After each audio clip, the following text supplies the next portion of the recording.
Chapter 792. Even though the magic array was illusory, young Master Si Ming's magic power had passed through the magic array and was transmitted to an unknown place on the continent. At this moment, somewhere on the continent, whether it was day or night, a powerful magic array was hanging in the sky. The magic array would reflect the location of the 8 barren divine artifacts. Somewhere on the boundless continent, young Master Si Ming and Xiao Wenshu used their powerful magic power to form a magic array that was emitting light. The starry sky magic array slowly changed. From Yunsheng's point of view, the current situation was very similar to a modern-day documentary film. The starry sky magic array was like a helicopter cruising in the sky. The magic array clearly reflected the area where the divine artifacts were hidden. The first thing that appeared in front of everyone was an endless mountain range. The mountain range was very high above sea level and was continuous. This mountain range was estimated to be 2,000 to 3,000 meters above sea level and was close to a vast blue ocean. The mountain range was rugged and there were many trees. Looking up from the slope, there was only one path into the mountain range. It was a path of life located between the mountain and the ocean. It was so narrow that only a horse could pass through it, and no one knew where it led to. What was eye-catching was that one side of the path was a steep mountain wall, but the other side of the path was a bottomless abyss that was close to the ocean. The raging waves in the ocean were raging and occasionally slammed against the mountain wall. "Look, there seems to be a building on the mountain." Someone from the elite warrior camp exclaimed softly. No one expected that on this mountain range, which was known as a desolate place, there would suddenly be a large building. Looking from afar, the buildings were scattered at the highest point of the mountain range, and it looked like a city. The magic array's light shone brighter, and the city at the peak of the mountain gradually appeared in front of everyone. The city was remote and uninhabited, and there were broken walls everywhere. It looked like it had been many years since anyone had lived there. The younger generation present did not know where this place was. "That's the ruins of Taiyuan. I didn't expect the divine artifacts to be hidden there." Almost at a glance, the few elders present recognized the ruins. The first elder's face also became a little more serious, but at the same time, there was also a little bit of joy. Xiao Wenshu also stared at the illusory ruins inside the magic array. From the first elder's narration, Yun Sheng and the others roughly knew the origin of the Taiyuan relics in Dongdu. Taiyuan Ancient Ruins is a very mysterious place on the mainland.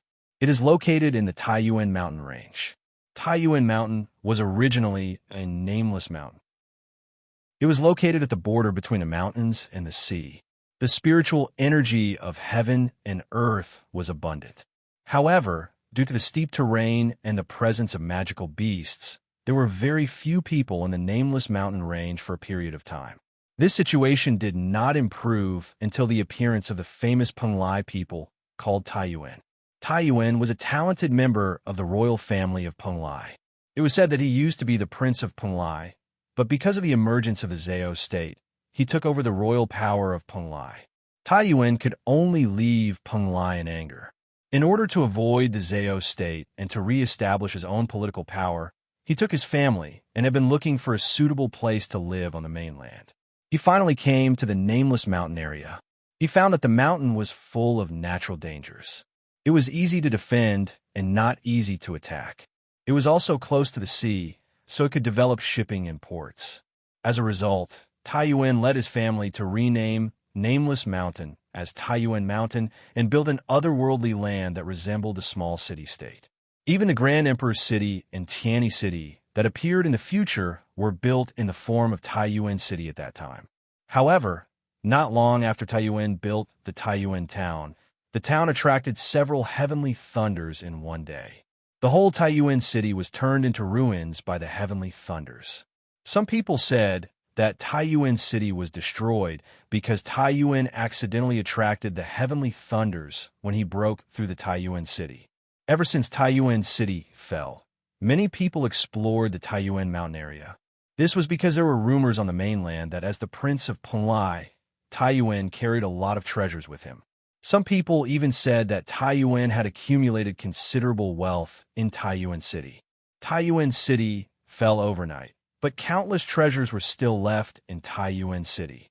At that time, about 300 to 400 warriors, magicians, and summoners who went to comprehend the ruins never came out after entering. Some people said that it was because there were terrifying magical beasts left behind from the ancient times in the ruins. Some people also said that there was a magic array left behind from the ancient times in the Taiyuan ruins. Many experts left the boundless land after entering this magic array. However, these were just legends. Those who entered the Taiyuan ruins never came out again. This ruin was a forbidden area on the mainland. It was said that there were many magical beasts from the Eight Desolates era left in this forbidden area. Not only that, the most special thing about this forbidden area was that it was a restriction. However, because Taiyuan was a law overlord at that time, he attracted the heavenly thunders. So there was a saying on the mainland that experts above the law overlord level were not allowed to enter the Taiyuan ruins. Otherwise, they might attract the second heavenly thunders. Anyone whose cultivation was above the Saint Realm or the Martial Emperor level was not allowed to enter. If they tried to force their way in, they would trigger the ancient Five Thunders restriction and be killed. Even law overlords did not dare to enter the forbidden area of the ancient era. There were people who had suspected this before, but no one in the ancient era thought that the divine artifact would be hidden in the ruins of Taiyuan. The restriction of the restriction meant that Xiao Wenxiu, who was the most powerful person in the temple, would not be able to enter the restriction. This made the other factions secretly happy, but the Medicine Emperor Pavilion was furious. The location where the divine artifact was unearthed has been announced. I asked the factions to hurry to the ruins of Taiyuan within 3 days. Xiao Wenxiu's voice was calm. The magic ripples disappeared, and the star magic array disappeared. Outside, the sky was already bright. Although they had not slept for a night, no one felt sleepy. The appearance of the ruins of Taiyuan had brought them clues about the divine artifact, but at the same time, it had brought them a new danger. Everyone in the elders' barracks was silent. I didn't think that the divine artifact would be hidden in the ruins of Taiyuan. The first elder also did not think that it would be such a dangerous place. If it was before, the first elder would have been determined to obtain the divine artifact, but now he was already thinking of retreating. After all, the 10 students chosen by the mainland's elite camp were all the strongest. If anything happened to them, the future of the mainland would be greatly affected. Moreover, the 8 Desolates tribes were eyeing the mainland covetously, and it was very likely that they would return to the mainland. Under such circumstances, if anything happened to the students, the first elder would definitely regret it. Chapter 793. After a moment of hesitation, the great elder decided to give the 10 students the choice. These students had undergone blood refinement, and most of them had also undergone the test of the Dutian bloodprint. They had the ability to make their own choices. The Taiyuan ruins, how did the Taiyuan prince die, and whether the ruins were as rumored, hiding a powerful ancient beast. These were all unknowns. The starry sky magic array in the temple only indicated that there was a relic hidden in the Taiyuan ruins. However, the Taiyuan ruins were huge, and the relic could be hidden anywhere in Taiyuan Mountain. Therefore, this mission to find the relic was very difficult. Before we depart, you still have a chance to back out. Let me remind you that because of the restrictions in the Taiyuan ruins, Elder Gui Yu and I cannot enter. In the past few hundred years, no one who entered the Taiyuan ruins survived. The ruins are also known as the most dangerous place in Wuji. The great elder looked at the 10 people present. Master, I am willing to go. Lan did not hesitate. As the great elder's direct disciple, she shouldered the responsibility of the entire mainland's magic elite camp. If any other power obtained the relic, it would be a threat to the mainland's elite camp. Abanda and I are also willing to go with Sister Lan. Yun Sheng was also determined to obtain the relic. In the huge Taiyuan mountain, it may be difficult for others to find the relic, but Yun Sheng was different. She had the relic on her. As long as one was near the relic on one's body would automatically alert them. Compared to the others, Yun Sheng had the advantage. The mainland's warrior elite camp also swears to advance and retreat with a magic elite camp. Yi Baiming replied in a deep voice. We also swear to live and die with the glory of the elite camp. The rest of the warriors and magicians said in unison, without any intention of backing down. On the same day, the two camps headed to the Taiyuan ruins, which was located in the far north of the mainland. This time, the one who escorted the elites to the Taiyuan ruins was still Elder Hellion. The empty ship was still the same empty ship, but Elder Hellion's expression was much more serious. It was no wonder that Elder Hellion would do such a thing. After all, the Taiyuan ruins were notorious. Elder Hellion sending 10 students there felt like a heroic warrior cutting off his wrist. Up ahead is the Taiyuan Mountains. We will land in a fishing village by the Abyssal Sea.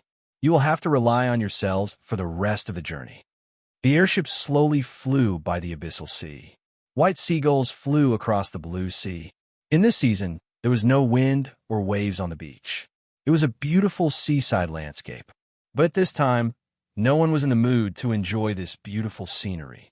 In the fishing village, the village chief was receiving dozens of distinguished guests in a panic. Although Taiyuan Mountain doesn't belong to any country, the fishing village here is under the jurisdiction of Penglai. However, because it was located next to a dangerous place, even the tax officials of Penglai were too lazy to come here. Therefore, the fishing village could be said to be a place where no one cared about anything. The fishermen in the fishing village relied on the sea for food. They farmed some shellfish and kelp for a living. In the past, there weren't many people from outside the village in a year. But in the past 2 days, there were many distinguished people coming. The village chief was so scared that he didn't dare to go out. He thought that something had happened in the fishing village. As soon as they entered the village, they saw a few tents with pointed roofs. Outside the tents, there were several military flags that symbolized Later Qin. Even during the day, there were guards patrolling everywhere in the military camp. The Later Qin cavalry, wearing black helmets and black armor, walked in the same pace. Their eyes were like torches. Later Qin Crown Prince Duguxiu and Madame Qi Bai were sitting in the main tent at this time. Later Qin and Penglai were relatively close to each other. Duguxiu had already arrived yesterday afternoon. At this time, Duguxiu was still wearing a golden warrior robe with dark patterns. His calloused hands were holding a piece of soft cloth and wiping a dark, heavy sword. His red hair spread out, adding a bit of wildness. Madame Qi Bai was wearing tight clothing that showed off her curves. Her body leaned against Duguxiu's side, looking like a little bird. Reporting to the Crown Prince, the elite camp of the continent has arrived. A guard reported outside the tent. Suddenly, Duguxiu stood up, and a trace of emotion appeared in his calm eyes. He quickly walked out of the tent, looking very impatient. Madame Qi Bai was unwilling to follow. The two walked out of the tent. In the direction of the shore, there was indeed an empty boat that was descending. They had finally arrived. Duguxiu's eyes were rippling with extraordinary splendor.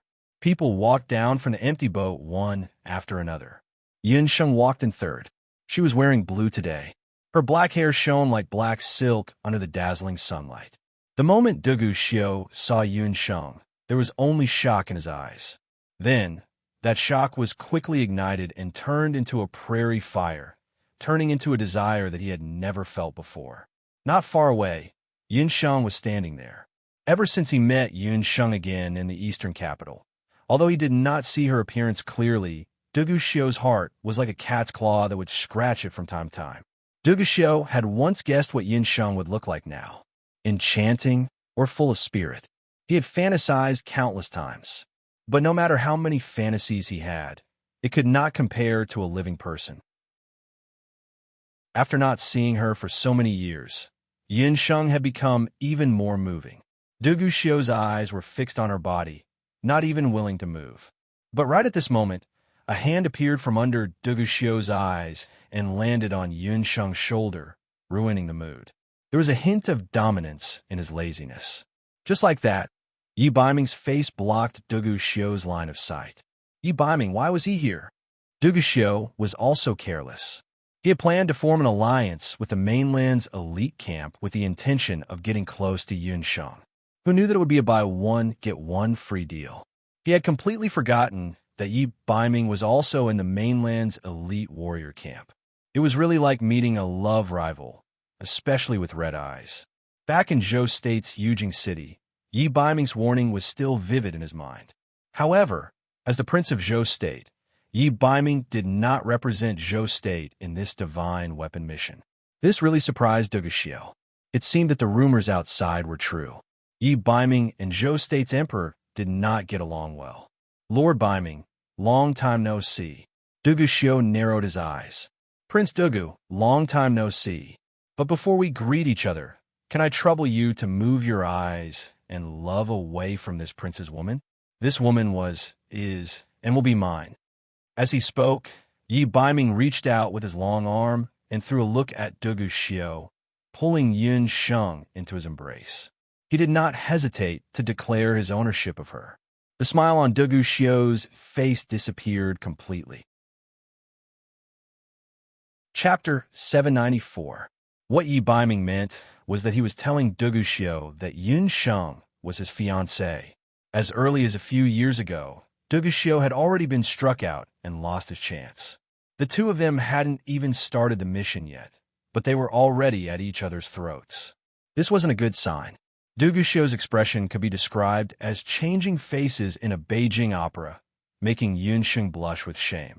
Although she planned to take revenge on Dugu Xiao, she still had to maintain peace on the surface. Besides, that damned Yi Baiming. What did he mean by the past, present, and future were all his?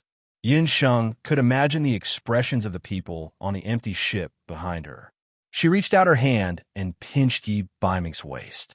The corners of the latter's mouth twitched, but the smile on his face was still incomparably evil. Dugu Xiao clearly saw the small movements of the two. Even a blind person could see that the relationship between Yun Sheng and Yi Baiming was unusual. If it was before, Dugu Xiao thought that Yun Sheng was pretending to be engaged to Yi Baiming in order to avoid him. But now, it seemed that there was indeed an ambiguous relationship between the two. I haven't seen the Northern Underworld King for a long time. Seeing that the Northern Underworld King's strength has advanced by leaps and bounds, why don't we have a competition before we start looking for the divine artifact? Dugu Xiao held the heavy sword in his hand and glared fiercely at Yi Baiming with his eagle eyes. That's fine. This prince also has the same intention. Yi Baiming sneered. Prince Dugu, I wonder if the people from the other major forces have already arrived. Elder Hellion didn't know what grudges there were between the two men, but he also smelled a strong smell of gunpowder. He hurriedly inserted himself between the two, forcibly interrupting the match that was about to start.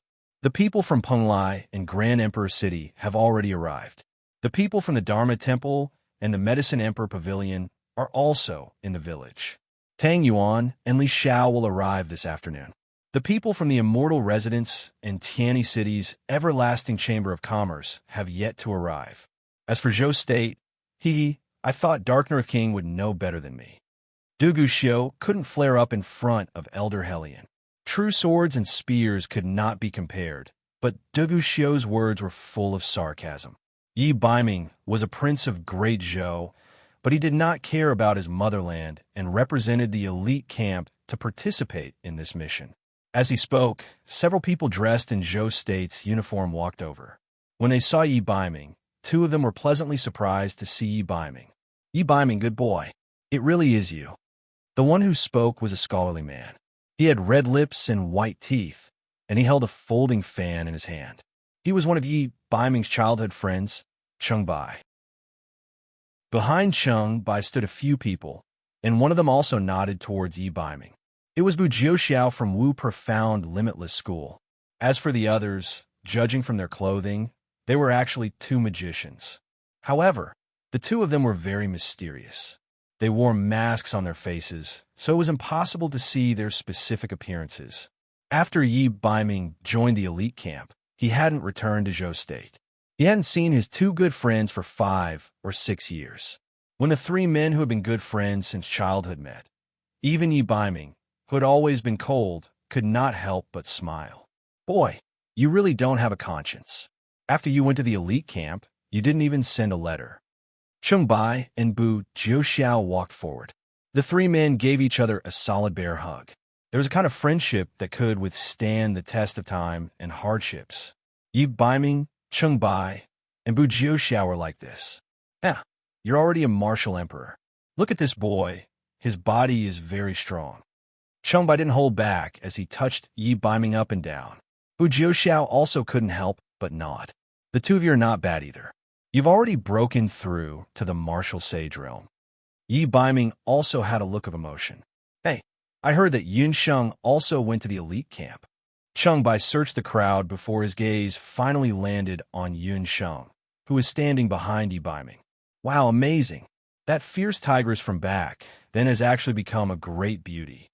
Chung Bai's eyes also lit up when he saw Yun Sheng. Back then, Yi Baiming had a soft spot for Yun Sheng, and Chung Bai complained about it many times. However, after not seeing each other for a few years, he realized that a girl had changed 18 times between childhood and womanhood. Now, Yun Sheng's temperament and appearance were both first class. Standing beside Yi Baiming, they could be said to be a match made in heaven. Seeing your brother Chung, you're still as talkative as before. Yun Sheng smiled. She was also used to Chung Bai's personality. Seeing that everyone was surrounding Yun Sheng, a trace of jealousy flashed across the eyes of the shorter of the two magicians who came with Chung Bai. However, he didn't show it on his face. Yi Baiming also noticed that there were a few unfamiliar faces in Zhou State's camp, especially two of the magicians. They seemed to be very strong. They were at least at the sky rank. The taller one seemed to be even stronger than the sky rank. What are the origins of those two? They were recommended by the Royal Magic Academy. You also know that Wushuan Wuji School is made up of warriors. It was said that the artifact mission this time would involve some kind of ancient restriction. To be safe, they had specially found a few mages. I'm not sure about their origins, but they're not weak. Chung Bai glanced at the two of them. It was obvious that Chung Bai didn't like the two of them. It was no wonder. Wushuan Wuji School had been preparing for the Divine Artifact mission for many years. Earlier, Qiqian Deputy Director thought that the Divine Artifact would be unearthed in a short period of time, so he dug out Yun Sheng and the others. Who knew that the time for the Divine Artifact to be unearthed would be delayed again and again? This time, they finally found the location of the Divine Artifact in the temple. The positions of the two magicians of unknown origins were originally occupied by Chung Bai's other two junior brothers and sisters. As soon as the two of them appeared, they directly replaced them. For this reason, there were still some complaints within Wushuan Wuji School. Other than Chung Bai and the others, as the Zhou State Alliance's Hunters Guild, they also sent a few experienced hunters. The strength of these people were all around the martial saint realm. After a while, someone came to report that the people from the immortal residence had also arrived. When he heard that the people from the immortal residence had arrived, Yi Baiming couldn't help but pay more attention. This guy was also a haggard person. Earlier, Yun Sheng had said that her sweetheart was the immortal residence's divine wind king. Yi Baiming had always remembered this matter. However, what surprised Yun Sheng was that the person from the immortal residence this time wasn't the divine wind king, but the Fire Elf Tribe's Huiyu tribe's leader. When Huiyu appeared with a group of outstanding and powerful elf warriors, he immediately attracted everyone's attention. Huiyu didn't care about the others. The elves were originally a proud race. In their eyes, the human race was despicable. This time, in the search for the divine artifact, he didn't want to have too much interaction with the human race. Look, it's a new week. Are there any new monthly votes? Especially when you just entered the pit. Remember to take a look. Chapter 795. Huiyu was handsome, and his aura was not inferior to Li Xiao and the others. His appearance attracted the attention of many female magicians and martial artists. However, Huiyu did not even look at them. As the chief of the Fire Elves, Huiyu was the second most powerful expert in the Immortal Keeper Nation, second only to the Divine Wind. In the human race, his strength was roughly at the level of a saint-level Dharma King. Although the Immortal Keeper Nation was an otherworldly place, and the elves did not participate in the affairs of the human race, This divine artifact search mission was related to the entire continent. After the Immortal Keeper Nation received the news, they decided to participate. Originally, the Divine Wind King wanted to come personally, but the Taiyuan ruins were notorious, and the Elven Queen stopped him from coming personally. After weighing the pros and cons, the Divine Wind King could only give this mission to his good brother, Huiyu. Huiyu and the elves' arrogant faces made the other major factions very unhappy. It was only when Huiyu saw Yun Sheng that the cold arrogance on his handsome face relaxed.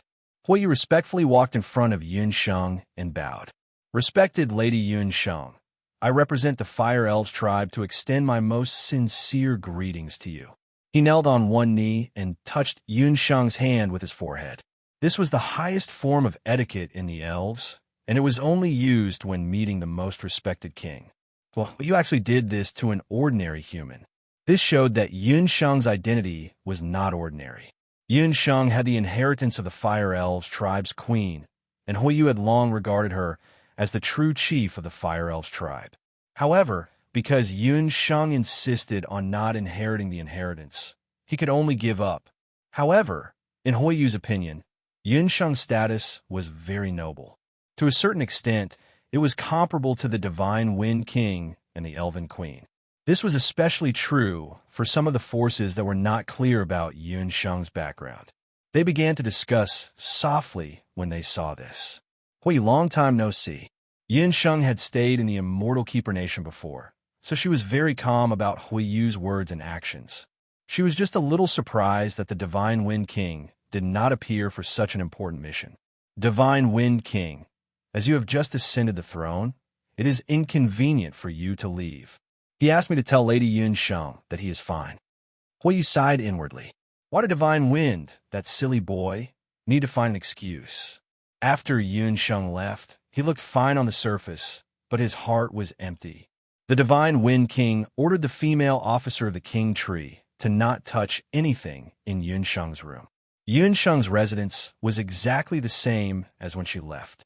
The Holy Wind King used a large amount of government affairs to numb himself. Only during the full moon of every month, he would send away the people around him and sit alone in Yun Sheng's room for an entire night. How could someone like him be safe and sound?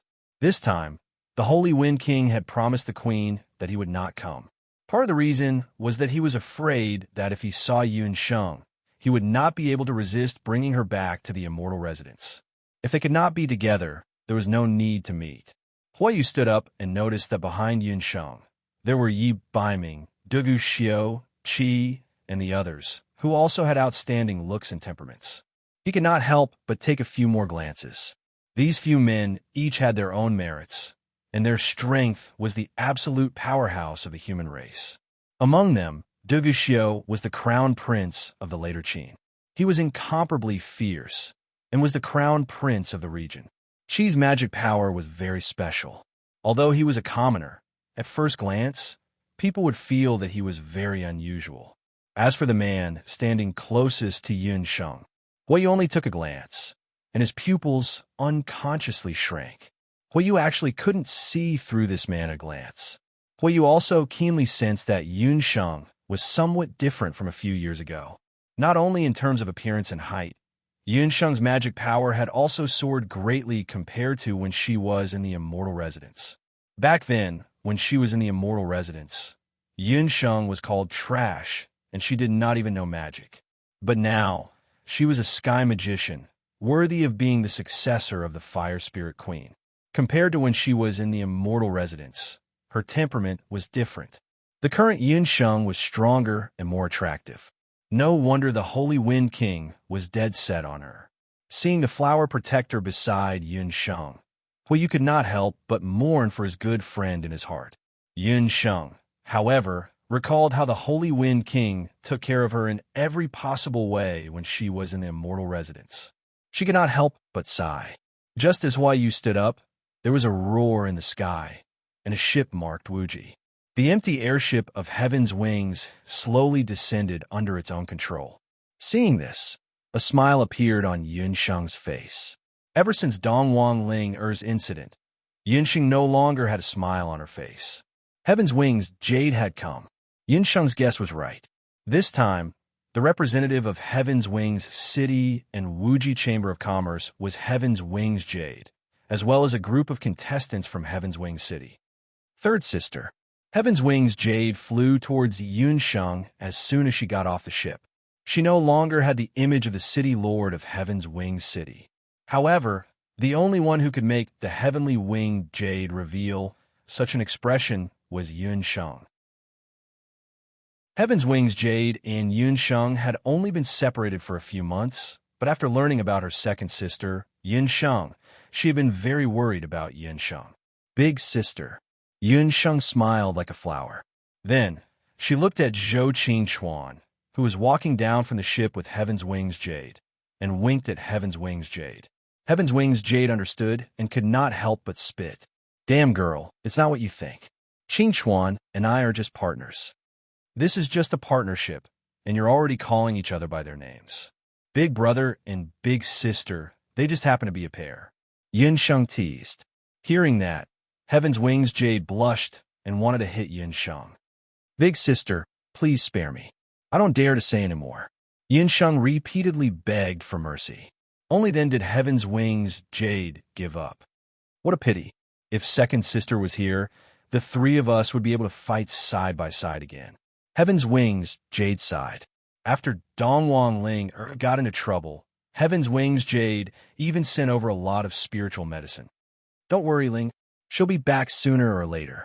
Yunsheng and Heaven's Wings Jade chatted at the side, and the bystanders could not get a word in at all.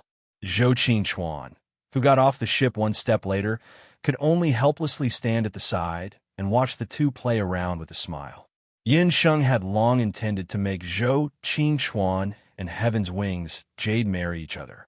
Both of them were young talents, a perfect match. Due to the reconstruction of Heaven's Wings City, after spending a few months together, as expected, there were some sparks.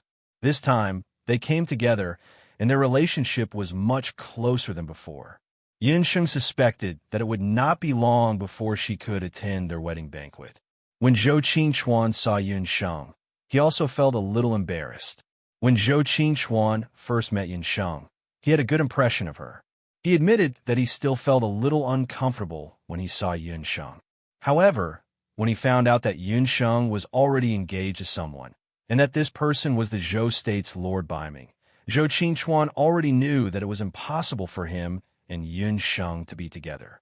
In the eyes of the outside world, the Zhou State's Lord Biming was perhaps just an unfavored, dethroned crown prince. However, due to certain reasons, Zhou Qingchuan had interacted with Yi Biming before. The relationship between the two of them was far beyond what the outside world thought.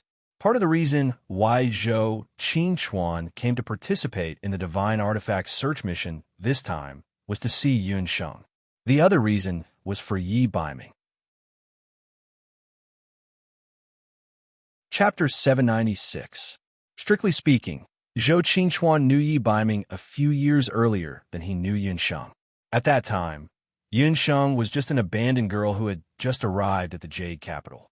Zhou Qingchuan was the young master of the continent's #1 Chamber of Commerce, Everlasting Chamber of Commerce.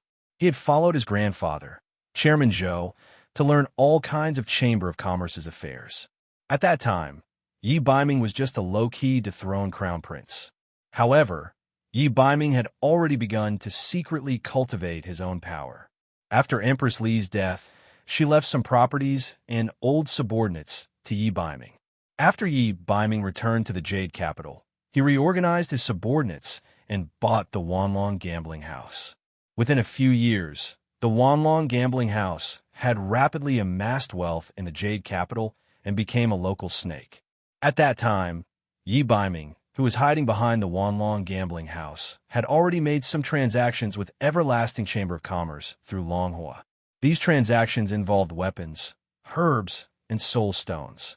The magical beasts from the Wanlong gambling house's stone gambling convention were also purchased through Everlasting Chamber of Commerce. After a few years of cooperation, the Purple Gold Mine incident occurred at the borders of Zhou State, later Qin, and Tangyuan. Everlasting Chamber of Commerce received news that a batch of semi-finished refined capital, or from Tang Yuan's second prince, had disappeared without a trace.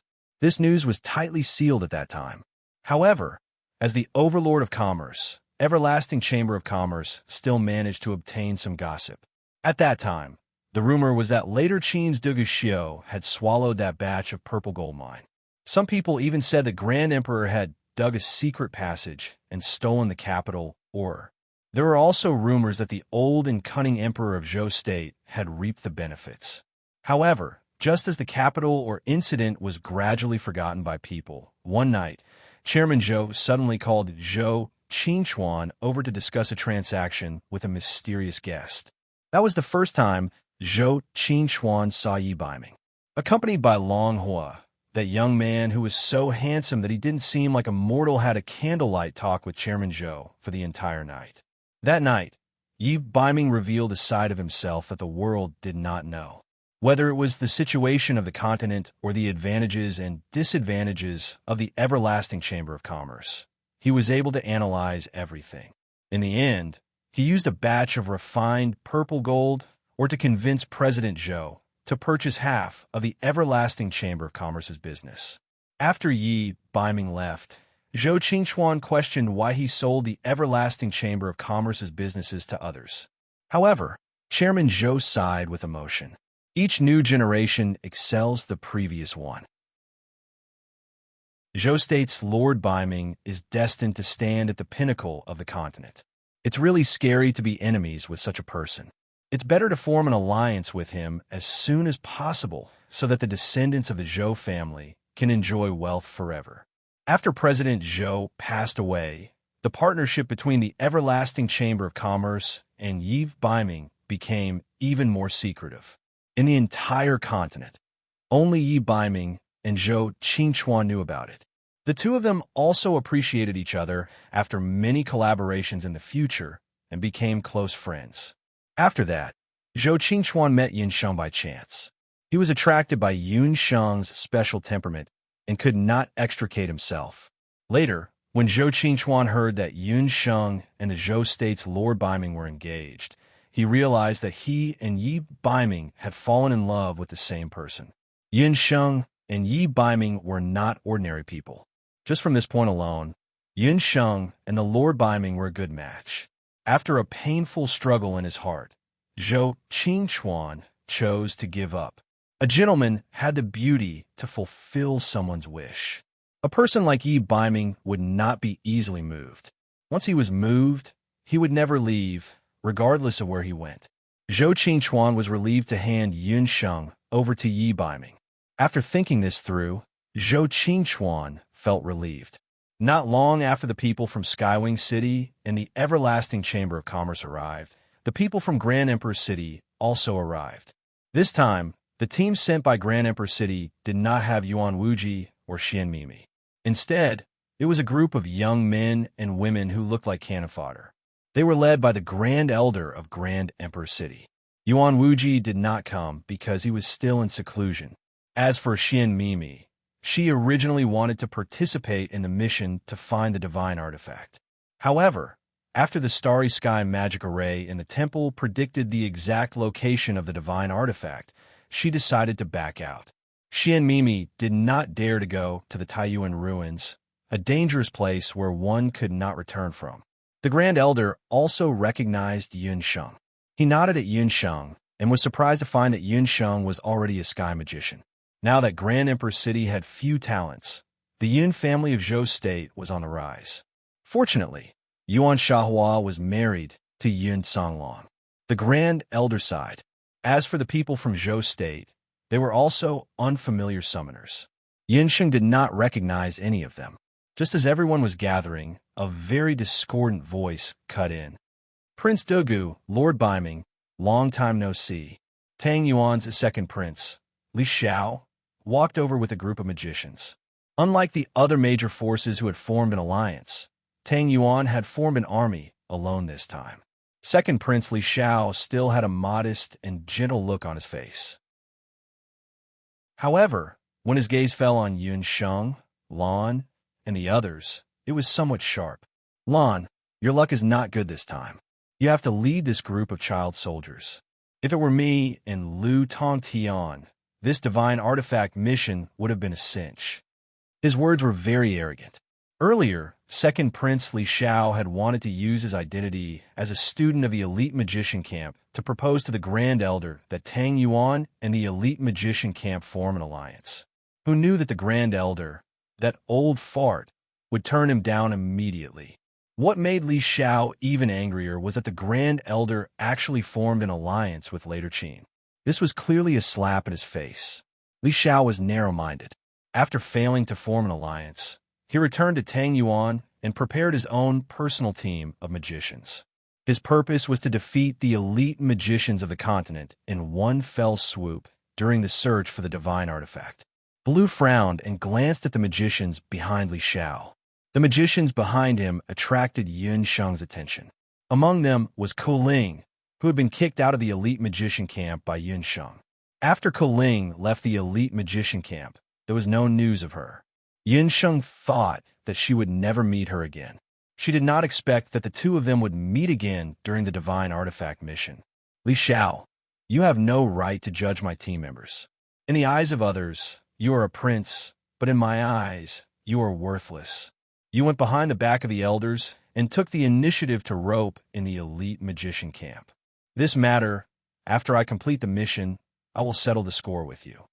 Lon was usually cold, but at this juncture, he was very protective of his junior brothers and sisters. Lon, in the elite magician camp, I gave in to you because of the Grand Elder.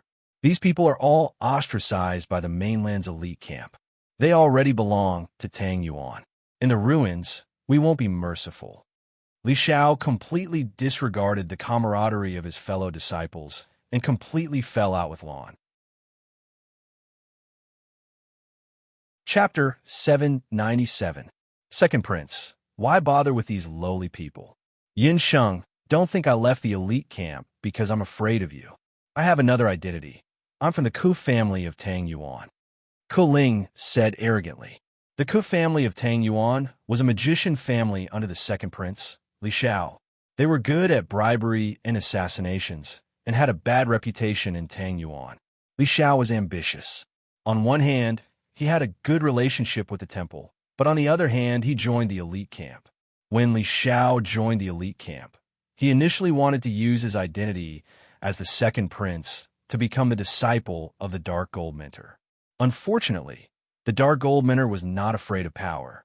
After she tested Li Xiao, she concluded that Li Xiao had bad intentions and that learning dark magic would only lead him astray, so she rejected Li Xiao. Li Xiao had always held a grudge against her. However, he had always coveted the dark magic of the Dark Gold Minter, especially the celestial meditation. Therefore, he looked for suitable candidates from the major families under his command, and then mixed them into the elite camp. He found out that the Dark Gold Minter's parents died early, and she was an orphan. Therefore, after finding Kuling, who had part of the dark magic soul, he let her enter the elite camp as an orphan. Kuling had hidden her strength well. She made the Dark Gold Mentors think that she was an orphan, so they sympathized with her. That was how she became a Dark Gold Mentor student. After Kuling became the disciple of the Dark Gold Mentor, in order to obtain the exclusive magic of the Dark Gold Mentor, she used unscrupulous means to harm her fellow disciples. She even used a lot of money to assassinate those who got in her way. Unfortunately, just when the second prince and Kuling thought that the plan they had worked so hard on for so many years was finally going to succeed, Yun Sheng entered the mainland's magic elite camp. Once she appeared, she quickly won the favor of the Dark Gold Mentor, who passed on the celestial meditation to her. Not only that, Yun Sheng also saw through Kuling's schemes many times. In the end, Kuling's ugly face was exposed, and she was kicked out of the elite camp. Kuling had no choice but to return to Tang Yuan. However, even though Kuling had failed her mission, she had studied under a Dark Gold Mentor for many years and had learned a lot of dark magic. Her own strength had already reached the level of Sky Mage. That was why Li Xiao had chosen her when he was selecting members. As for the other magicians behind Li Xiao, Yun Sheng also recognized a few of them. They were all senior brothers and sisters from the continent's elite magician camp. This time, the Great Elder had eliminated the objections of the masses and selected the candidates to participate in the search for the divine artifact. Those students who had failed to be selected could not help but feel resentful. Li Xiao was ambitious. He took advantage of this opportunity to secretly rope in many sorcerers with promises of official positions and large sums of money. Those people had now all defected to the Tang Yuan kingdom. Yin Sheng, you don't deserve to represent the continent's magic elite camp. Just you wait and see. That blind dark old woman will pay for her actions one day. Seeing that Yun Sheng and the others didn't retaliate, Kaling became even more unscrupulous and insulted the dark gold instructor. Little did she know that her words and actions had already angered Yun Sheng. Insulting the people of the dark gold instructor was equivalent to insulting Yun Sheng. Yun Sheng smiled coldly, staring at Kaling with a pair of cold eyes. She quietly used the corpse puppet technique. Kaling, say it again. While speaking, Yun Sheng's black eyes flashed with a golden light. Her lips moved slightly. I'll say it, dark gold instructor, Kaling said enthusiastically, but suddenly her tongue stuttered. I'm a bitch, a spy for Tang Yuan. I infiltrated the continent's magic elite camp to steal dark magic. I also secretly bribed assassins to assassinate those students who were more outstanding than me. All of this was instigated by the second prince, Li Xiao. Li Xiao, who had been watching the show from the side, the smile on his face froze. Kaling, what nonsense are you talking about? Kaling's mouth didn't stop talking. Li Xiao is not a good person. He has always been jealous of Sisterland's talent. He even tried to sow discord between Lu Tongtian and Sister Lan. When the people on the side heard this, there was an uproar. Li Xiao's reputation on the continent had always been good. He was known for being a modest gentleman. Who would have thought that he was such a two-faced person? The crowd, who originally had some respect for Li Xiao, now looked at Li Xiao with disdain. This made Li Xiao feel like he was sitting on pins and needles.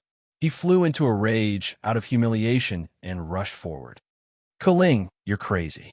Li Xiao was unable to restrain his anger. He gave Kaling a few slaps. After 2 slaps, Kaling's face was swollen. Kaling was awakened by the slaps. She remembered what she said just now and knelt on the ground in fright. She kept kowtowing and begging for mercy. Second prince, it's not me. It has nothing to do with me. It's Yun Sheng. Kaling suddenly stopped kowtowing. Her mouth started to talk nonsense again. The second prince told me that when we enter the Taiyuan ruins, we must find a way to secretly harm others. He also prepared some magic beast's amniotic fluid and planned to mix it with everyone's food. When these words came out, everyone was angry and stared at Li Xiao. Several warriors from Later Qin and Zhou State were already angry. They were about to step forward and fight with Li Xiao. Bitch, shut up. Li Xiao did not expect that before he could carry out his evil plan, Kaling had ruined it. His eyes were red with anger. He rushed forward and tried to cover Kaling's mouth. Who would have thought that Kaling would suddenly go crazy? She grabbed Li Xiao's hand and bit it, refusing to let go. The people Li Xiao brought hurried forward. It took a Herculean effort to separate Li Xiao and Kaling. They were separated, but Li Xiao's hand was bitten off a piece of flesh from Kaling's hand. How could Li Xiao not know that Kaling suddenly went crazy? It must be Yun Sheng's doing.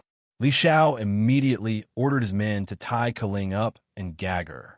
Although Kaling was taken away, everyone looked at Li Xiao in a different way. Li Xiao had not yet entered the Taiyuan ruins, but he had already made countless enemies for himself. It was really a self-inflicted evil. Seeing this, Li Xiao was even more annoyed. He attributed Kaling's abnormal behavior to Yun Sheng. Yun Sheng, it must be you. You secretly played tricks. Li Xiao brought Kaling here because he wanted to use her deal with Yun Sheng. He wanted to use Kaling to deal with Yun Sheng. Who would have thought that he would go for wool and come home shorn? Instead, he was used by Yun Sheng. Haha, it's really funny. There are hundreds of people here. Everyone saw clearly that I did not even move a finger. How can it be my doing? Yun Sheng sneered. Li Xiao was a wolf in sheep's clothing. If she did not teach him a lesson, she would not be Yun Sheng. Don't try to quibble. You slandered I. Today I will not let it go. Li Xiao was speechless. He was even more embarrassed. He waved his hand, and dozens of Tang Yuan magicians behind him rushed forward. Dozens of magic scepters were aimed at Yun Sheng. Chapter 798. What? Do you really want to be enemies with the elite camp?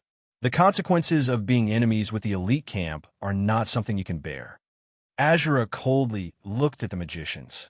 As long as Yun Sheng was in her team, Li Xiao wouldn't be able to touch a single hair on her head. Azura's body emitted a cold magic fluctuation, and the ground under her feet immediately formed a thin layer of ice. Behind Li Xiao, the traitorous magicians from the elite camp were shocked by her aura and didn't dare to move for a moment. Bastards, you are now my magicians. How dare you not listen to Ai's orders? Li Xiao was furious. Li Xiao had brought dozens of magicians and warriors with him, and the elite camp only had 5 people. No matter how powerful Azura and the others were, it was impossible to resist the attack of dozens of magic scepters. Oh, Second Prince, are you trying to bully us with your numbers? Or do you think that the people from the elite camp are all dead? Yi Baiming lazily said. Before his voice fell, the warriors behind him all released their Do Qi. The task of searching for the artifact was said to be led by the elite camp. The elite camp was being bullied. The little wildcat was being bullied. It was the same as the elite camp being bullied. It was the same as Yi Baiming being bullied. Huoyu leads the fire elves and swears to protect Lady Yun Sheng. Behind Huoyu, rows of elven magic bows and arrows were raised. Dozens of elven archers unceremoniously aimed at Li Xiao with their magic sealing bows. As a result, the previously hesitant magicians of Tang Yuan didn't dare to make a move. How can this prince not be involved in something like bullying others with numbers? The later Qin and the elite camps of the continent have already formed an alliance. Second Prince, you should calm down. Du Guxiu's eagle eyes were cold. He wasn't angry, but he was powerful. Rows of blood iron guards surrounded Tang Yuan's magicians like a wall. Whoever dares to touch my third sister will be the enemy of the entire Skywing City. Tianyu's face was cold. The people behind him also pulled out their weapons. Also the enemy of my everlasting chamber of commerce. Zhou Qingchuan added in a timely manner. Bullying the few with numbers, it was indeed bullying the few with numbers. In an instant, he, the second prince of Tang Yuan, became the one who was bullied. Li Xiao suddenly felt his whole body turn cold. Good Yun Sheng. When one person was bullied, support came from everywhere.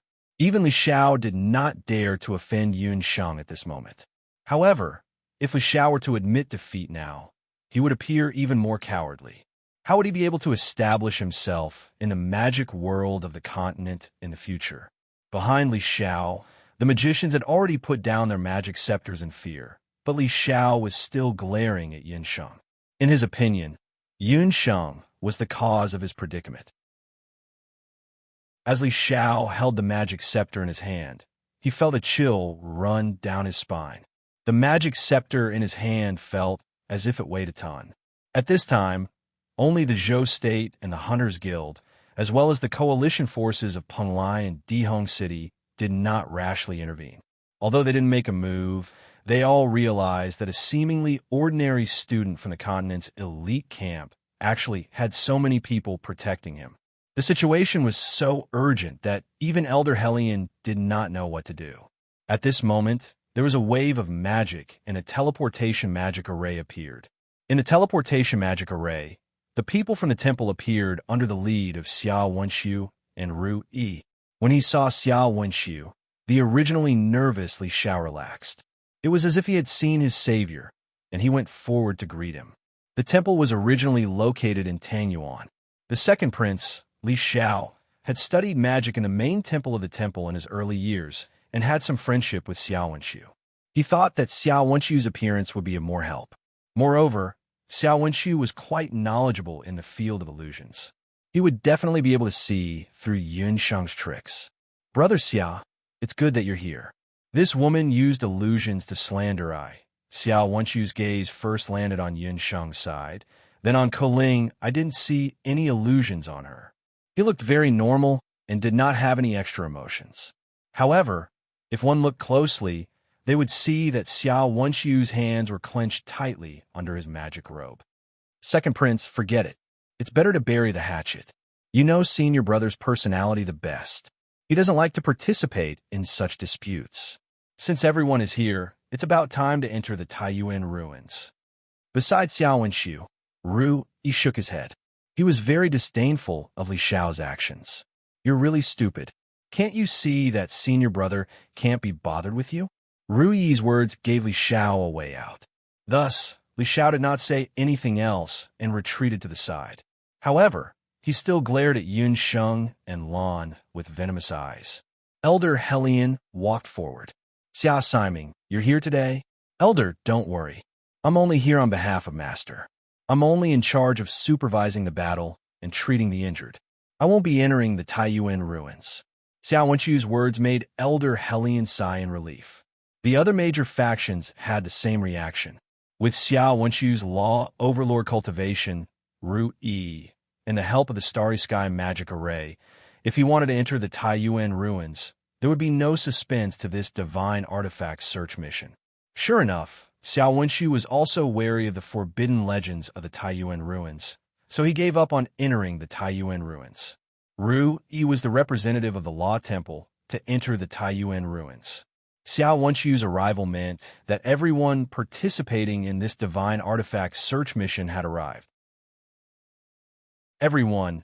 I believe that everyone has only heard rumors about the Taiyuan ruins, so we've already found the village chief of the fishing village to tell everyone the truth about the Taiyuan ruins. Xiao Wenxu was very thoughtful.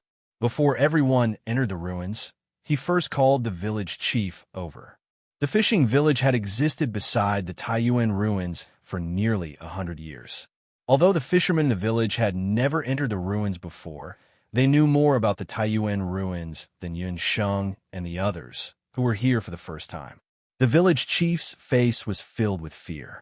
Fortunately, Xiao Wenxu appeared to be very friendly, so the village chief calmed down. The village chief brought everyone to the foot of Mt. Taiyuan, where they looked at the Taiyuan ruins on the summit. Everyone, there is only one path to enter the Taiyuan ruins, and that is the sea-sky line that leads to the summit. The sea-sky line is very steep, so you must be very careful when walking. Just follow this path and you'll reach Taiyuan City. However, once you enter Taiyuan City, there is one thing you must be very careful about. You should have seen that purple cloud at the summit, right? Following the village chief's instructions, everyone looked up the mountain. Looking past the trees and mountains, they could vaguely make out an ancient city at the summit of the mountain. Earlier, through the Starry Sky magic array, everyone only got a rough idea of what was going on, but now they noticed that there was a huge purple cloud that covered almost the entire summit. The purple cloud shrouded the summit of Taiyuan City, which was directly above the Taiyuan ruins. Chapter 799. It was not strange for there to be clouds in the sky. However, it was strange for such a strange purple cloud to appear in such a coastal area. It was a sunny day, and the sea breeze was strong. Under such circumstances, there should be no clouds in the sky. However, the purple cloud did not move at all. It was like a magical beast hovering above the Taiyuan ruins. Just by looking at it from afar, everyone knew that the cloud was not to be underestimated. Sir, that is the Dragon King Cloud, the guardian of the Taiyuan ruins. Those evil people who want to enter the Taiyuan ruins will be killed by that thundercloud, the village chief said respectfully. These fishermen who lived by the sea did not know anything about magic or combat energy.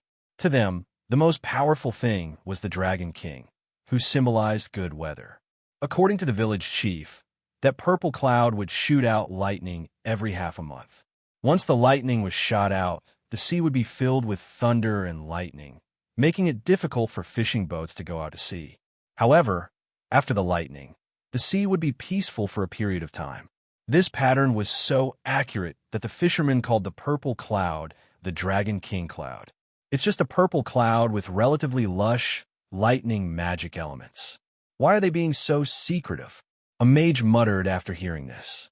However, When the village chief heard that, he immediately became nervous. "Sir, you can't say such things. That is really the Dragon King cloud." A few years ago, there was a villager who saw a dragon appear in the purple cloud on a night of thunder and lightning.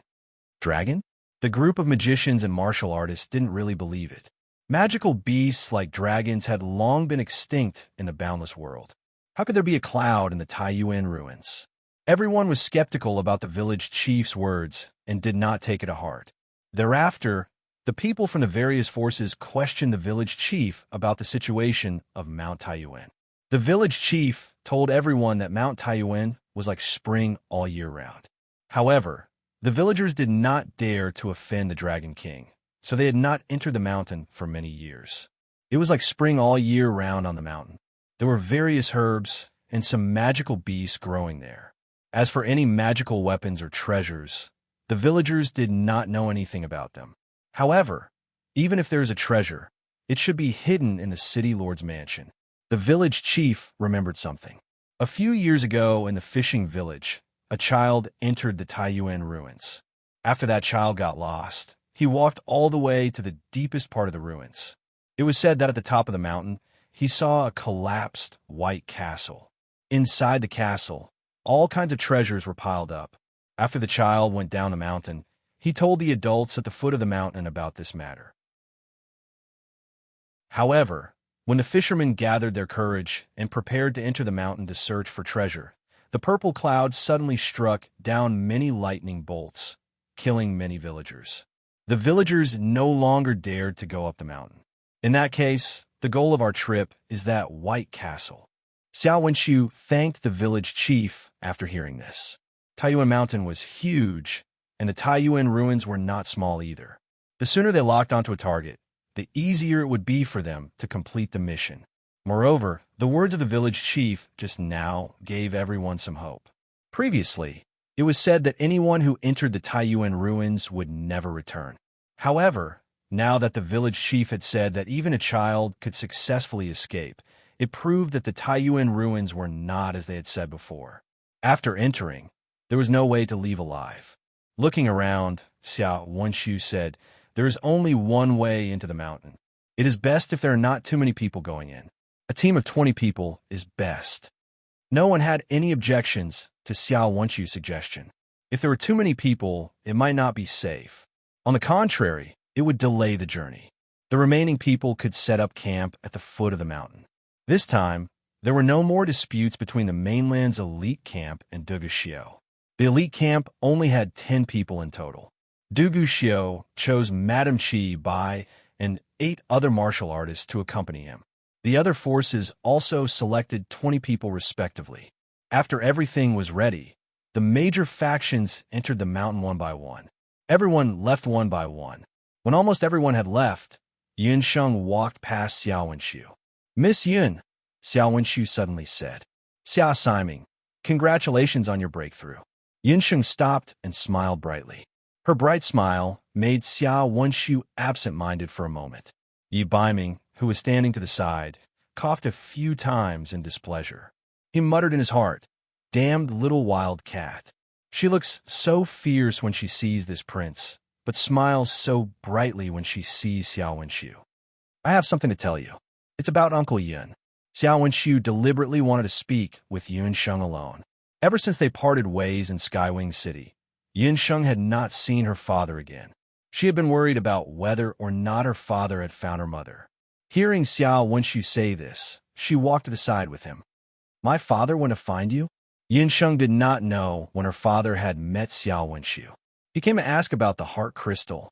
Xiao Wenxiu roughly explained how Yun Songhai had come to find him earlier.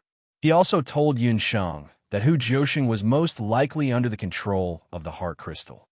"If I'm not wrong, Uncle Yin might go to the Zhao state to inquire about the heart lamp." Xiao Wenxiu looked at Yun Sheng with a worried expression. The latter seemed to be deep in thought. Another 8 barons' divine artifact.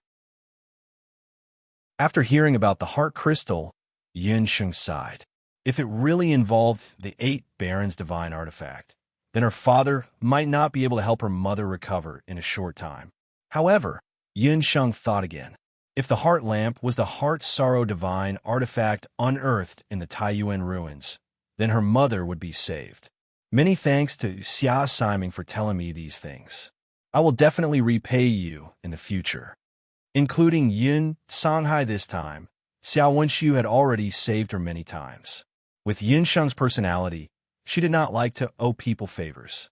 She secretly thought that for Xiao Wenxiu's sake, she would be merciful to the people from the temple in the Taiyuan ruins this time. Yi Baiming was still waiting 100 meters away. Because Xiao Wenxiu had used a restriction while the two of them were talking, Yi Baiming could not hear a single word. This arrogant prince did not have a good expression on his face. It was as if someone owed him 100 million purple coins. Here is a magic tool. Take it with you. Perhaps it will be of some help in the Taiyuan ruins. Xiao Wenxiu dismissed Yun Sheng's gratitude with a smile. He gave Yun Sheng a light magic tool. When the people from the temple, including Ru Yi, saw Xiao Wenxiu's actions, they all looked at Yun Sheng with envy. Only a small portion of the people from the temple could create magic tools, especially the magic tools personally created by Xiao Wenxiu, who was the young master of the temple, were the rarest. The magic tools he created were at least at the level of holy magic tools. A portion of his light magic power was stored in them. It was rare for senior brother Xia to care about someone. Yin Sheng thanked Xiao Wenxiu and accepted the light magic tool. You, take care, Xiao Wenxiu said in a low voice. Chapter 800. Xia Siming, you don't have to worry. I will protect my woman well. Yi Baiming couldn't stand it any longer and stepped forward. He waved his hand, and his powerful fighting aura struck the isolation magic array like a whip. The magic array shattered. Xiao Wenxiu's expression changed, and the smile on his face disappeared. Yi Baiming had already pulled Yun Sheng away. The temperature around the person who was originally as warm as the sun suddenly dropped by a few degrees. A piercingly cold, murderous intent invisibly pervaded the air. Senior brother, we're leaving too. Ru Yi hurried forward. He noticed that his senior brother was a little different from usual today. However, this kind of senior brother was more like a human. Ru Yi had lived with Xiao Wenxiu since he was young. His senior brother's appearance and temperament were top-notch. He was talented and knowledgeable. He had always been respected in the temple. This made Ru Yi feel that his senior brother was inhumanly perfect. The only flaw was that he was too perfect. He took care of everything. He didn't get angry, nor did he get happy. However, his senior brother was a little different today. He actually got angry. Ru Yi, after entering the Taiyuan ruins, you have to be careful. Remember, no matter what the situation is, you can't lose yourself. Xiao Wenxiu knew that he had lost his composure, and his face was slightly red. He seemed to be staring at the two figures in front of him, one tall and one short, as they gradually walked away. He only felt that the two figures were especially glaring. Ru Yi nodded, then left with the group. After everyone left, Xiao Wenxiu felt a burst of uneasiness. He thought for a moment, then divined. This?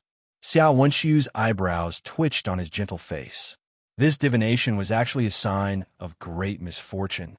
Xiao Wenxiu couldn't help but raise his head and look at the Taiyuan ruins at the peak of the mountain. In the sky, the purple clouds that hovered motionlessly like a ferocious beast were getting darker and darker. It seemed like something would break out of the clouds at any time. The Taiyuan ruins were built on the peak of Taiyuan Mountain. The mountain was 5,000 meters high, and there was only one path to the peak. After entering the mountain pass, one had to pass through a small forest path that was about 5 to 6 miles long. Further up the path was the sea and sky line, which spiraled up the cliff. This mountain path was several hundred miles long, winding and winding. From high up in the sky, it looked like a silver-white python lurking in the vast forest. Back then, in order to avoid the Zhao state troops, the Taiyuan deliberately built this plank road to be narrow and dangerous. The plank road could barely fit half a person, and it was also difficult for carriages, horses, and ordinary animals to pass through. Therefore, hundreds of years ago, it was called the line between the sea and the sky by the seaside fishermen. The sea and skyline was several hundred miles long. Because it was close to the sea, there would be strong sea winds blowing from time to time. If one was not careful, they would fall into the sea. Yun Sheng and Xiao Wenxiu arrived a little later than the first team because they had spoken a few more words with Xiao Wenxiu. When they arrived, Sister Lan abandoned Dugu Xiu, and the others were still waiting at the entrance of the mountain. Madame Chi Bai's expression was unsightly. So slow. We're here to find the artifact, not to go on an outing. The figures of the 6 great powers in front of them had already disappeared. Although they had already entered Taiyuan Mountain, the surrounding scenery was no different from ordinary mountain ridges. At this time of the year, birds were singing and flowers were fragrant everywhere. Yinsheng raised her head to look. Trees with straight trunks and lush foliage grew on both sides. Unknown small wild fruits that were as red as flames grew under the trees. The scenery was very enchanting. From time to time, colorful birds flew through the forest. If they didn't have a mission, it really would be a good place to go on an outing. No one forced you to wait. Lan didn't like Madame Chi Bai at first sight. This woman always exuded a devilish aura. She reminded Lan of the celestial fox peoples who Linglong. Since we're allies, we should advance and retreat together. Everyone's here. Arrange the order and enter the mountain. Dugu Xiu gloomily glanced at Yun Sheng and Yi Baiming holding hands. After another 2 to 3 li, they would reach the horizon. The Crown Prince's body is priceless. You should walk in the middle. You should send a few people to walk in front. Madame Chi Bai acted like the mistress of the house, her face full of arrogance. The ruins of Taiyuan Mountain were extremely dangerous. Ahead was an unknown danger. Walking in front meant that their lives could be in danger at any time. At present, there were only 10 people on each side. No one was willing to let their people die first. Here, everyone is equal. His life is a life, and our lives are also a life. Lan was dissatisfied. She hated dealing with this kind of royal child the most. Li Xiao was like this, and so was Dugu Xiu. If it weren't for her master repeatedly reminding her when she left the camp, she would have turned around and left. Sister Lan, Crown Prince Dugu, don't argue anymore. If this continues, the people in front will reach the top of the mountain. How about this? I suggest that the women walk in the middle and the remaining warriors and magicians. The magicians will be at the back, and the warriors will be at the front. Yi Baiming looked ahead. It had already been 15 minutes since the great powers left. Okay, Lan and Dugu Xiu had no objections. The 20 people quickly adjusted their formation. With one in front and one at the back, they walked towards the only path leading to the top of the mountain, the horizon. At the intersection of the horizon, Tang Yuan's dozens of magicians and warriors had already arrived. Li Xiao had been humiliated at the foot of the mountain earlier, so he secretly hated it. He vowed to find the artifact and teach Yun Sheng, Lan, and the others a lesson. Because Tang Yuan had the most magicians among all the powers, as soon as Li Xiao entered the mountain, he ordered all the magicians to use wind magic and speed up their movements, rushing to be at the front. Second Prince, the horizon is just ahead. Although they had heard of the ominous reputation of the horizon after seeing it with their own eyes, Tang Yuan and the others couldn't help but feel some stage fright. The horizon was a very narrow mountain path. On one side was a steep mountain wall, and on the other side was the ocean.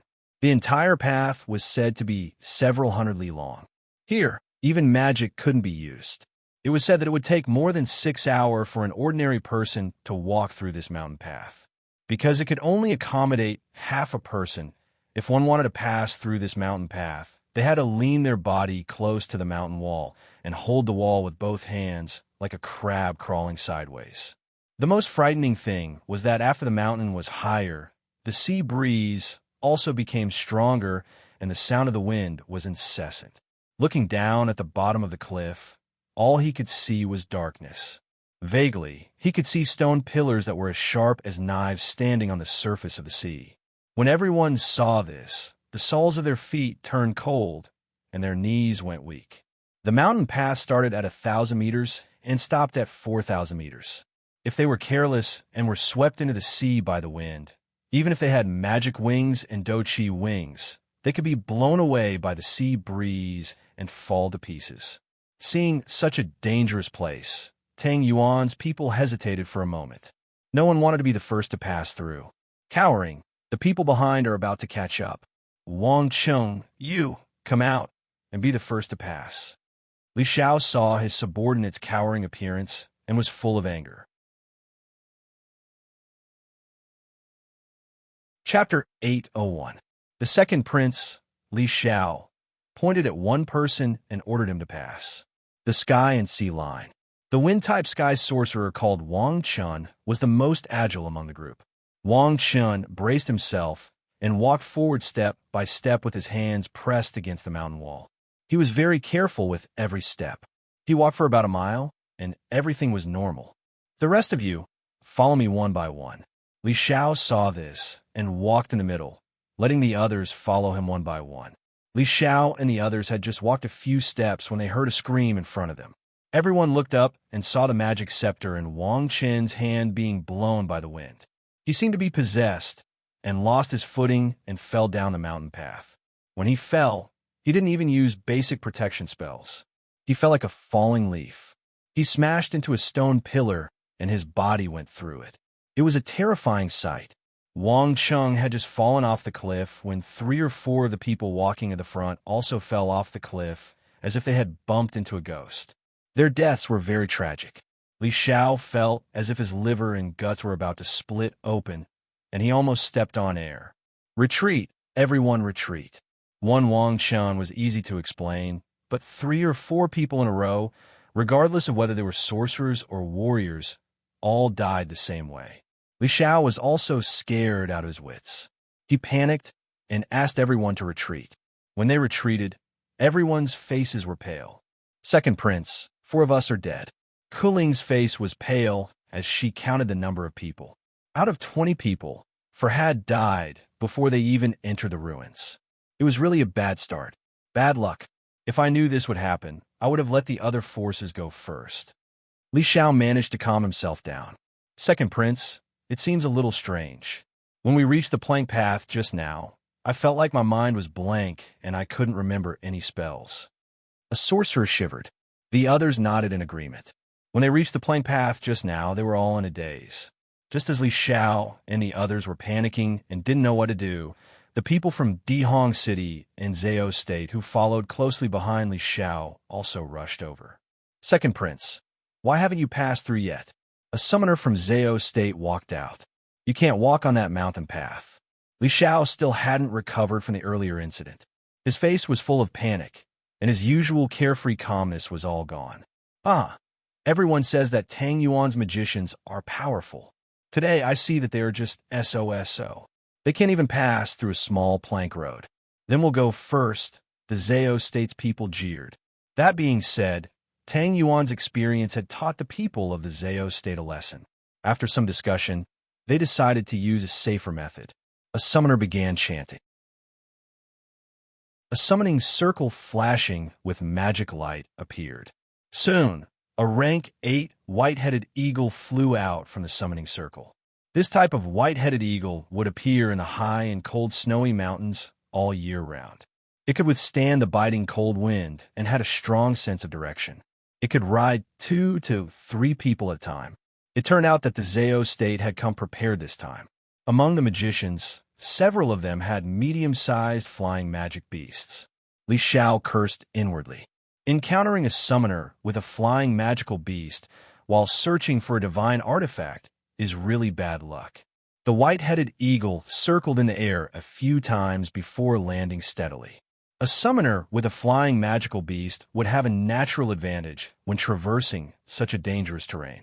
As soon as the white-headed eagle came out, 2 summoners rode on it.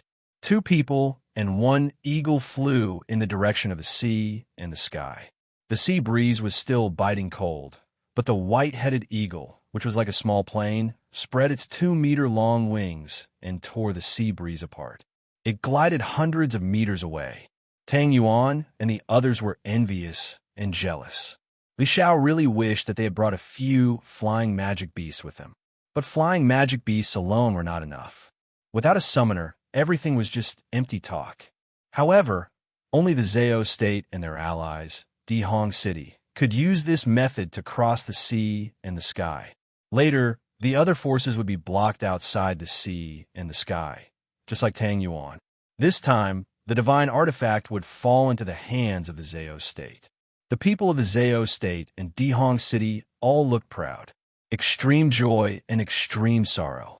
In the sky, the white-headed eagle, which was originally fine, let out a sorrowful cry.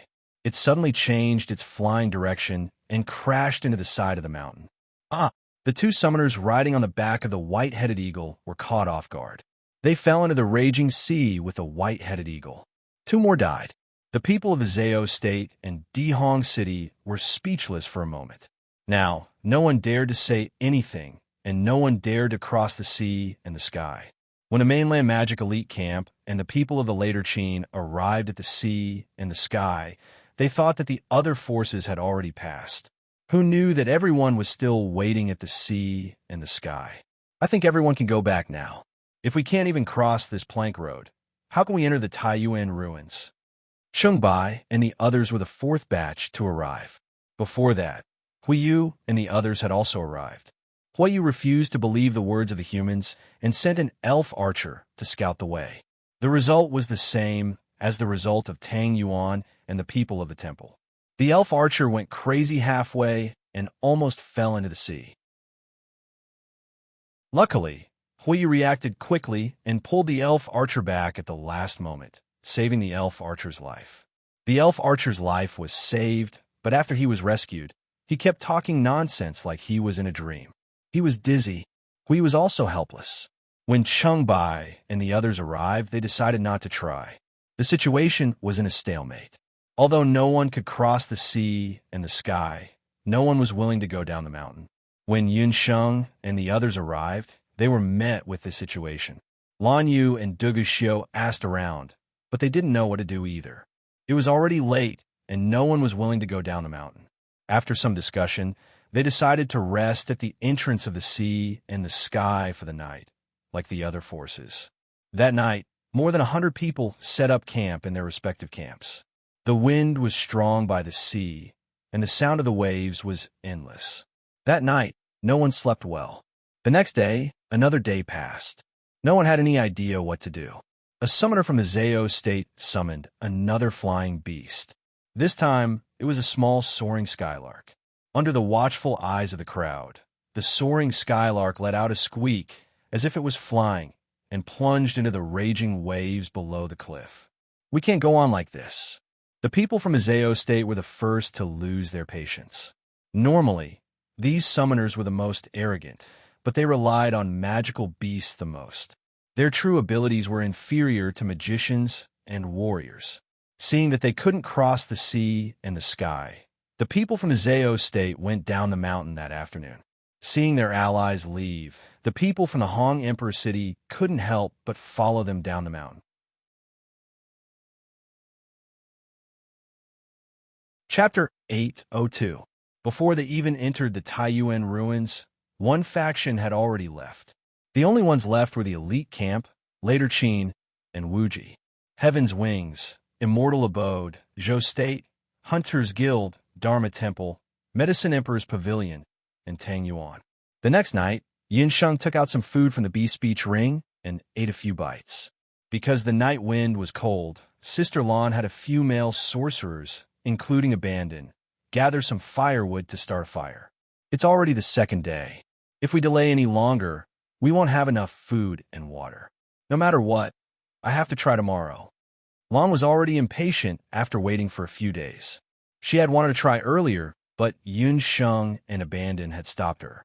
Sister Lan, it's better not to be rash, Yun Sheng advised. At this time, Abandon had already gathered some firewood and started a fire beside Yun Sheng and Lan. This fire is not bad. Little Wildcat, make room for this king. Yi Baiming stepped forward and squeezed his way to Yun Sheng's side. Yun Sheng rolled her eyes. There were so many empty seats around them.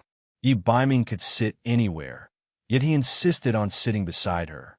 Abandon was fiddling with the fire. When Yi Biming sat down, the firewood in his hand shook. A spark flew out and landed on Yi Biming. Yi Biming saw this and raised his eyebrows. He was unhappy. This brat was obviously looking for trouble. It's freezing. You don't mind this prince coming to get some warmth, right? At this time, Dugu Xiu butted in. Since Dugu Xiu came, Madame Chi Bai didn't want to be outdone and also came over. In front of a small bonfire, 5 or 6 people were crowded. Other than Yun Sheng and Lan, the others had strange expressions. They were filled with hostility, like a few hedgehogs squeezed together. The atmosphere suddenly became strange. The fire grew brighter and brighter, and a special fragrance floated out. What's that smell? Night fox, is it from your body? Yun Sheng wrinkled her nose. She looked like a kitten, which made Yi Biming laugh. It's the smell of firewood. This area is close to the sea, so the firewood is very humid. So I decided to chop down some trees, Abandon explained. Yun Sheng looked at the fire. Beside Chi, there was a pile of trees that were still green. After seeing the shape of the leaves, Yun Sheng jumped up as if but was on fire. Senior sister, let's go ahead and take a look. Lan He Yun Sheng hurriedly walked away. In front of the bonfire, the 3 men were still staring at each other. After about a quarter of an hour, Yun Sheng and Lan came back. Their eyes were bright. Found it. I think I found the reason why the sea and sky line encountered evil. The reason lies in these leaves. We've all been poisoned, Yun Sheng said as she took out a handful of leaves. You're saying that these leaves are poisonous? Abandon and Madame Chi Bai both frowned. That's impossible. These leaves aren't poisonous at all, Abandon and Madame Chi Bai insisted. Abandon and Madame Chi Bai were both poison experts. Not only did they know how to use poison, but they were also very sensitive to poisons. Both of them were familiar with the books on poisons and poisonous herbs on the mainland. They clearly remembered that there were no records of these leaves. When they entered Mount Taiyuan, they had already carefully checked. There were no poisonous herbs or gas in this area. Along the way, their bodies didn't show any signs of being poisoned. That's because the gas released by these leaves can't even be considered poison. It's just a kind of miasma. Once people breathe it in, they'll be poisoned unknowingly. If people stay here for a long time, they might accidentally be poisoned or even go insane. Yun Sheng was a doctor.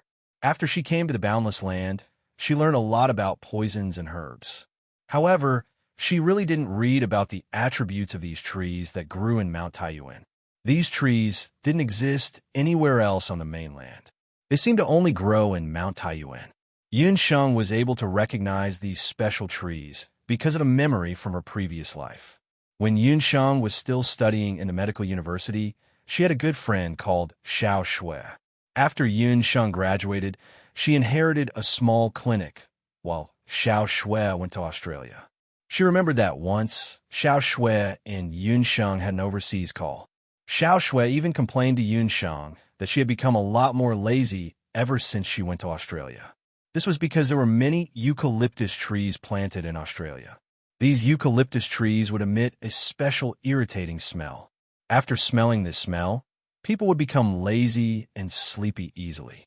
Yun Sheng also just found out that the leaves of these trees were very similar to the eucalyptus trees in Australia. That was why she asked her sister Lan to confirm it. After checking, she found that the most planted trees in Mount Taiyuan should be a variant of the eucalyptus tree. Yun Sheng directly named it Taiyuan eucalyptus. Although she didn't know whether the Penglai prince of Taiyuan eucalyptus deliberately planted this kind of Taiyuan eucalyptus, the smell of Taiyuan eucalyptus could make people and magical beasts hallucinate and eventually lead to the occurrence of evil. Yun Sheng was certain of this point. As long as you take the antidote and eliminate the toxins in your body, you can pass through the sea and skyline, Yun Sheng said, pretending to be mysterious, and took out a few bottles of pills. The people who listened to Yun Sheng's words were still half believed and half doubtful. It doesn't matter if you believe it or not. This prince believes it. Yi Biming supported Yun Sheng. He didn't say anything and took a bottle of medicine. We also believe in Yun Sheng. The people of the mainland elite camp echoed. Lan stepped forward and took a bottle of medicine. Duguxiu looked deeply at Yunsheng and was about to speak.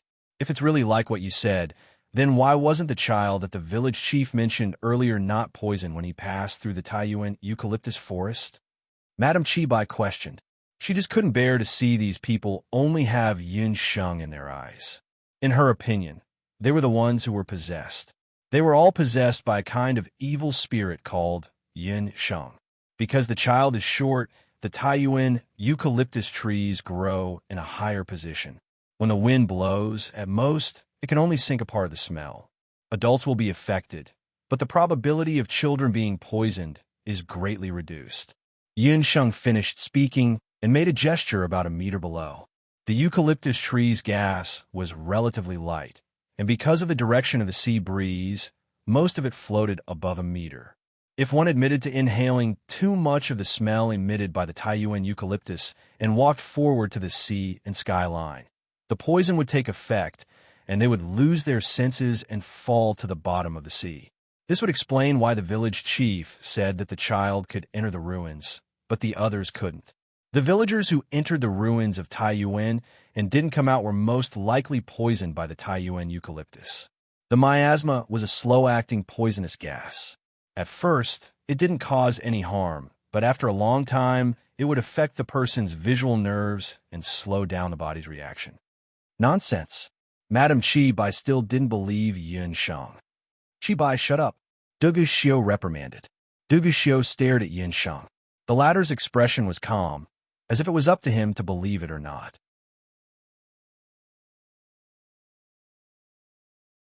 Chapter 803. Almost subconsciously, Duguxiu chose to believe in Yunsheng. Yunsheng was a very cunning person. However, there was one thing about her. She never treated human lives like grass. This might be because she was a medical practitioner, under the premise that there was no conflict of interest, no matter if it was an enemy or a commoner. They were all lives to her. Duguxiu had once witnessed Yunsheng's medical skills with his own eyes. Her strange medical skills saved Yunba's life. This prince also believes in you. Give me the antidote. Duguxiu also chose to believe in Yunsheng. Madame Chibai, who was beside him, felt as if she was slapped in the face. Her face and ears were red. If you want the antidote, pay up first. My antidote is priced at 10,000 purple gold. Seeing that we are allies, I will give you a 50% discount. I will give you an ally price of 5,000 purple gold for one antidote. There are a total of 10 of you, so just casually pay 50,000 purple gold. Yunsheng's words made Duguxiu's face stiffen. The corner of Yi Baiming's mouth curled up into a big arc-lawn huchi, and the others also couldn't help but laugh. Women had always been the type to hold grudges. This woman called Yunsheng loved to hold grudges even more. Yunsheng would settle the matter of Dongwang Ling, with Duguxiu bit by bit. 50,000 purple gold was just an appetizer. Surnamed Yun, you're going too far. Seeing that Yunsheng still dared to ask for money, Madame Chibai became even angrier. If it wasn't for the fact that she was afraid of Duguxiu getting angry, she would have already gone up and ripped Yunsheng's mouth apart. Duguxiu took out an Empire's purple gold card.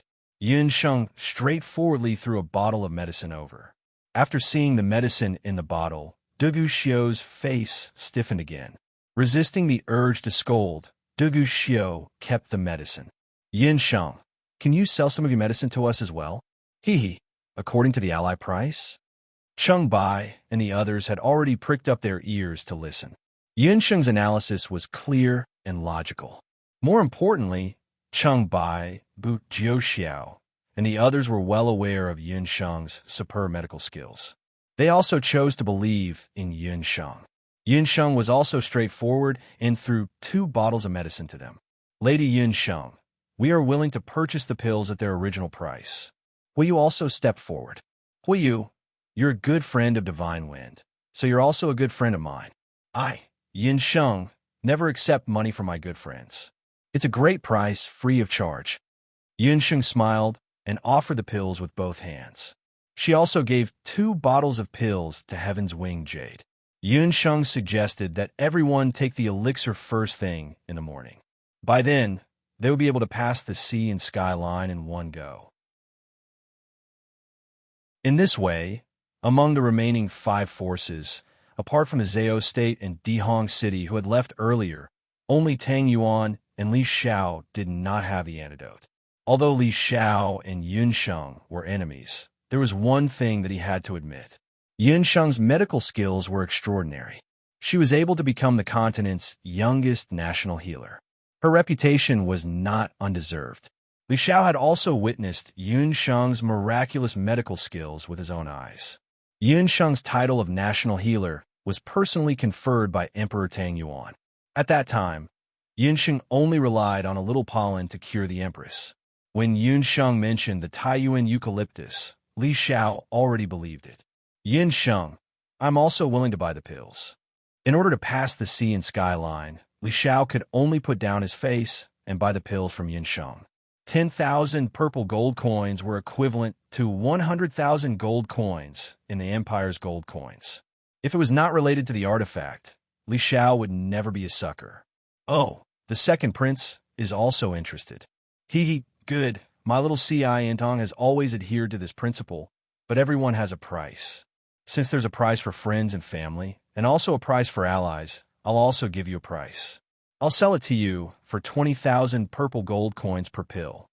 Yun Sheng said with a smile. His lips parted as he revealed a price. 20,000 purple gold coins, all right. Li Xiao readily agreed, but then he suddenly realized something. Yun Sheng, don't be so shameless. Why do other people only need 5,000 gold coins to buy it? Some people even give it to you for free, but I want 20,000 gold coins? Although Li Xiao was the second prince of Tang Yuan, he was very rich. But in these years, the crown prince's wings were becoming more and more plentiful. Li Xiao was further suppressed, and his income shrank a lot.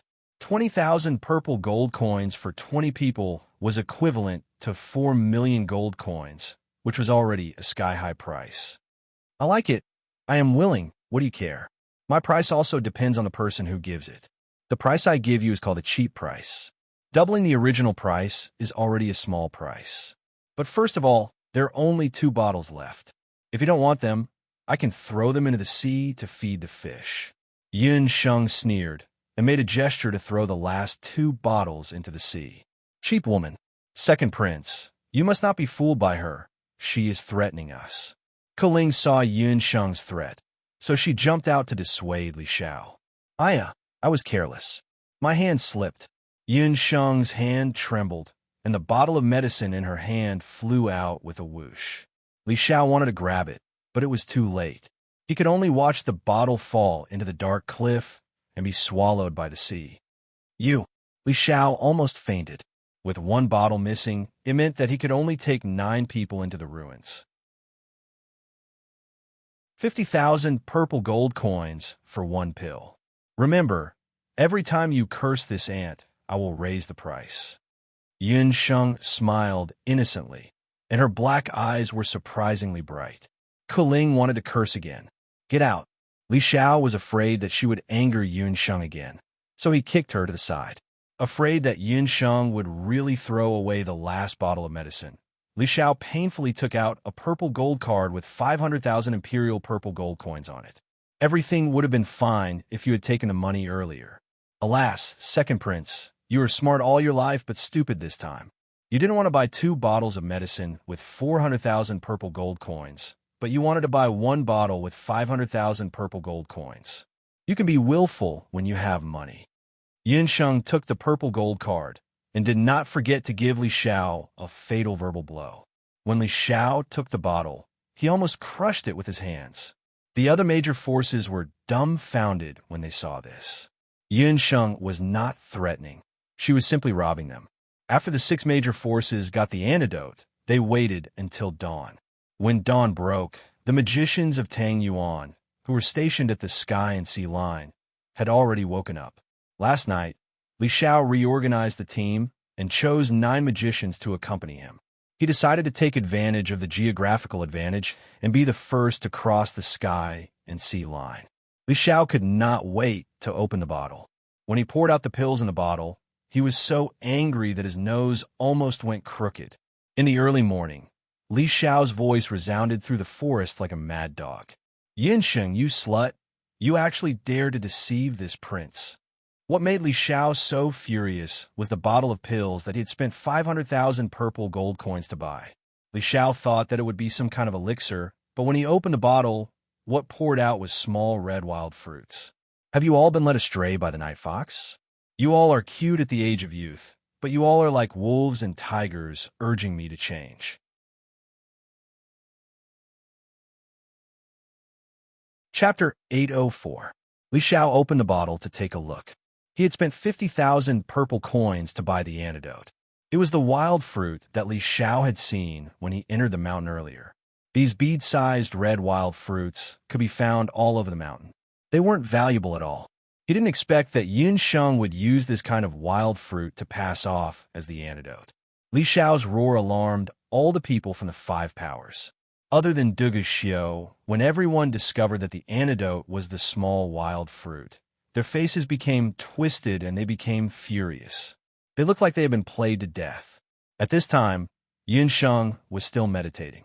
Hearing the roar that shook the mountain, Yinsheng calmly exhaled a mouthful of turbid air and finished meditating. Second Prince, it's not good to be so angry so early in the morning.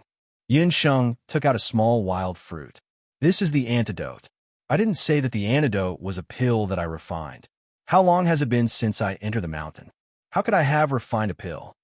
However, I guarantee that after eating this small wild fruit, you will be able to smoothly cross the sky-sea line. If you don't believe me, I can demonstrate. If it doesn't work, I can refund everyone's money. After Yinsheng finished speaking, she was about to throw the small wild fruit into her mouth. Wait! Yi Baiming and Dugu Xiao shouted at the same time. In a moment of desperation, the two grabbed Yinsheng's left and right hands. This prince will try first. This prince will try first. Yi Baiming and Dugu Xiao looked at each other. Regardless of whether the small wild fruit was the antidote or not, the two of them didn't want Yinsheng to take the risk of being the first to cross the sky-sea line. At this time, even a blind person could see the strange relationship between the three of them. One was Zhou State's Duke Baiming, the other was Later Qin's Crown Prince. They were actually willing to take the risk for a woman. The two of you are delicate and precious. Let me do it. Qi, who had been silent on the side, suddenly made a shocking move. He swallowed a small wild fruit and walked straight to the sky and sea line. Abandon. Yinsheng's hand was still held by Yi Baiming and Dugu Xiao. In a moment of desperation, she broke free from their grasp and ran forward to stop Abandon. It's fine. Abandon shook his head and walked forward resolutely. He was not the crown prince, nor was he a prince. He was just an ordinary man who wanted to silently protect the woman he loved. This time, let him do something for Yinsheng. There wasn't much hesitation on Qi Ye's overly handsome face. He walked towards the sea and skyline. His figure was not as tall as Yi Baiming and Dugu Xiao, but at this moment, he had a special charm. Abandoned was half lying on a mountain wall, slowly moving forward. At first, his footsteps were a little slow, but as time went on, his movements became faster. After walking for about half a kilometer, he cast a wind magic spell on himself, and his speed became even faster. After walking for another 5 or 6 li, Abandon called out to Yinsheng and the others. Everything is normal. You can come over. The mainland's elite camp let out a burst of joyous cheers. Lan immediately adjusted the formation. She and Yinsheng walked in the middle, Yi Baiming in front, and Dugu Xiao in the back. The group of people walked in a single file towards the sea and skyline. Seeing that the mainland's elite camp and the people from Later Qin had successfully reached the sea and skyline, the rest of the people were relieved. Tian Yu and Zhou Qinchuan were the second group to follow. Next was Huai Yu and the others from the Immortal Keeper Nation. Cheng Bai and the others followed closely behind. Ru Yi and the others from the temple also walked over. Even after most of the people had left, Li Xiao's face was still gloomy.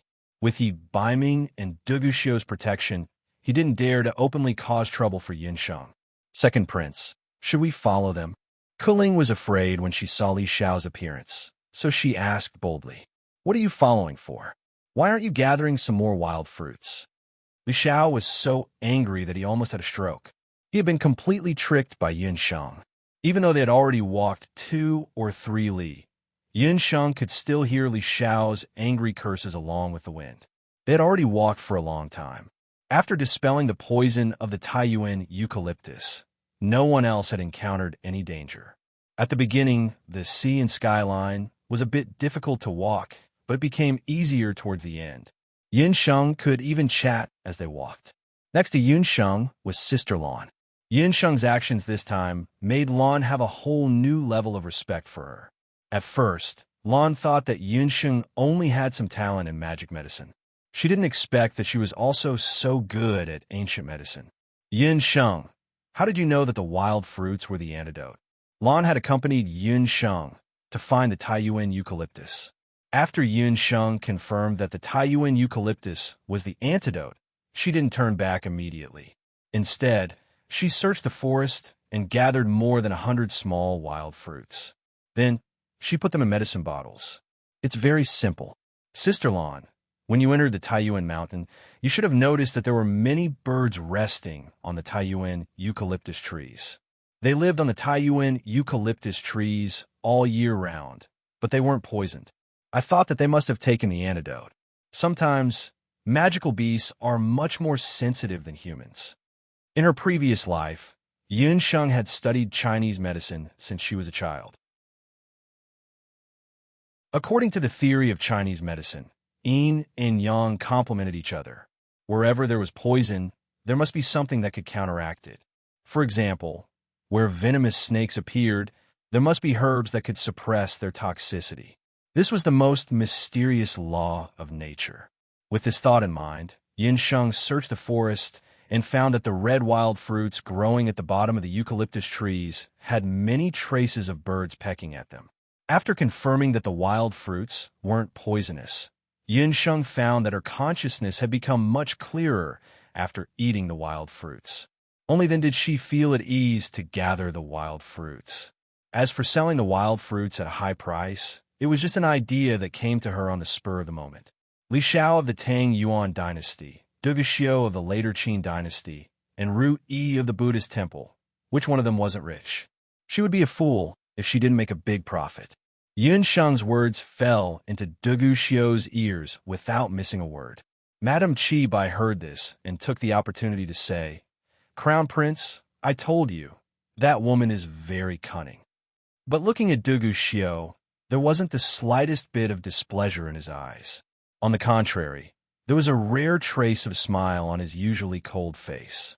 "Yun Sheng, you really are the woman that this crown prince has taken a fancy to." Zhou Qingchuan shook his head. He had already experienced Yun Sheng's methods. However, after a few years, Yun Sheng seemed to have become even more two-faced. He also wondered where she had learned these methods. Thinking about it, Li Xiao was quite unlucky. Earlier, Yi Baiming had cheated him of his purple gold mine, and now, Yun Sheng had cheated him of a large sum of money. TSK, Yun Sheng and Yi Baiming. Could they be considered as birds of a feather flocking together? With Yun Sheng's life-saving elixir, the extremely dangerous sea and sky line was finally completed after walking for an entire afternoon without any mishaps. We're finally done. This broken road almost scared this young master's heart out of his chest. After walking down the sea and sky line and stepping onto a normal mountain path, Chengbai couldn't help but complain.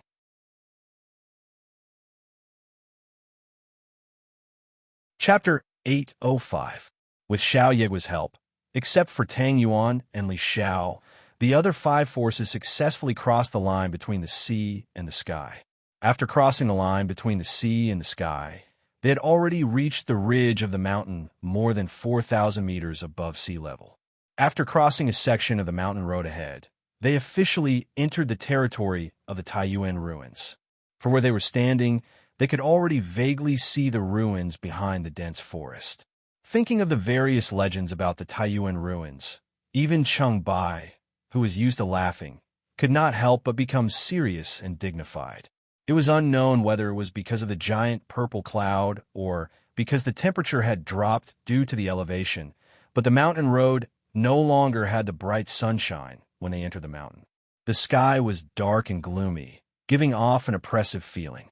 There were no green trees and red flowers around, and even the birds and other magical beasts were nowhere to be seen. There's a fork in the road ahead.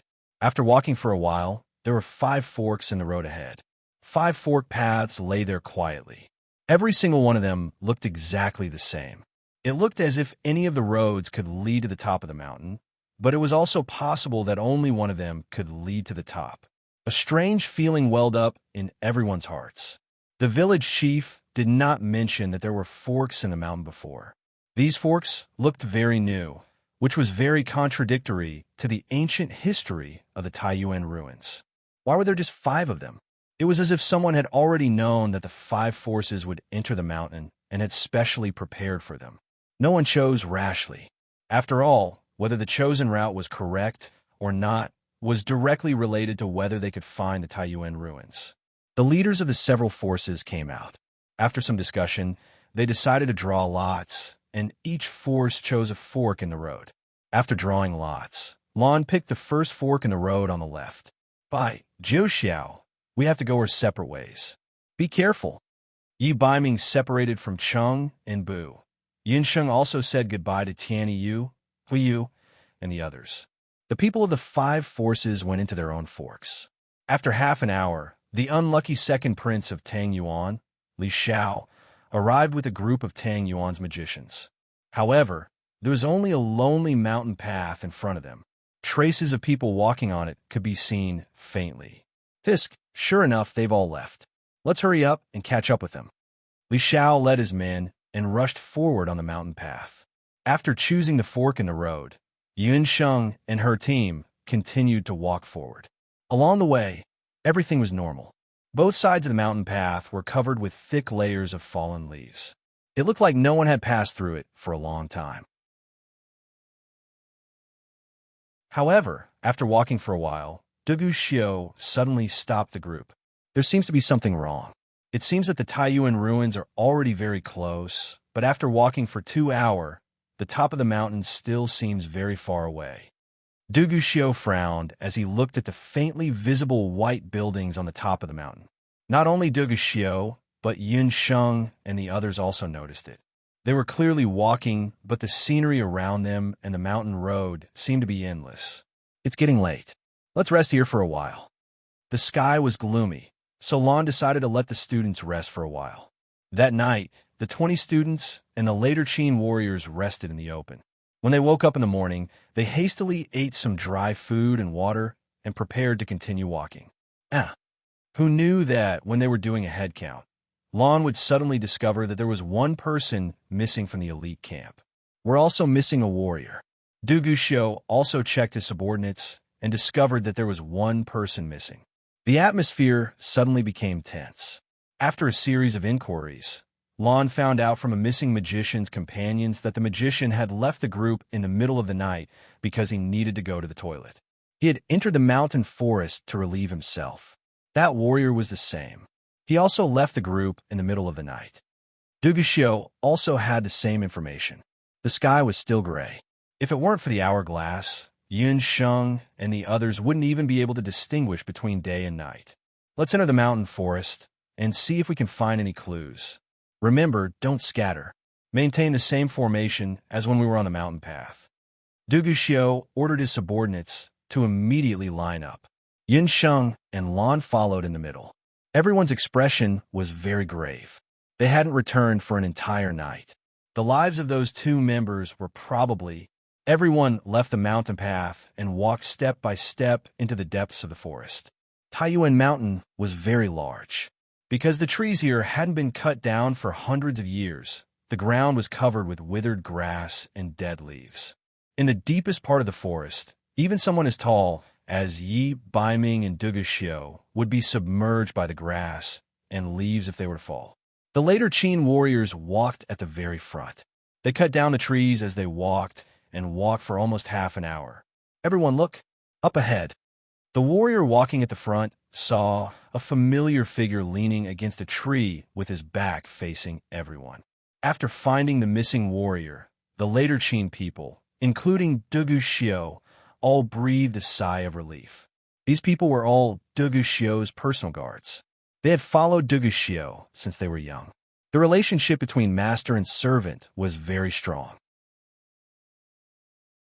Judging from his clothes and build, he was the missing later Qin soldier. "You brat, you made us look for you for a long time."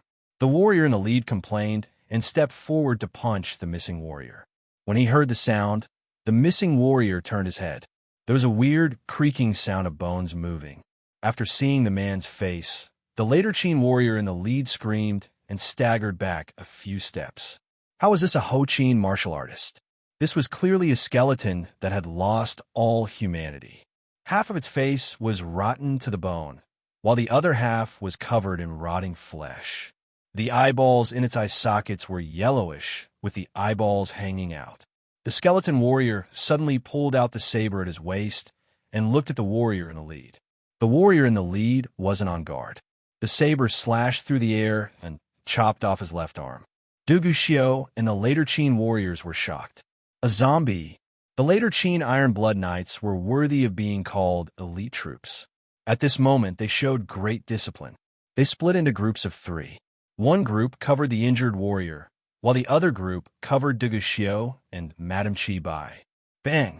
Just as Lan and the others were about to help, a fireball suddenly shot out from the forest. There was another person standing in the forest. That person was the magician who had gone missing in the middle of the night. His appearance was similar to the zombie warrior.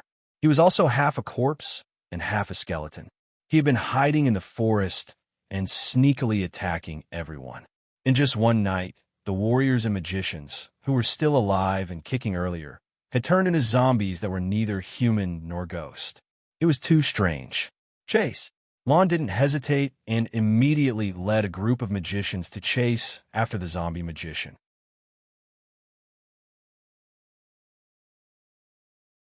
Chapter 806. After a series of attacks, the skeletal zombie was killed by a later Qin warrior. When it was killed, its corpse turned into a puddle of pus, emitting a foul stench. Lan and the others also returned. Because there were too many trees and vegetation in the mountain forest, they didn't dare to rashly enter. "Your Highness, it's bad. Lu Wu can't hold on any longer." Lu Wu was the later Qin warrior who had been injured by the zombie warrior. His bleeding had already stopped, but where his arm had been cut off, his flesh and bone had already changed color. The zombie poison was seeping into the other parts of his body. It wouldn't be long before he would become like that zombie martial artist, completely losing his humanity. He wouldn't even be able to recognize his own brothers and relatives. Lan and the others stood to the side with solemn expressions. Dugu Xiu stood guard by the warrior's side, not saying a word. "Your Highness, this subordinate doesn't ask for anything other than death." Lu Wu revealed a gloomy smile. Rather than becoming a zombie that was neither human nor ghost and hurting his brothers, he would rather die now. "Is there any way?" Dugu Xiu didn't raise his head, but asked Yun Sheng. Faced with such a situation, Yun Sheng was also very gloomy. However, she was also powerless. She had never experienced zombie poison before and didn't have any medicinal herbs that could be used at the moment. Silence was the best answer. Dugu Xiu hung his head. The other 6 later Qin warriors also had red eyes. Madame Qi Bai also had a gloomy expression. These people were all good brothers who had gone through fire and water together. It was too cruel to let Dugu Xiu personally kill them.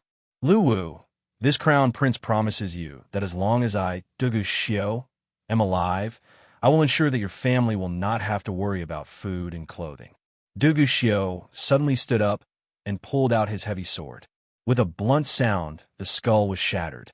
Lu Wu closed his eyes forever. Dugu Xiu's face didn't show any grief, but the hand holding the heavy sword trembled slightly. As the iron-blooded crown prince of later Qin, Dugu Xiu had to be iron-blooded and emotionless in this kind of situation.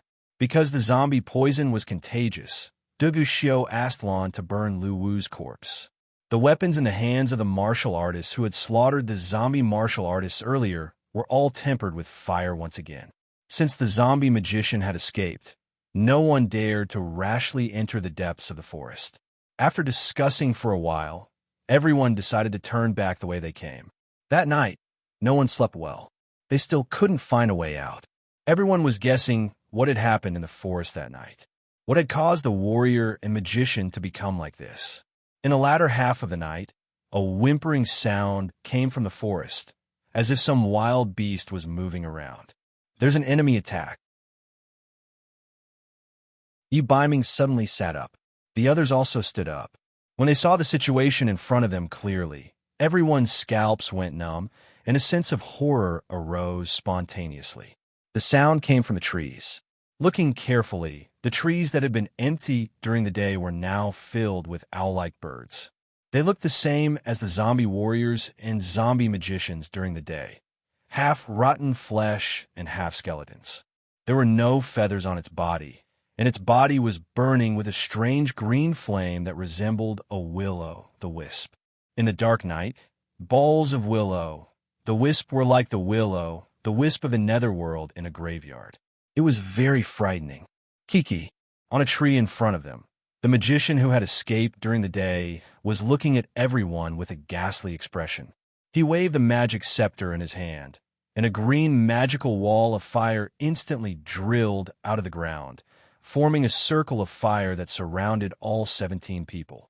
Lon chanted, wanting to use ice magic to extinguish the magical wall of fire. Who would have thought that ice magic would have no effect on the strange wall of fire? And the fire continued to burn fiercely. Off to the side, a female magician screamed.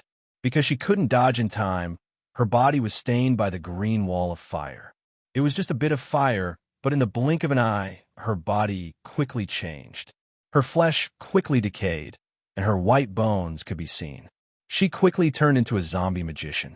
She jumped up and stood on the tree with the zombie magician. The female magician was an earth magician. As soon as she turned into a zombie, she quickly pierced a few earth spikes. What made everyone tremble with fear was that her earth spikes actually carried the effect of zombie poison. The raging fire approached step by step, and no one dared to rush out of the wall of fire. In addition, they also had to be on guard against the earth spikes that were everywhere. Damn it, what the hell is that? Madame Chi Bai was also unlucky. There were several times when she was almost hit by the earth spikes. She didn't want to become like the zombie female magician, who was neither human nor ghost. Little wild cat, follow me. Yi Baiming's gaze focused. The situation was critical, and he had to make a decision in the shortest amount of time. Whether or not they could successfully break out of the encirclement was not only related to him, but also related to Yun Sheng's life. In the blink of an eye, Yi Baiming reacted. His right arm shook, and a biting, cold fighting aura tore apart the green zombie fire. He then stomped his feet, hiding Yun Sheng behind him, and a layer of biting, cold fighting aura emanated from his body. The wind tore a crack in the zombie fire, just enough for the two of them to pass through. He pulled Yun Sheng and was about to cross the gap in the fire. As for the others, he was too lazy to pay attention to them. When Dugu Xiu saw this, he didn't show any signs of weakness. He roared, and a dense black fighting aura surrounded his body. He reached out and protected Madame Chi Bai under his hand. He leapt up, reaching a height of several dozen meters. Without using his fighting aura wings, he had already passed through the wall of fire. Yun Sheng was pulled along by Yi Baiming, but she was still worried about Qi and Sister Lan. Just as the two of them were about to cross the wall of fire, Yun Sheng's eyelids twitched. Not good. Yun Sheng's sharp senses detected a wave of earth magic that was about to take action. The zombie female magician had already chanted, and several earth spikes that were dipped in zombie poison broke out of the ground. If this continued, Yun Sheng and Yi Baiming would both be stabbed. Without any hesitation, Yun Sheng broke free from Yi Baiming's hand and pushed Yi Baiming away. Her body, however, fell into the zombie fire due to the strong inertia. The zombie fire gathered once again, and the green flames instantly engulfed Yun Sheng. Yun Sheng. Yi Baiming's heart trembled. His fear transformed into an icy chill that invaded his entire body, and a vicious aura engulfed Yi Baiming like a flood. In that instant, his gray eyes were filled with a bloodthirsty, killing intent, and scales burst out from his arms. Seeing Yunsheng fall into the fire, Deguxiu's heart also trembled. He pushed Madame Yunsheng outside and was about to rush into the fire to rescue Yunsheng. Just at this moment, Deguxiu's eyes froze, and his body that was about to jump into the fire stopped abruptly. He thought that he was seeing things, but there was a trace of red in the zombie fire that was burning again.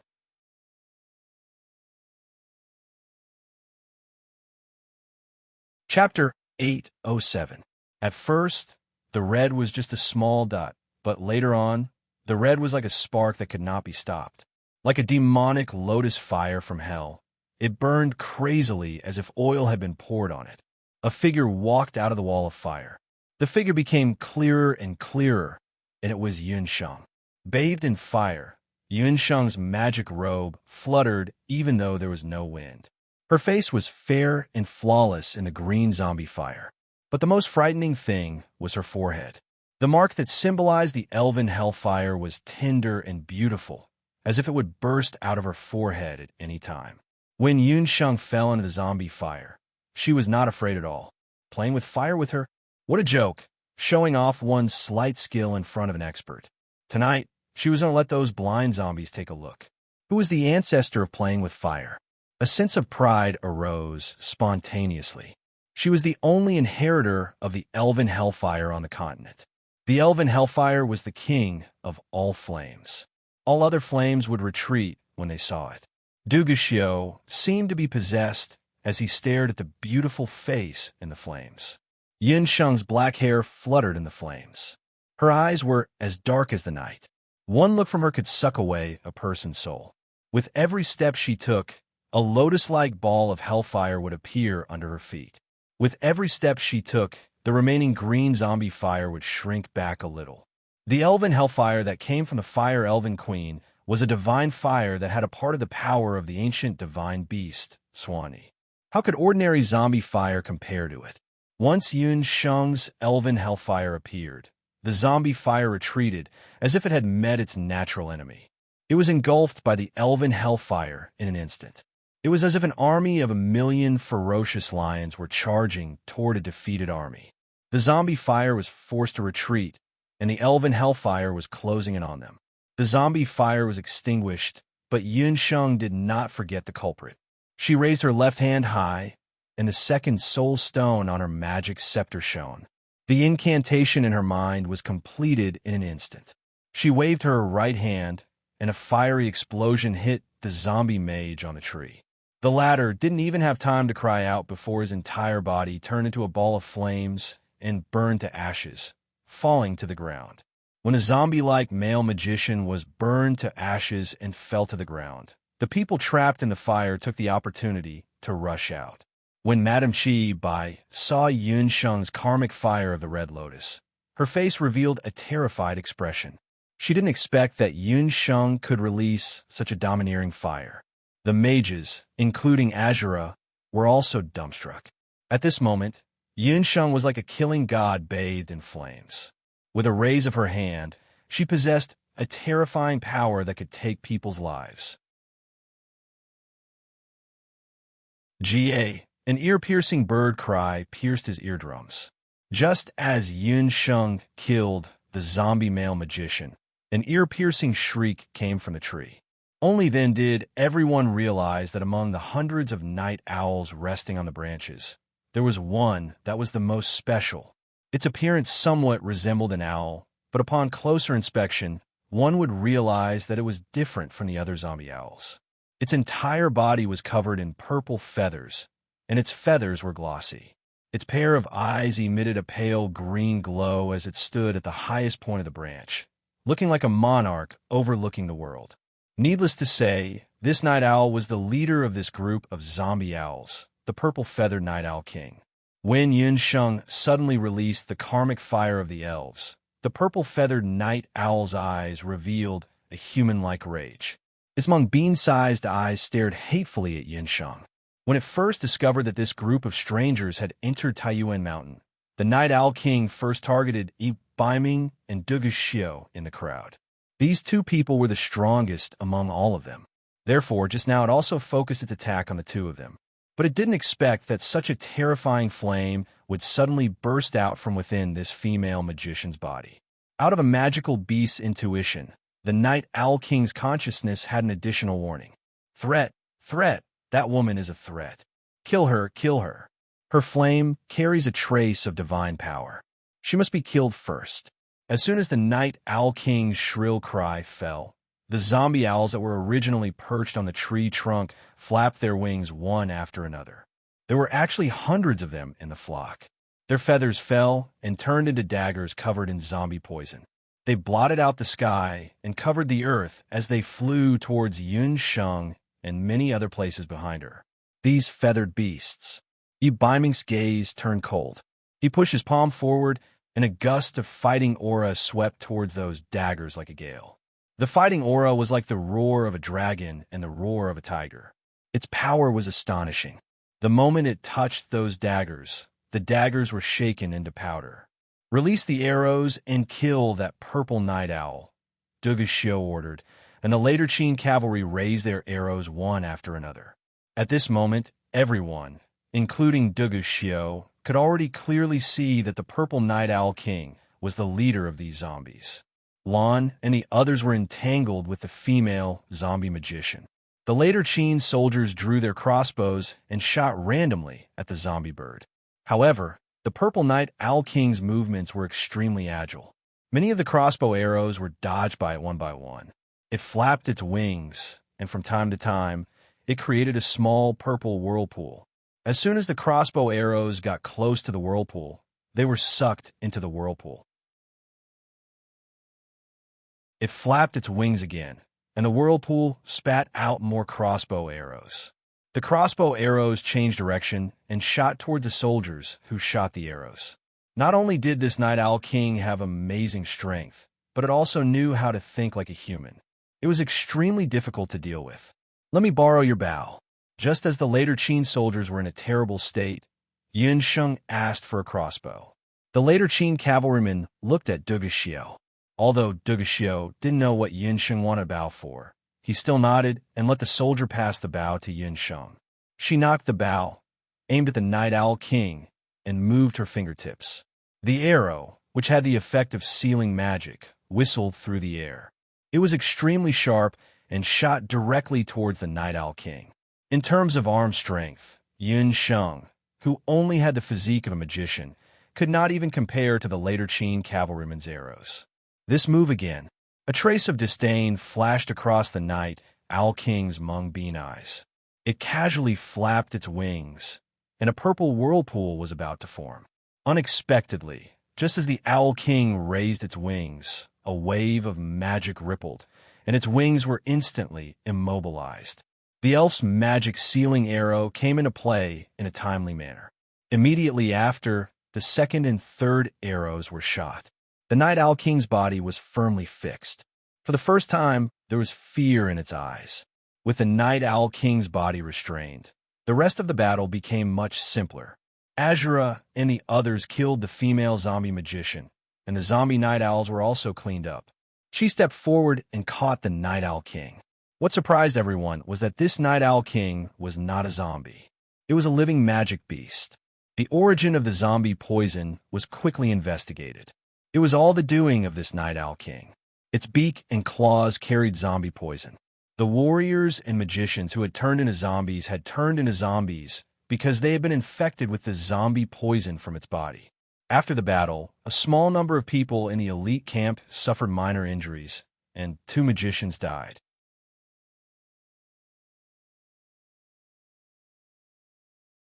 Chapter 808. On Ho Chin's side, they also lost 2 martial artists. Another few people were seriously injured. With Yun Sheng around, those people's lives were not in danger. What species is this? I don't think I've seen it before. Madame Qi Bai examined the purple feather owl king. Not only on the Boundless Continent, but even in the Ba Huang tribe, she had never seen such a magical beast. It should be a mutated magical beast. Abandon carefully extracted the poison from the Owl King's body. He was worried that they would encounter more purple feather owl kings later on in the journey. For safety reasons, he planned to find the antidote with Yun Sheng as soon as possible. With the antidote, they wouldn't have to be afraid of zombies later on. Taiyuan ruins are indeed a little strange. Yun Sheng recalled the Taiyuan eucalyptus at the foot of the mountain and this terrifying purple feather owl. Taiyuan Mountain hid two types of mutated creatures that had never appeared on the mainland. This wasn't a good thing. Ah, Madame Chi screamed. The purple feather owl king exploded right in front of her eyes. Purple blood sprayed all over her face. It was smelly and fishy, scaring her so much that she turned pale. TSK, this thing can actually self-destruct. We didn't find the soul stone. Lon was a little disappointed. It's okay. I've already extracted the poison and a portion of its blood. It should be able to be used for treatment. Abandon had already obtained a portion of the poison and blood. After checking, he found that it was similar to the first type of snake venom that Mentor Shi Huang had found. There's an exit in front. Yi Baiming and a few warriors from the mainland's elite camp walked back. After being trapped in this mountain path for 3 days and 3 nights, they finally found the exit. It seemed that the reason why they couldn't find the exit earlier was because of this purple feather owl. Then let's get out quickly. If we stay in this damned place any longer, we'll puke. Yun Sheng and the others followed the group and walked forward. After the journey to the fork, the number of people in their group increased to 16. While Yun Sheng and the others were trapped in the fork, the situation of the other forces who had entered the different forks was not worse than Yun Sheng and the others. Although they didn't encounter any zombies, they did encounter magical beasts of the 4 major attributes. The magical beast magic was very strange. After a bloody battle and losing nearly half of their members, the members of the major forces finally managed to escape from their respective mountain paths. Damn it, my clothes are ruined. Chengbai took a deep breath after walking out of the fork in the road. Chengbai had never been in such a sorry state in his entire life. He had always fancied himself as a romantic and had the image of a young master dressed in plain clothes. But this time when he came out, his hair was burnt, his clothes were black, and even the bone fan in his hand had a big hole in it. Zhou State and the Hunters Guild didn't have much luck. They encountered a fire-type commander-level magical beast, the Bramble Firebird.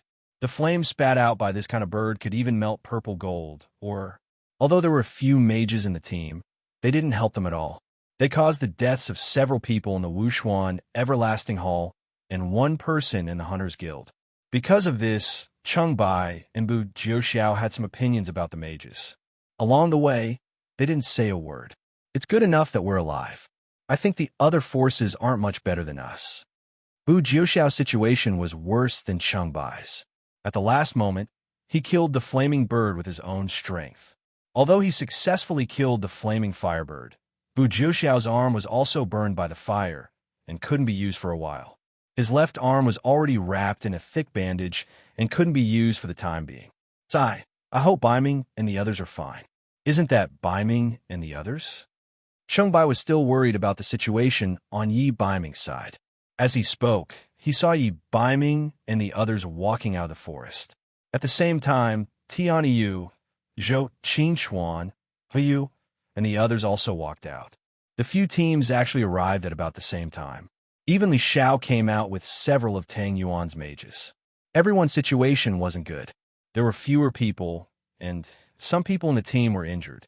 However, the few of them noticed that the fork in the road earlier had disappeared. They all walked out of the forest in different directions. By Jiuxiao, why are you guys like this? Seeing his good friend in a sorry state and injured state, Yi Baiming couldn't help but be shocked. Wow, you guys don't look like you've lost much. Only 4 people are missing. We've lost 7 people.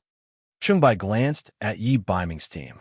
Other than a few people who were slightly injured, the others were neatly dressed and looked like they had just returned from an outing. The other major factions also suffered losses. Heaven's Wing Jade's group lost 8 people. On Huiyu's side, 9 sprites died. Their luck was even worse. They suddenly encountered water-type magical beasts with attributes that countered each other, causing their losses to be especially heavy. However, the one who suffered the most losses was Tang Yuan. Li Xiao had not hesitated to waste time earlier and turned back to the foot of the mountain to collect wild fruits. He brought 20 people and thought that they could successfully reach the Taiyuan ruins. Who knew that they would enter a strange fork in the road? They also encountered the purple feather owl king at the fork in the road. However, compared to Yunsheng and the others, they had no elven hellfire or abandon, who knew how to detoxify the zombie poison. When they broke out of the encirclement, a total of 13 people died. Li Xiao only brought out 7 people. In that case, there's clearly no fork in the road. I feel like we've stepped into a trap set by someone else. Looking at the dense forest without a single fork in the road, everyone had an indescribable feeling in their hearts.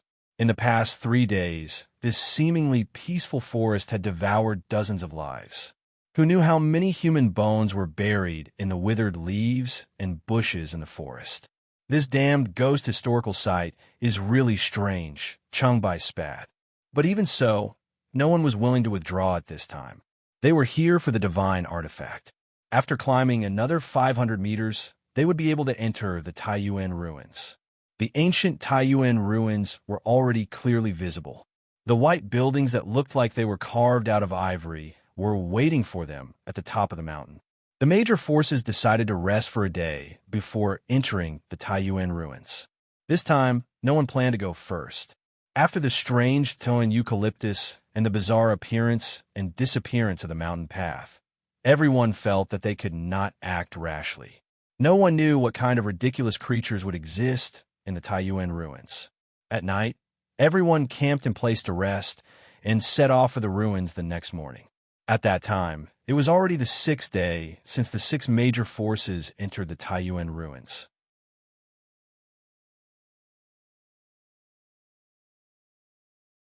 Chapter 809.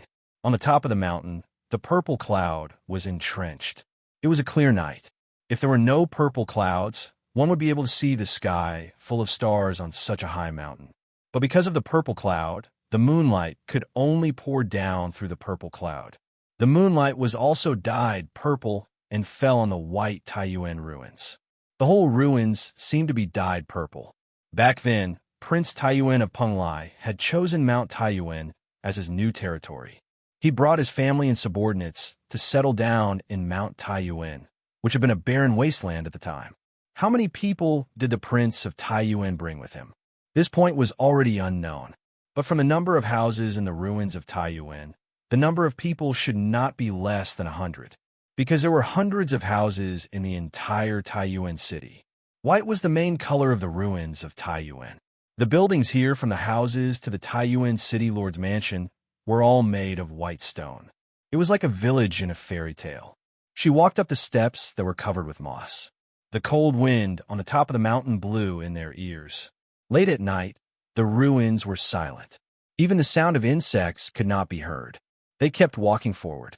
At the highest point of Taiyuan Mountains, on the steepest mountain near the sea, there was a miracle castle that covered an area of more than 10 acres. It was indeed a castle. Compared to the castles and the pictures that Yun Sheng saw in the modern world, it was more magnificent and more magical. This castle was the Taiyuan city lord's mansion. The Prince of Penglai did not hesitate to spend a lot of money to build the Taiyuan city lord's mansion. When the Taiyuan city lord's mansion was first built, it was very beautiful. It was like a pearl in Taiyuan mountains. Whether it was day or night, it shined brightly. But since Taiyuan city was destroyed overnight, it became a forbidden area in the eyes of the outside world. If it was not for the starry sky magic array in the temple indicating that the 8 barren artifacts were hidden here, perhaps no one would come here again. The Taiyuan city lord's mansion was the same as the other residences in the Taiyuan ruins. It was no longer complete, but compared to the ordinary houses in the Taiyuan ruins, the castle was more damaged. It was as if it had experienced an earthquake or a hurricane or a terrifying thunderstorm. The entire city lord's mansion was split into 2 halves. Its dome-shaped roof, like a head cut off by an executioner on a scaffold, tumbled to the ground. The walls and doors had also collapsed, but upon closer inspection, whether it was the walls or the bricks, Every brick and tile of the Taiyuan City Lord Mansion was carved out of priceless ivory. Even after experiencing the terrible accident hundreds of years ago, every tusk was still as new as before. Through the broken walls and slanted doors, one could see the luxurious scene of the former City Lord's mansion. The ground was inlaid with magnificent marble, and a magic fountain that had already dried up was lying on the ground. There were also a large number of gold coins and precious gems scattered on the ground of the City Lord's mansion. There were even some soul stones among them. Just these things alone were enough to make most of the people on the boundless continent go crazy.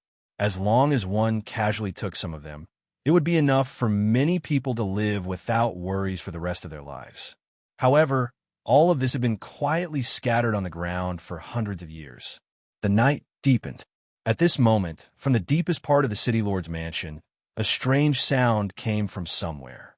Because it was too far away, Yun Sheng and the others, who were still on the ridge, could not hear the sound here. The sound was very soft at first, but as time passed, the sound became louder and louder. Dong, dong, dong, dong, huff, huff. It sounded like someone was underground, banging on the ground, trying to break free from a dungeon. It also sounded like a prisoner who had been severely punished and could not bear the burden, panting heavily. The banging and panting sound echoed throughout the night. After the first ray of morning light appeared on the horizon, the sound gradually disappeared. On the ridge, Yun Sheng had already completed her morning meditation. She unexpectedly discovered that after entering Taiyuan Mountain, although there were many dangers, but under the effect of the celestial meditation, the magic power in her body had stabilized a lot. She had vaguely jumped from the beginner level of Sky Mage to the intermediate level of Sky Mage. In just a few days' effort, there was actually such a gratifying improvement. Taiyuan Mountain was indeed a very mysterious place. Our is not much difference. Let's prepare to set off. Lan and Duguxiu reorganized their troops, and the other major forces also walked together towards the ruins of Taiyuan. After crossing a mountain path that was not too steep, the ruins of Taiyuan finally appear in front of them. So quiet, so beautiful. This was the feeling everyone had when entering Taiyuan. Other than the whistling of the sea breeze, there was no sound around. This place was like a corner forgotten by the world. Thousands of houses were scattered on this flat ridge in picturesque disorder. The Penglai Prince of Taiyuan must have been a very good person at government affairs. The area of Taiyuan City was not large, just the size of a village, but the houses here, no matter the height or style, were the same. Outside the houses, there were unified animal pens for magical beasts and some traces of magic arrays. The city was crisscrossed with ditches, and the irrigation works were very convenient. For example, there was a magic water delivery device in the dormitory. Once the magic array was activated, clear water would flow out from the tap. In addition, there were a lot of magic arrays arranged in the houses. Those magic arrays could be used for heating and cooking. It could be seen that at that time in Taiyuan City, the popularity of magic was very high, and most of the residents also knew magic. Between the houses, there were neat paths. Looking at the situation more than 500 years ago, Taiyuan City was comparable to any powerful city-state on the boundless continent, whether in terms of economy or living conditions. However, this also increased the doubts of everyone. Why would such a peaceful city decline overnight? Because of the purple clouds, the sun on the top of the mountain was not strong. The ground was covered with emerald green weeds.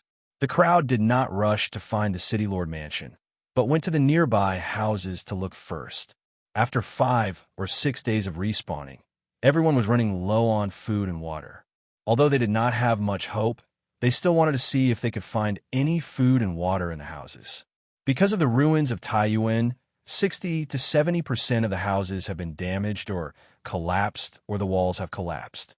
Lan He and Yun Sheng searched for about a quarter of an hour before they found a relatively less damaged house. They pushed open the half-closed door and heard a creak. The door opened. This was a house facing the north and south. There were 3 entrances. Entering the door was the hall, and on the side was the bedroom. In the hall, All the furnishings were normal. Yin Shangluk, Sister Lan pointed to the dining table in the hall. On the dining table, there were still bowls and chopsticks, as well as several dishes that had not been finished in time.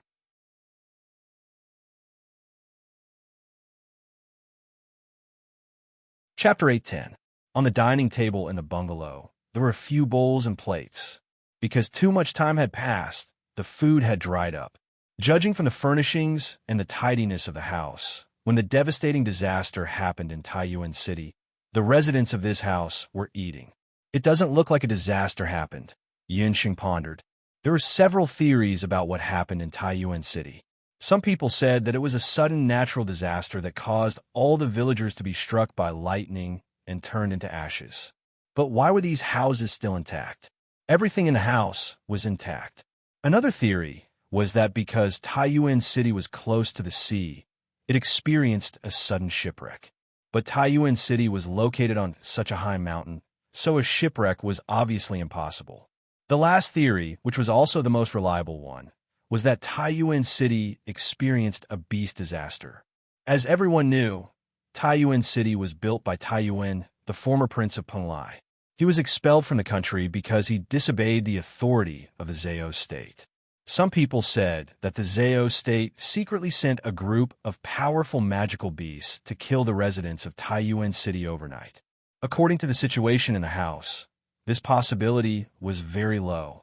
Otherwise, if there was really a magical beast attack, the house would be a mess. This made it even more difficult for Yun Sheng to guess what caused the destruction of Taiyuan City overnight. Could it be that the residents here were like dew, evaporating from the earth? Yun Sheng and Lan found some fresh water in the house, and the food had been moldy and rotten. Other than that, there was nothing else. The residents' clothes and bedding had been weathered and turned into powder with a pinch. Yun Sheng and Lan saw that there were no clues, so they walked out of the house. The other major forces also came out one after another. Everyone's discovery was the same as Yun Sheng and the others. There is nothing unusual. Yi Baiming and Du Guxiu also came out of the other two houses. The other major forces were already waiting at the intersection. The entire ruin was very quiet, but in this silence, there seemed to be a hair-raising feeling. Of the 7 powers that had entered the mountain earlier, only Tang Yuan, Immortal Abode, and Wuji were left. Skywings, the elite battalion, Later Qin, Zhou State, Hunter's Guild, Law Temple, and the Medicine Emperor's Pavilion. When they entered the mountain, each team had 20 people. But now, the elite battalion and Later Qin had the most people with a total of 16 people. The other teams had around 10 people left, and Tang Yuan and Li Xiao had the least people. The total number of people had shrunk to 60 or so. The Taiyuan City Lord's mansion is right in front of us. The team moved forward. After passing through a collapsed defensive wall, the Taiyuan castle appeared in front of everyone. Even though part of it had already collapsed, the magnificence and luxury of the Taiyuan castle still attracted everyone's amazement. However, no one was truly immersed in this beautiful scenery. It was very likely that there was a divine artifact of the 8 desolate lands hidden in this castle. Because the entrance had been blocked by a large number of ivory stones, the major powers spent nearly half a day clearing the entrance. The moment the entrance was cleared, Yunxing only heard a soft voice in her ear, like a sigh, but also like a call. "You're here." Yunxing quivered. "What's wrong?" Yi Baiming saw that Yunsheng's complexion was not very good and asked with concern. "No, maybe I heard wrong." Yunsheng listened carefully again, but the voice from before had disappeared. "You must be too worried. After we go in, follow me." Yi Baiming's big hand held Yunsheng's little hand. His eyes were so gentle that it could drown a sea. Yunsheng did not answer. Her mind was still filled with the strange voice. Yi Baiming and Yunsheng's actions fell into the eyes of the strange magician from Zhou State behind them. His eyes flashed with a hint of venomous hatred like that of a viper. The entrance to the Taiyuan castle was an arched stone door, and inside was a corridor paved with white marble. Heavens, this is a statue carved from purple gold. This is a blanket made from the fur of a ninth-rank magical beast. In this corridor of about 100 meters long, all the items from the time of the Lord of Taiyuan City were perfectly preserved. The Lord of Taiyuan City came from Penglai, which is the country of summoners and magical beasts. Therefore, all the decorations in this corridor had a strong summoner's color. There was a statue of a magical beast placed every 5 meters in the corridor. There were statues of magical beasts from the 1st rank to the 9th rank, and even the commander rank. All the statues were made of purple gold, and the statues were vivid and lifelike. There were many different kinds of magical beasts. Such a statue, even if there was only one, could be sold at a sky-high price on the mainland. Although the warriors and magicians present were all experts carefully selected by the major forces, when they saw these purple gold statues of magical beasts, their eyes could not help but shine. Just when everyone was sighing and even going forward to touch the statues of magical beasts, Yunsheng felt a chill down her spine. She always felt that these magical beasts seemed to be staring at them. They were just some statues. How could they give off such a feeling? Yunsheng shook her head. It must be because she had experienced too much after entering Taiyuan Mountain in the past few days that she became paranoid. Look, there's a jade tablet in front. The only people who were immune to these sparkling purple gold statues of magical beasts were probably half-baked businessmen like Tianyi Yu and Zhou Qingchuan. Both of them were born in wealthy families and had long been accustomed to this purple gold. Tianyi Yu found a jade tablet. Even Tianyi Yu, who was used to seeing top-grade treasures, could not help but sigh when he saw this jade tablet that was more than 5 meters high. It was a piece of top-grade white marble.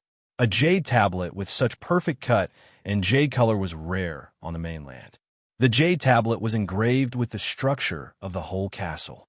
From a map on the tablet, the whole Taiyuan castle was divided into several major parts. The magical beast corridor, the Taiyuan garden, the living room, the city lord's hall, and the underground palace. On the stone tablet, the main purpose and function of these castles were also briefly explained. Although the structure of the castle looked simple, it was actually as complicated as a maze. There were more than 100 living rooms for guests, and they were all suites with complicated structures. Needless to say, in the city lord's hall in the deepest part of the castle, there was a magic array that led to the underground palace. The corridor where everyone was now was the magical beast corridor on the jade tablet. It was 166 meters long and had a total of 22 magical beasts. There were 2 statues of magical beasts of each level, from the 1st level to the 9th level, and then to the saint level and king level magical beasts. Did you notice that there are only 2 king-level magical beast statues missing? Yunsheng suddenly said, "That's right, there are only 20 of them. It seems like we're missing 2 of the king-level magic beast statues. Could it be that the statues grew legs and ran away?" Chengbai joked, but Yunsheng didn't even have a trace of a smile on her face.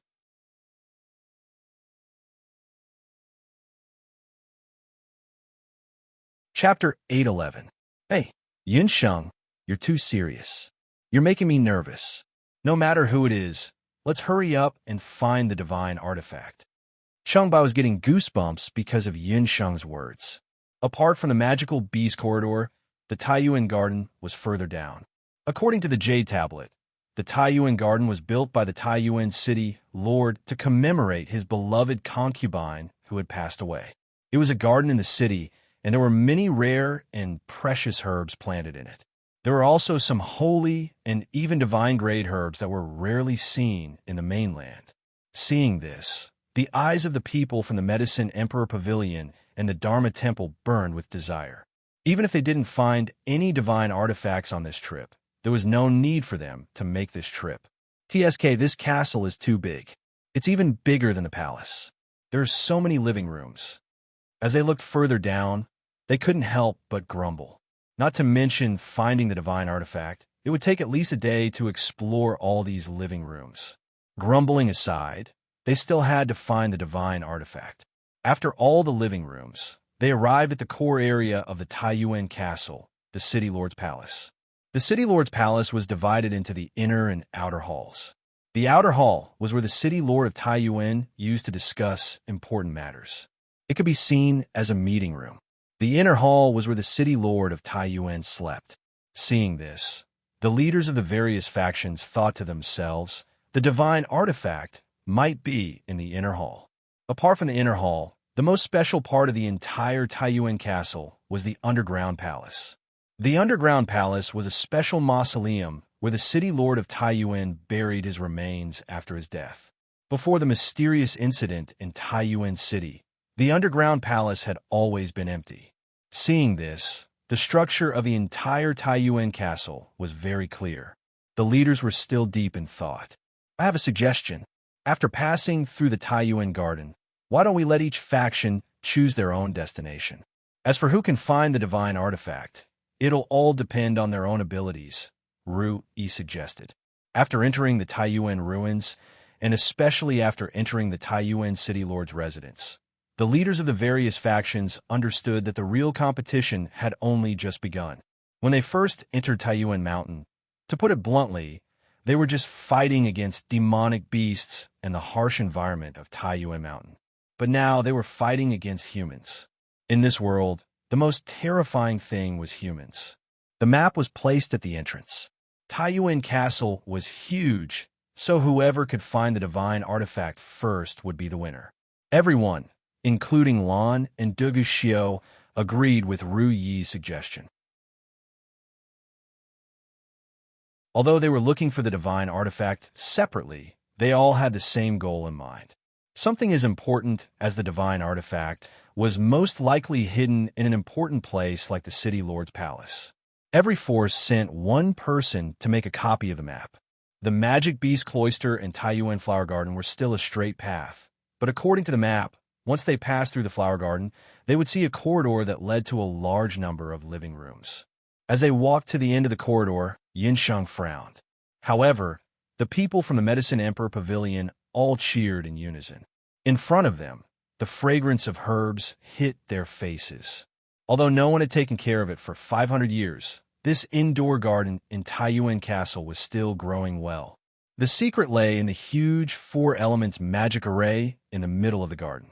This magic array combined the four elements of earth, water, fire, and wind. The four elements magic array was a very ancient magic array.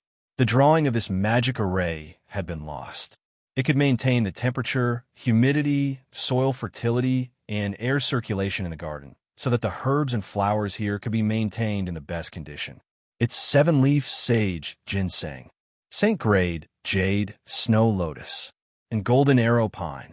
In the face of so many rare herbs, not to mention the people of the Medicine Emperor Pavilion, even some of the accompanying warriors and magicians all rushed forward. They were desperate to collect those precious herbs.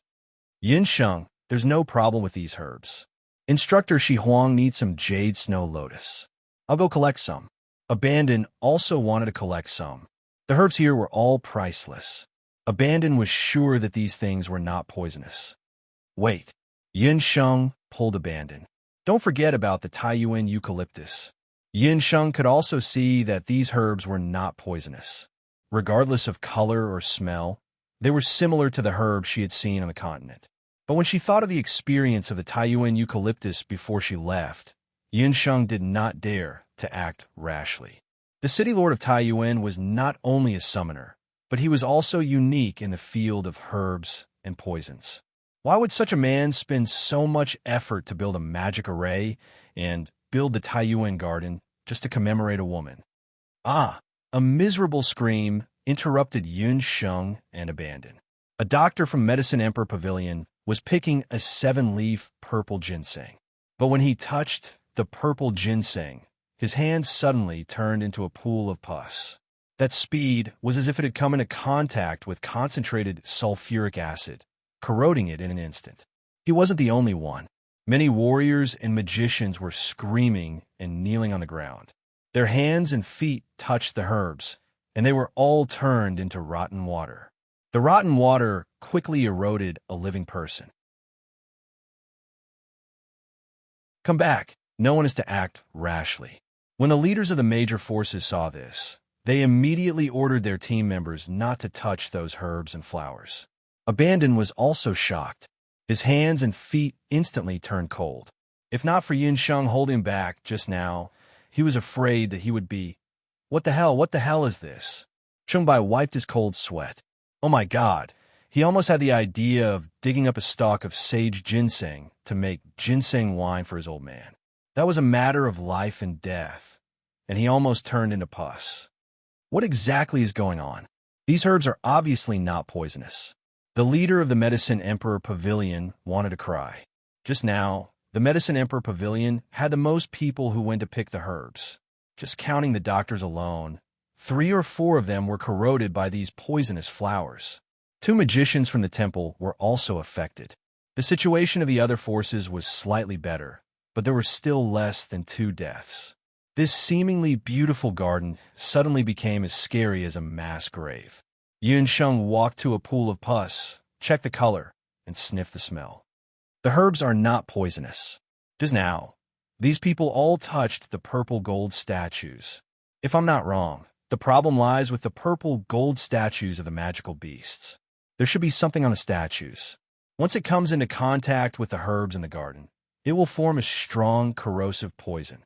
The owner of this castle warned us that greed will be punished. Yunsheng took a deep breath.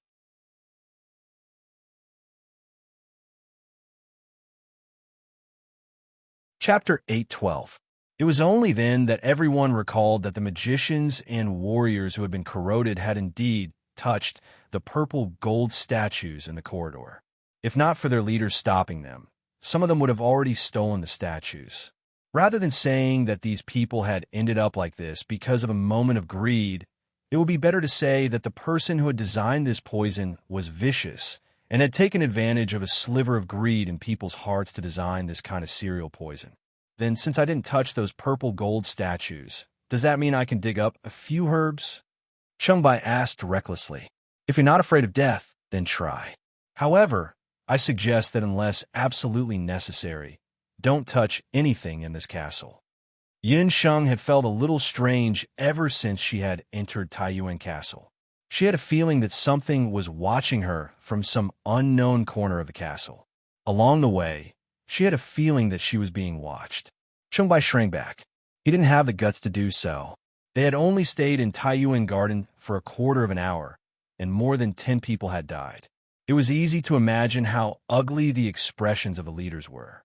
At this moment, everyone had the same thought in their minds, to leave this damn place as soon as possible. Everyone, the living room is just up ahead. Ru Yi will take his leave first. After finally leaving Taiyuan Flower Garden and reaching the end of the corridor, Ru Yi from the Dharma Temple heaved a sigh of relief and led the group of people from the Dharma Temple and the Medicine Emperor Pavilion away. There were more than 100 living rooms in the castle.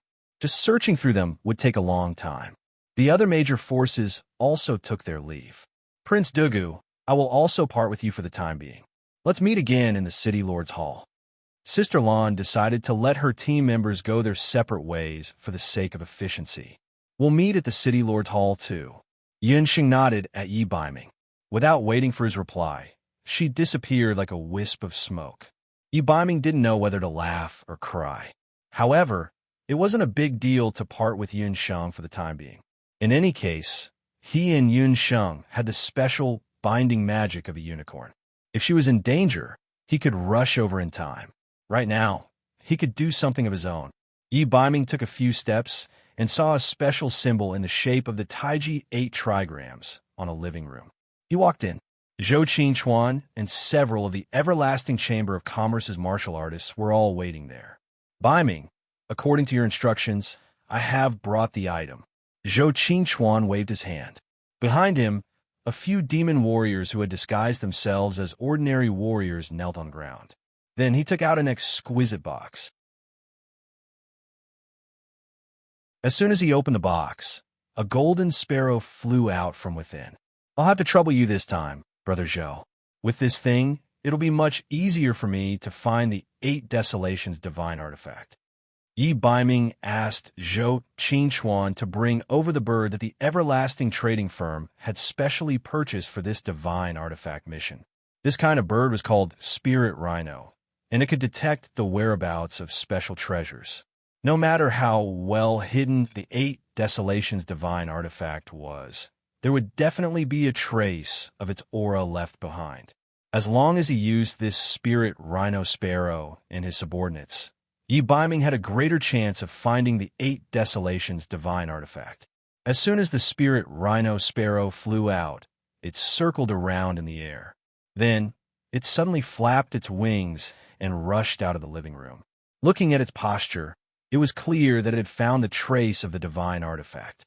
There's no time to lose. We must act immediately. We must find the 8 Desolations divine artifact before other forces find it. Yi Baiming ordered.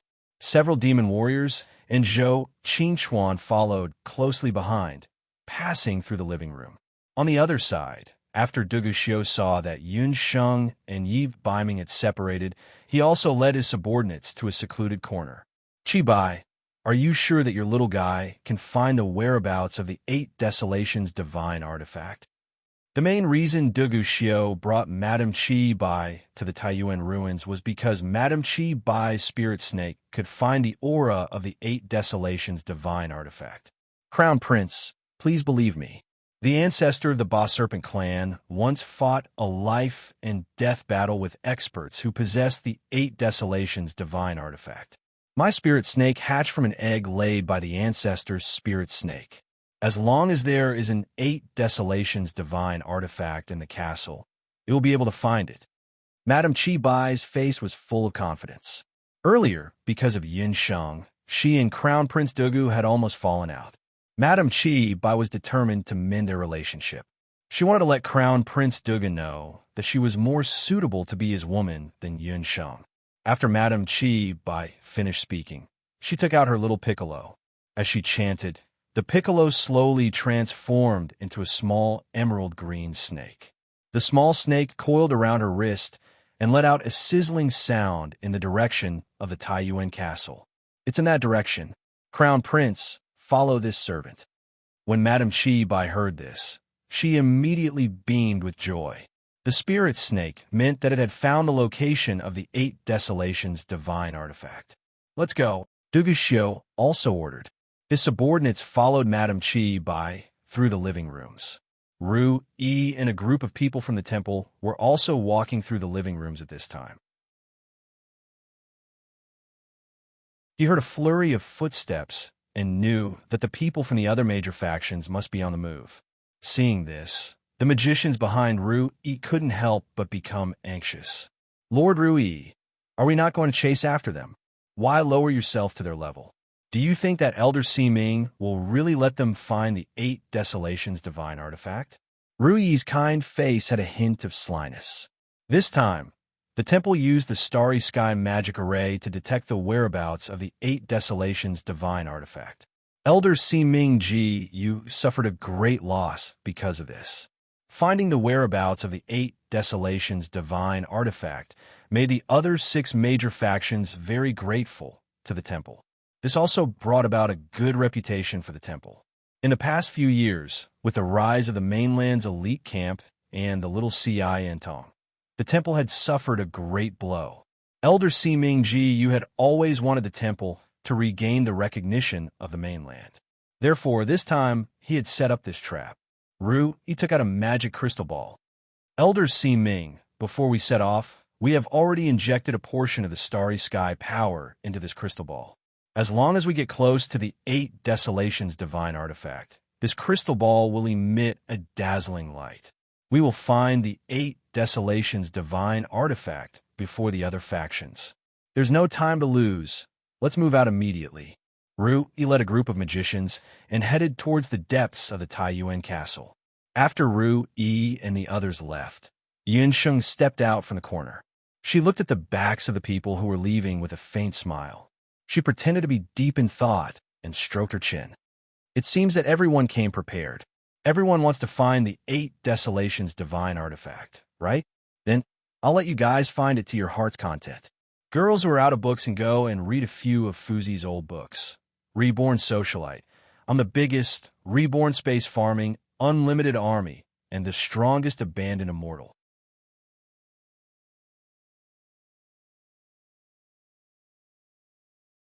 Chapter 813. Yinsheng chuckled with a sly look on her face. I don't have anything else, but I have a lot of divine weapons. I have 2 out of 8. With divine weapons, I could do whatever I want. Yinsheng took out the immortal Holy Grail from the beast language ring. Little Queen. Yinsheng summoned the little water spirit queen. Biased master, you finally summoned me. The little water fairy queen's face was full of joy. However, she immediately frowned, and her beautiful face was full of displeasure. Where's this place? The little queen hates this place. The water elves were the kindest and most peace-loving branch of the elves. As the queen of the elves, the little water elven queen was much more sensitive to any foul or bloody smell than humans and ordinary elves. What's wrong? Yinsheng didn't understand what the little queen meant. In the words of the human race, this castle was cursed and experienced a terrible disaster. The little water spirit queen also felt the resentment, but she didn't know where it came from. You carry the Holy Grail and fly around the castle until I summon you. Remember, be careful and hide. You must attract the attention of as many people as possible, but you must be careful not to be caught. If you succeed, you will get 10 jars of elven fruit wine. Yinsheng was also trying to make use of this opportunity. This time, Divine Wind had asked Wei Yu to bring a lot of elven fruit wine and elven elixirs over. Okay. The little elven queen was immediately energized when she heard that there would be wine to drink. She was a beginner king-level figure. She didn't fight head-on. She was still very good at hiding. The little queen hugged the Holy Grail and thought of the elven fruit wine to drink. She even hummed happily along the way and wandered around the castle. Seeing that the little queen had left, Yinsheng stuck out her tongue and muttered to herself, "Night Fox, this time, we are even." Yinsheng remembered very clearly that Yi Baiming used her to steal Li Xiao's purple gold Oregon. This time, Yinsheng was going to let him have a taste of what it felt like to have a duck fly away from his mouth. When the little water fairy queen appeared with the immortal Holy Grail, Yi Baiming, Dugu Xiao, Ru Yi, and the others, who were originally rushing toward a certain direction in the castle, had different reactions from the spiritual sparrows and treasures in their hands. The 3 of them were puzzled. Looking at the reactions of their respective spirit sparrows and artifacts, the 8 Desolate's divine artifact seemed to be in another direction. Let's go back. The 3 of them immediately changed directions and rushed towards the little water sprite queen. However, when they were halfway there, the spirit sparrow and the treasure reacted again. This time, it showed that the 8 Desolate's divine artifact was moving in a completely different direction. What's going on? Why is the artifact walking back and forth? Ru led his group of mages back and forth a few times. They were mages in the first place, and their physiques were weaker than warriors. In the past few days, they had been so worried that they couldn't even meditate properly. They ran back and forth in the huge castle dozens of times. Every time they ran nearby, the magic crystal ball would have a different reaction. This feeling was as if the 8 Desolate's divine artifact had grown legs of its own. Of course, the artifact couldn't have grown legs of its own. The only possibility was that someone was carrying the artifact. Thinking of this, Ru didn't dare to be negligent. He decided to believe in the instructions of Elder Si Ming's magic crystal ball and continued to follow the 8 Desolate's divine artifact tirelessly. He swore that he would definitely snatch the artifact before the others. Yinsheng relied on the immortal Holy Grail to temporarily get rid of the major forces, including Ru Yi. In the beast language ring, the other 8 Desolate's divine artifact, the summoning demon's hand, was still quiet. Yinsheng thought for a while and decisively abandoned more than 100 living rooms. She also thought that even if the city lord of Taiyuan had the 8 Desolate's divine artifact, he must have hidden it in the most important place. Yinsheng didn't dare to delay and ran all the way. After passing through the living rooms, she rushed straight to the city lord's palace. In front of her was the outer palace of the city lord's palace. Yun Sheng jumped a few times and entered the outer palace. In the outer palace, it was very quiet. It was obvious that the other forces hadn't arrived yet. This was also thanks to Yun Sheng's earlier actions to confuse the public.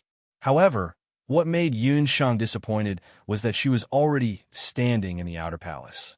However, in the beast language ring, there was no reaction from the summoning demon at all. Or could it be that the 8 Desolates divine artifact wasn't hidden in the city lord's palace? Yun Sheng looked around the outer palace, but didn't find anything. She then walked into the inner palace, which was next to the outer palace. The city lord's palace was divided into 2 sections. Outside was the meeting room, and inside was the city lord's bedroom. The bedroom was further divided into 2 sections. One section was the bed, and the other was the meditation and daily training area.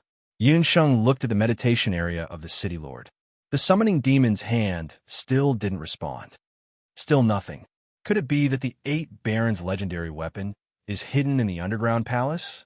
Yun Sheng remembered that the jade tablet at the entrance clearly stated that the teleportation portal to the underground palace was in the inner palace of the city lord's palace. There was a teleportation portal in the inner palace. However, this teleportation portal had been there for too long. Not to mention the magic power, even a magic seal script on it had become blurred. Yun Sheng checked the magic seal script on the teleportation portal to see if she could find any clues. However, just as Yun Sheng was checking, a fatal thunder flash and a wind sickle came towards her from the front and back. Yun Sheng abruptly bowed and rolled on the ground, dodging the 2 spells that were aimed at her from the front and back.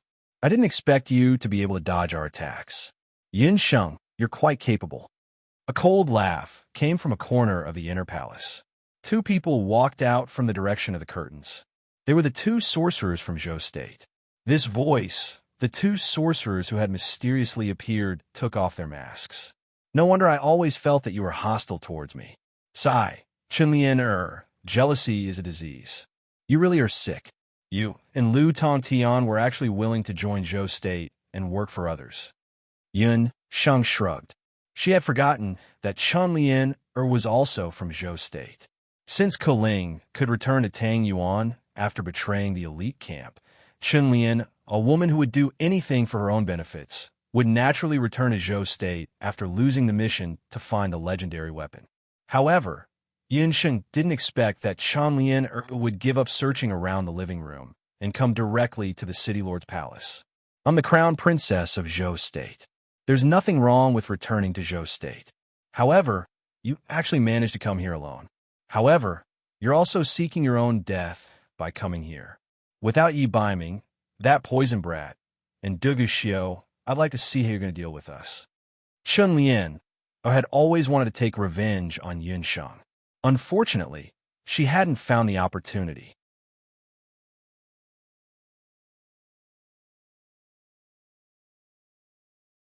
Chapter 814.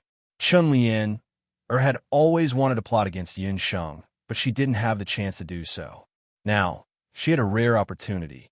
She was sure that Yun Sheng wouldn't be able to escape from her and Lu Tongtian. At this moment, in Chenlian's eyes, Yun Sheng was already a dead person. Oh, you really think so? Yun Sheng smiled. What are you smiling for? You're about to die, yet you're still smiling. Seeing Yun Sheng's face, Chenlian was jealous and hateful. It was this face that seduced Yi Baiming, causing him to be completely infatuated with her and ignore her. I'm laughing at your childishness. Don't think that only you 2 know how to hide your identities.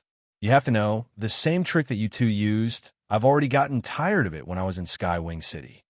Yun Sheng was mocking Chenlian and Lu Tongtian, imitating her and Dongwang Linger's method of Flame Emperor.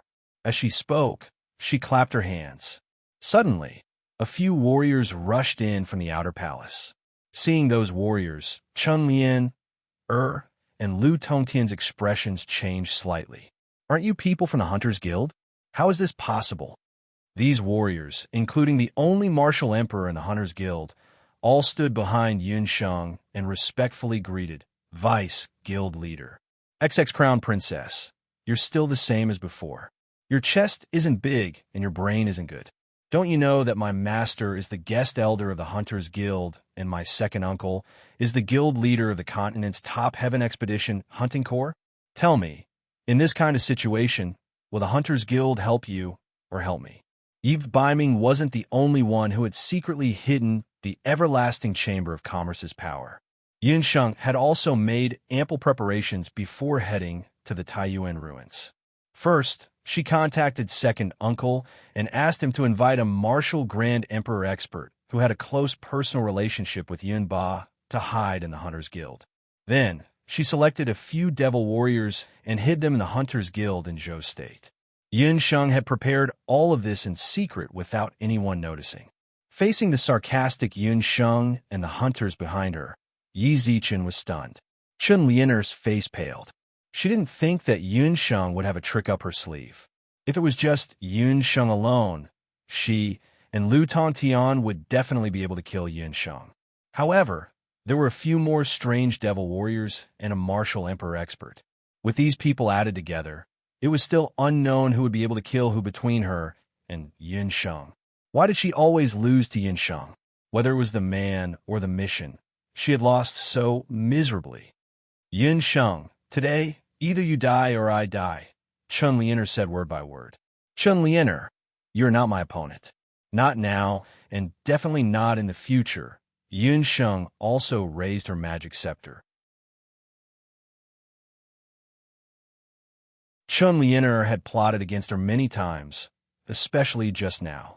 If she hadn't sensed the breathing of other people in the inner hall, she would have been killed under the pincer attack of Lu Tongtian and Chun Lianer. This woman was narrow-minded. Leaving her alive would only cause trouble in the future. Ha, is that so? Then we'll only know after we fight. Chun Lianer's eyes were filled with hatred. She slowly took out a bracelet from her storage necklace and put on her hand. She would kill Yun Sheng at all costs. The moment the bracelet was taken out, Yun Sheng's beast language ring trembled and her summoning hand trembled. 8 Baron Divine Artifact. A thought flashed through Yun Sheng's mind. Yun Sheng's eyes widened in disbelief as she looked at the ancient bracelet on Chun Lianer's hand. There was no mistake. It really was the magical bracelet of the 8 Baron Divine Artifact. It was left behind by the first magical god of the temple. Yun Sheng's heart thumped uncontrollably. The 8 Baron Divine Artifact in the Taiyuan castle had not been found yet, but another 8 Baron Divine Artifact had suddenly appeared. Although the divine power of this divine artifact was much weaker than the other divine artifacts, it was still very powerful. But Yun Sheng still remembered the legend of the magical bracelet. It was a mysterious bracelet that contained endless magic power. It could allow the wearer to have the terrifying power of the first magical god. But Yun Sheng was sure that the magical bracelet on Chun Lianer's hand did not emit such a terrifying magic wave. Yun Sheng looked at it and found that there was a similar soul stone on the magical bracelet. Her heart skipped a beat as she suddenly thought of something. It couldn't be that coincidental, right? The soul stone on Chun Lianer's bracelet was almost exactly the same as the enigma stone in her beast speech ring that contained powerful magic. She instantly understood. It was no wonder Chun Lianer was willing to do anything, even selling her body, to obtain that enigma stone from the Skywing Tower. It turned out that it was used to repair the magical bracelet. But Chun Lianer had never imagined that Steward Chu would secretly swap it out and give her a fake soul stone. Thus, the magical bracelet's power was greatly reduced. After understanding all this, Yun Sheng decided that she had to obtain the magical bracelet no matter what. Chun Lianer was completely unaware that one of the 8 Baron Divine Artifacts that she had painstakingly searched for was currently on her arm. Yun Sheng, today either you die or I die. After putting on a magical bracelet, Chun Lianer's magic power rapidly increased by a large margin. She was originally a Sky Magus, and after putting on a magical bracelet, she directly broke through to become a Saint Law Overlord. With a shout, Chun Lianer and Lu Tongtian charged toward Yun Sheng side by side. Almost at the same time, the members of the Hunters Guild behind Yun Sheng also split up and attacked the two. "Leave Chun Lianer to me." Yun Sheng flapped her magic wings and nimbly dodged a wind scythe that Chun Lianer released. Lu Tongtian was also quite capable. With his strength alone, he was actually able to barely block the martial emperor and the other magic warriors. Yun Sheng and Chun Lianer leaped into the air. Chun Lianer was a wind magus, so her agility was unparalleled. Yun Sheng had the help of Night Charm and a Wind Soul Stone, so her agility was slightly higher than Chun Lianer's. The two began to fight in the inner hall. In an instant, wind scythes flew everywhere, and fireballs hit the curtains and decorations in the hall. Flames raged, and smoke rose into the air. On the other side, Lu Tongtian and the martial emperor were also locked in battle. The magic and Do Qi released by the two caused the city lord's hall to suffer. The walls collapsed, and the entire inner hall shook. Yun Sheng could not help but think to herself, the magical bracelet really does have some secrets. "Hey, Skywing expansion," Yun Sheng suddenly called out. Hearing this, Chun Lianer's heart shook, and she subconsciously turned her head. Since the Soul Stone appeared in Chun Lianer's hands, it meant that Skywing Expansion's death was related to her. Yun Sheng took advantage of this, and suddenly called out Skywing Expansion's name. Chun Lianer was already feeling guilty about killing Skywing Expansion. Hearing this shout, she was not paying attention, and Yun Sheng took advantage of this opening. In the blink of an eye, Yun Sheng had finished chanting.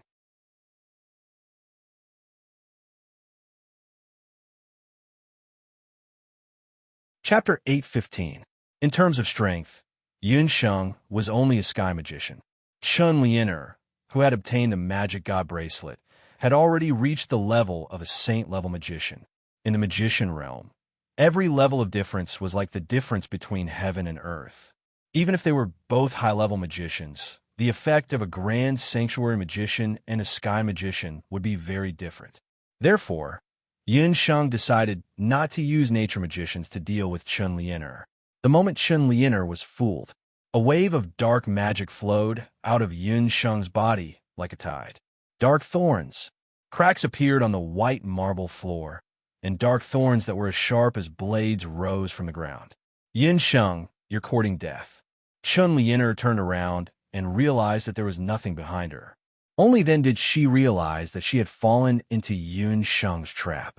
She knew that after Yun Sheng learned from a dark old teacher, she didn't even need to chant.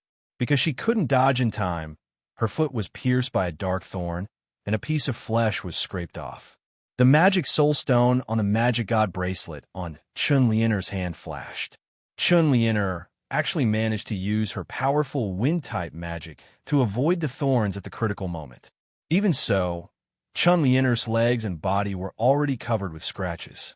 She could only barely dodge to a relatively safe place. That place was the magic array that led to the underground palace in the City Lord's Hall. A magic array that seemed to have lost its magic power. Yun Sheng wouldn't give Chun Lianer a chance to dodge. She chanted a second time. Bang, bang, bang. The dark thorns were like bullets from a machine gun, piercing through the magic array.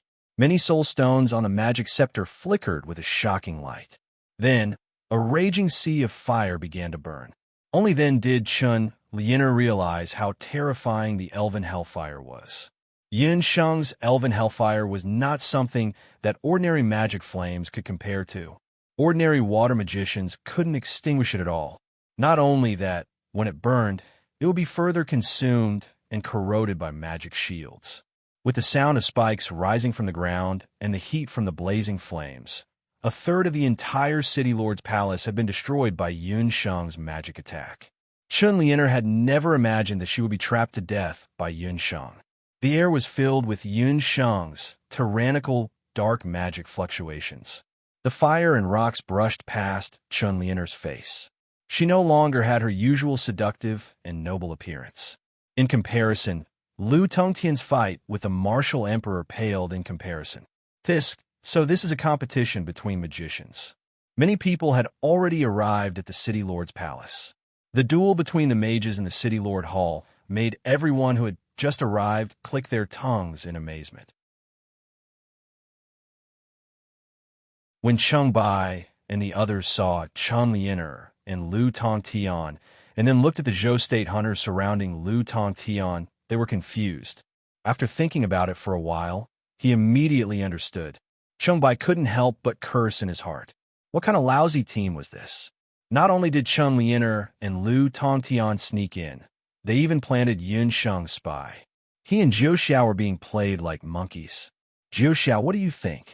Cheng Bai and Bu Jiu Xiao secretly watched from the side. No rush. With such a big commotion, Bai Ming is so nervous about Yin Sheng. He will definitely rush over. Moreover, there's still no clues about the Octiterra Divine artifact. Bu Jiuxiao paid attention to Yin Sheng and Chen Lianer's duel and didn't step forward to stop it. For the warriors of Wushuan Wuji School, this was the first time they had seen such a high-level magic duel. The duels of the warriors in the dojo were more exciting than flashy.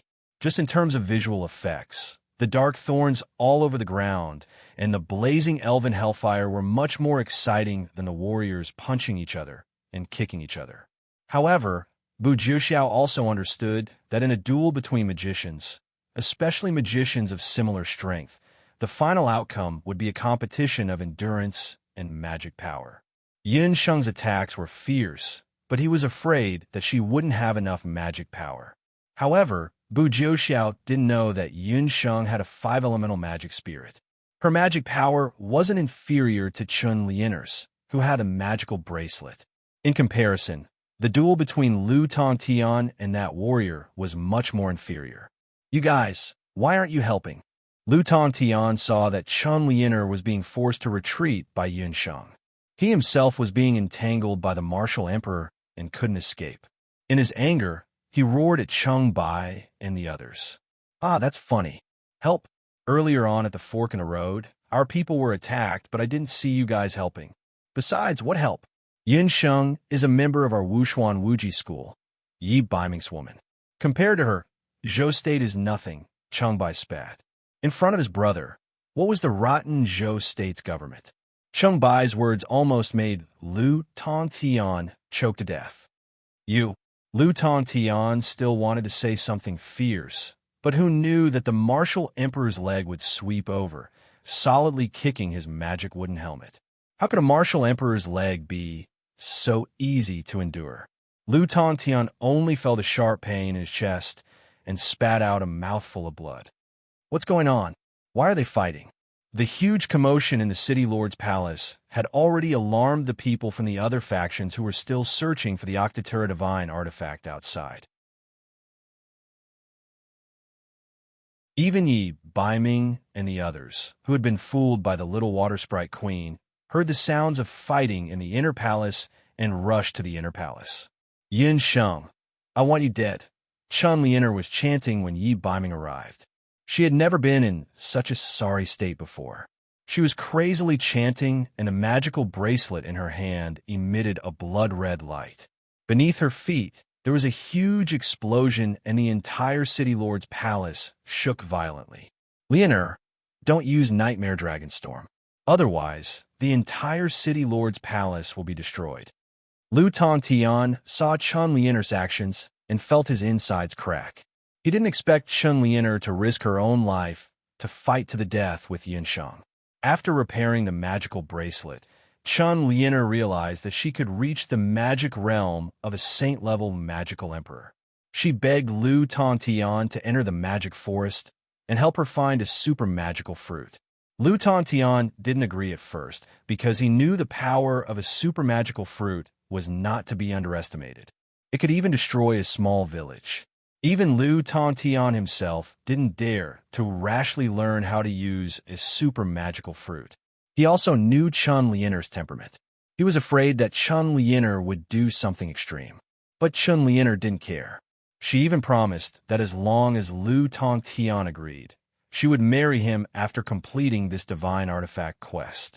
Lu Tongtian couldn't resist the temptation and finally agreed to Chen Lianer. In the saint-level region of the magic forest, he found a super wind magical fruit suitable for Chun Lianer on a wind magical tree. That magical fruit contained a super magical fruit with terrifying power called Nightmare Dragonstorm.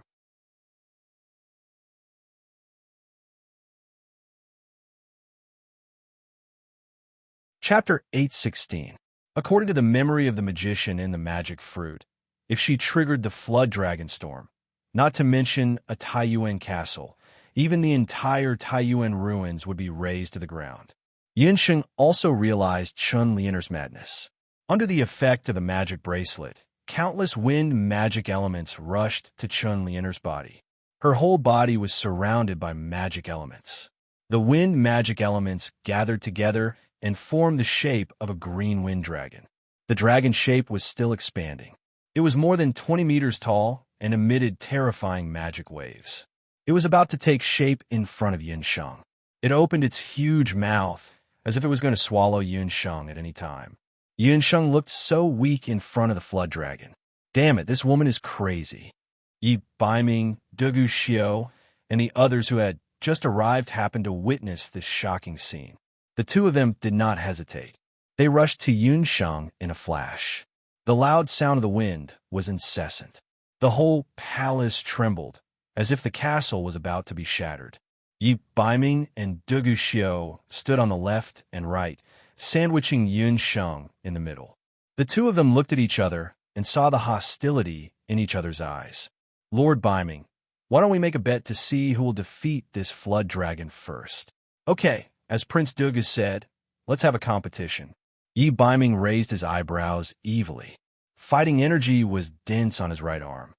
The winner can marry her. Dugu Xiao smiled. His eagle-like eyes were full of provocation. Yi Baiming frowned. The fighting energy around him burned like flames. He spat out a few words. Dugu Xiao, I should have warned you. She is the only one I won't let go of. Since you won't let me, then this prince will snatch her. Dugu Xiao looked up to the sky and laughed. He suddenly jumped up and rushed toward the flood dragon like a cannonball. Yi Baiming did not show any weakness. Black scales grew wildly on his left and right arms. He roared and rushed toward the flood dragon at the same time. Seeing Yi Baiming and Dugu Xiao's actions, Chun Lianer's heart, which was already filled with hatred for Yinsheng, was completely twisted. She shouted, Yinsheng, why is it Yinsheng again? How am I inferior to her? You blind men, why do you only like Yinsheng? I will tear you to pieces. No one can escape. She desperately urged her magic power, and the figure of the hurricane dragon that was still in the process of forming became clearer. The dragon's body began to roll. The dragon's body rolled, and a hurricane was forming. The ground trembled, and the air was filled with the aura of death. Each and every one of you, do you think I'm dead? Yinsheng was furious. This damn night fox and Dugu Xiao, why do they blindly join in? Super magic, very powerful, right? If it was interrupted. So what if it was powerful? Space-time prohibition. Yinsheng raised her magic scepter. A wave of dark magic quickly gathered around her. A dark light fell on the flood dragon in front of her. Yi Baiming and Dugu Xiao's bodies stopped in midair. The flood dragon also stopped. This is the moment. Yinsheng instantly moved in front of the flood dragon. In her hands, water and fire magic elements crazily multiplied. The profound lightning vortex sizzled. Go! Without any hesitation, Yinsheng sent the lightning vortex into the flood dragon's mouth. Yinsheng made full use of the 10 or so seconds of time restriction. In the eyes of the crowd, they saw a dramatic scene. The flood dragon let out a sharp cry. The profound lightning vortex tore the flood dragon apart. The flood dragon, which was more than 20 meters tall, was torn to pieces by this terrifying magic. As all of this had happened too suddenly, the crowd was simply unable to distinguish what had happened during this period of time. No, Chun Lianer let out a tragic cry. The moment the flood dragon's back was torn apart, her body couldn't withstand too much wind magic. Like a balloon, she burst into pieces. Until the moment of her death, Chun Lianer never thought that she would die under Yinsheng's magic. This magic was the lowest level of space-time magic. Yi Baiming and Dugu Xiao who were already flying in midair, were also thrown off by the wind magic and the profound lightning vortex. The moment Chun Lien'er's body was torn apart, the magic god bracelet on her arm flew out. Yinsheng saw it clearly. She teleported and was about to snatch the bracelet. "Watch your step!" Two voices were heard. Yi Baiming and Dugu Xiu charged toward Yinsheng. It turned out that when Yinsheng landed, she landed right on the magic array of the City Lord's palace. Yinsheng lowered her head to take a look and was shocked. She clearly saw that this magic array had already lost its magic power. But at this time, the black, mud-like magic power was surging toward the magic array. The entire magic array suddenly came to life. The blurry magic runes became clear. It was like an old stone mill that hadn't been used for many years was suddenly moved. Creaking sounds came from under their feet. This magic array that had already lost its magic power suddenly shone with magic light. Inside the magic array, Yinsheng, Yi Baiming, and Dugu Xiu were all enveloped by the magic light. The entire magic array suddenly let out a cracking sound. Yinsheng and the others, who were inside the magic array, felt their feet miss a step. They fell down like kites with a broken string.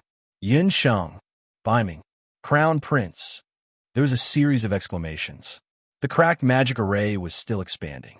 The ground of the City Lord's palace was cracking as if it had been hit by a heavy blow. Countless cracks appeared on the ground. They grew wantonly like withered vines on an old tree. Taiyuan Castle was about to collapse. Not good. Everyone, evacuate from Taiyuan Castle immediately.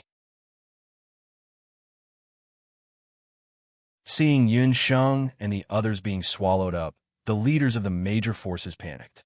They hadn't found the divine artifact yet, but under the current situation, the castle would collapse if they stayed any longer. They could only withdraw from the castle immediately. After the castle collapsed, they could enter the castle to search for the three people. "Sister Lan, don't stop me. I'm going to find Yinsheng." Abandon's eyes were bloodshot. He hated himself for being too slow and not being able to pull Yinsheng back. Ignoring the falling stone beams and debris above his head, he was about to charge towards the spell formation. Gu Feng had left. If Yinsheng also left this time, he would be the only one left. "Abandon, listen to me. Yinsheng is a good person. She has Yi Baiming and Dugu Xiu to protect her. She will be fine." Lan only knew that she had to protect her team members as much as possible. Disregarding Abandon's struggle, Lan and the other mage grabbed Abandon and fled out of the castle. Yinsheng's fate was uncertain. Lan only hoped that she would be able to escape this calamity.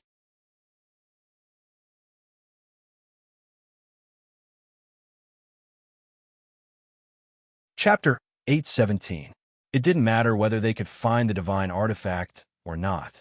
At the very least, she had to escape with the rest of the people. Roar. A terrible roar of a beast came from the corridor. It's the purple gold beasts. Everyone was stunned. Just as they were about to flee, all of the violet gold condor statues in the magical beast corridor suddenly came to life. 20 purple gold magical beasts were waiting in the magical beast corridor, eyeing them covetously, blocking the exit. How could this be? Why are all these beasts alive? When it rains, it pours. Lan and the others didn't expect to encounter so many beasts at such a critical moment. For some unknown reason, these magical beasts that had turned into purple gold statues had not eaten for more than 500 years. At this moment, their stomachs were rumbling with hunger. Whatever they encountered would be eaten alive by them. If they wanted to escape, it was bound to be another fight. The castle shook even more violently. Lan and the others only had a dignified look in their eyes.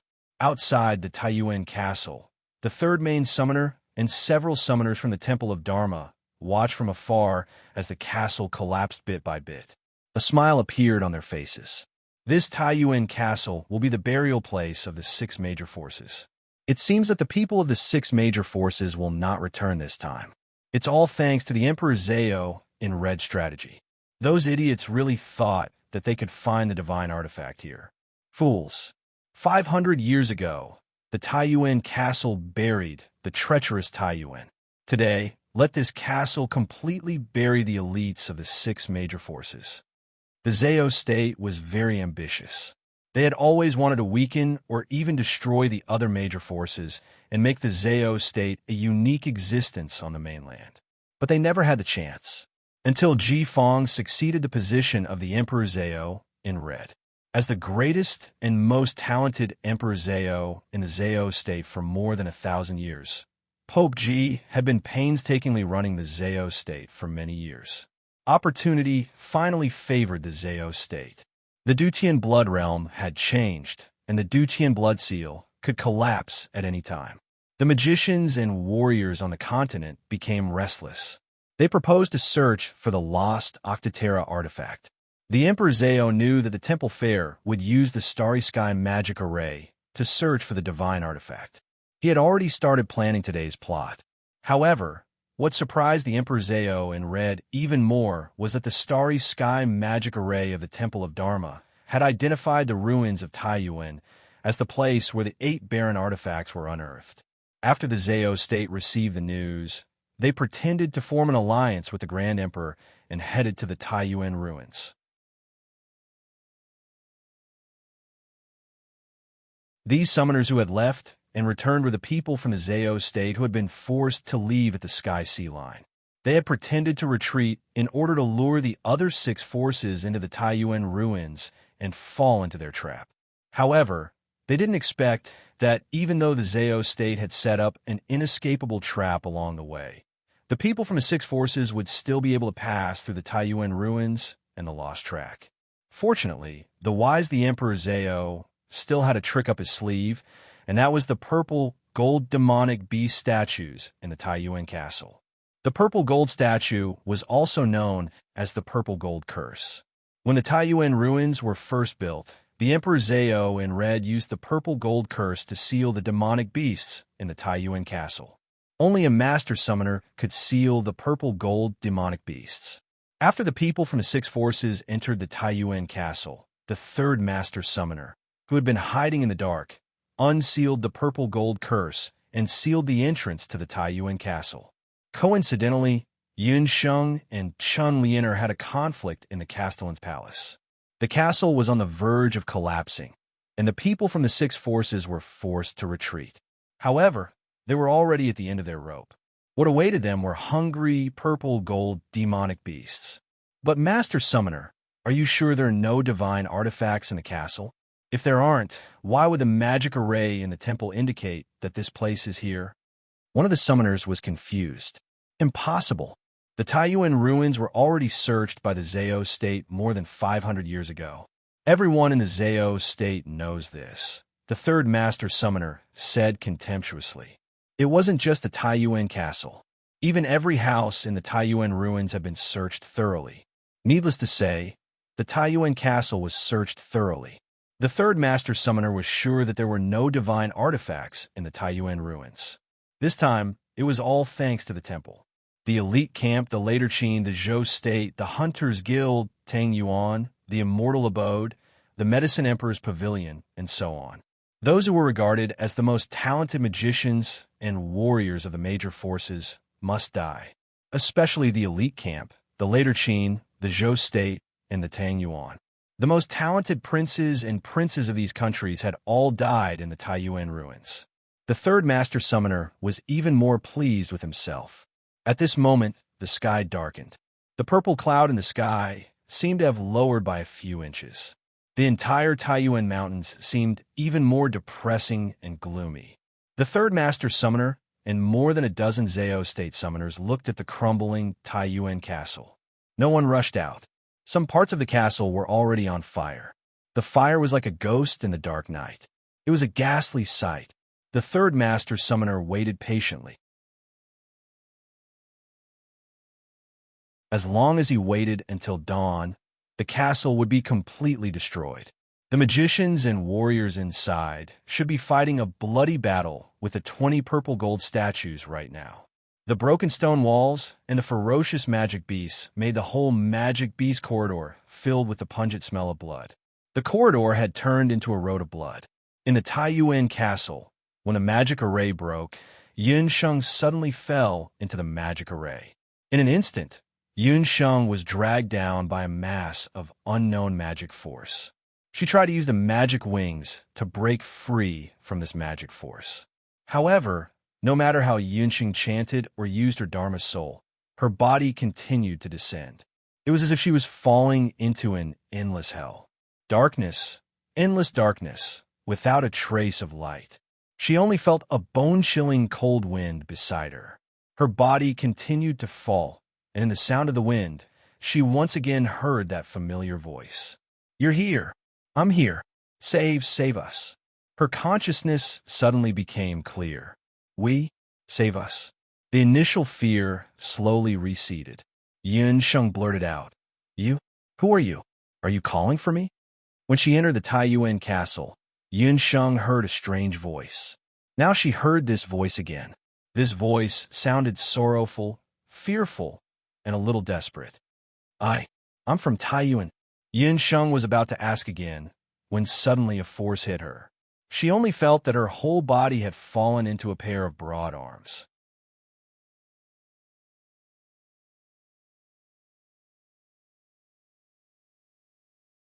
Chapter 8:18. Yin Sheng was already very familiar with this pair of arms. She came at the wrong time. She almost heard that person's words clearly. Yin Sheng despised him in her heart and rolled her eyes. Looking up, Yin Sheng happened to see Yi Baiming's beautiful chin. Night Fox. Yin Sheng was stunned. She suddenly remembered Yi Baiming's anxious voice the moment the magic array collapsed. "Why are you talking to yourself? I was almost scared to death by you." Yi Baiming gave Yin Sheng a knock on her head. God knew how terrified Yi Baiming was when Yun Sheng fell into the magic array. He seemed to have returned to that day in Celestial Fox's tomb when Yun Sheng suddenly disappeared. He thought that he was going to lose Yun Sheng forever. That kind of uncontrollable fear was like a black hole that swallowed everything. Yi Baiming almost fell into the state of beast blood frenzy again. With the experience of Celestial Fox's tomb last time, even though Yi Baiming was at the edge of the magic array and could still escape, he still chose to fall into the magic array with Yun Sheng.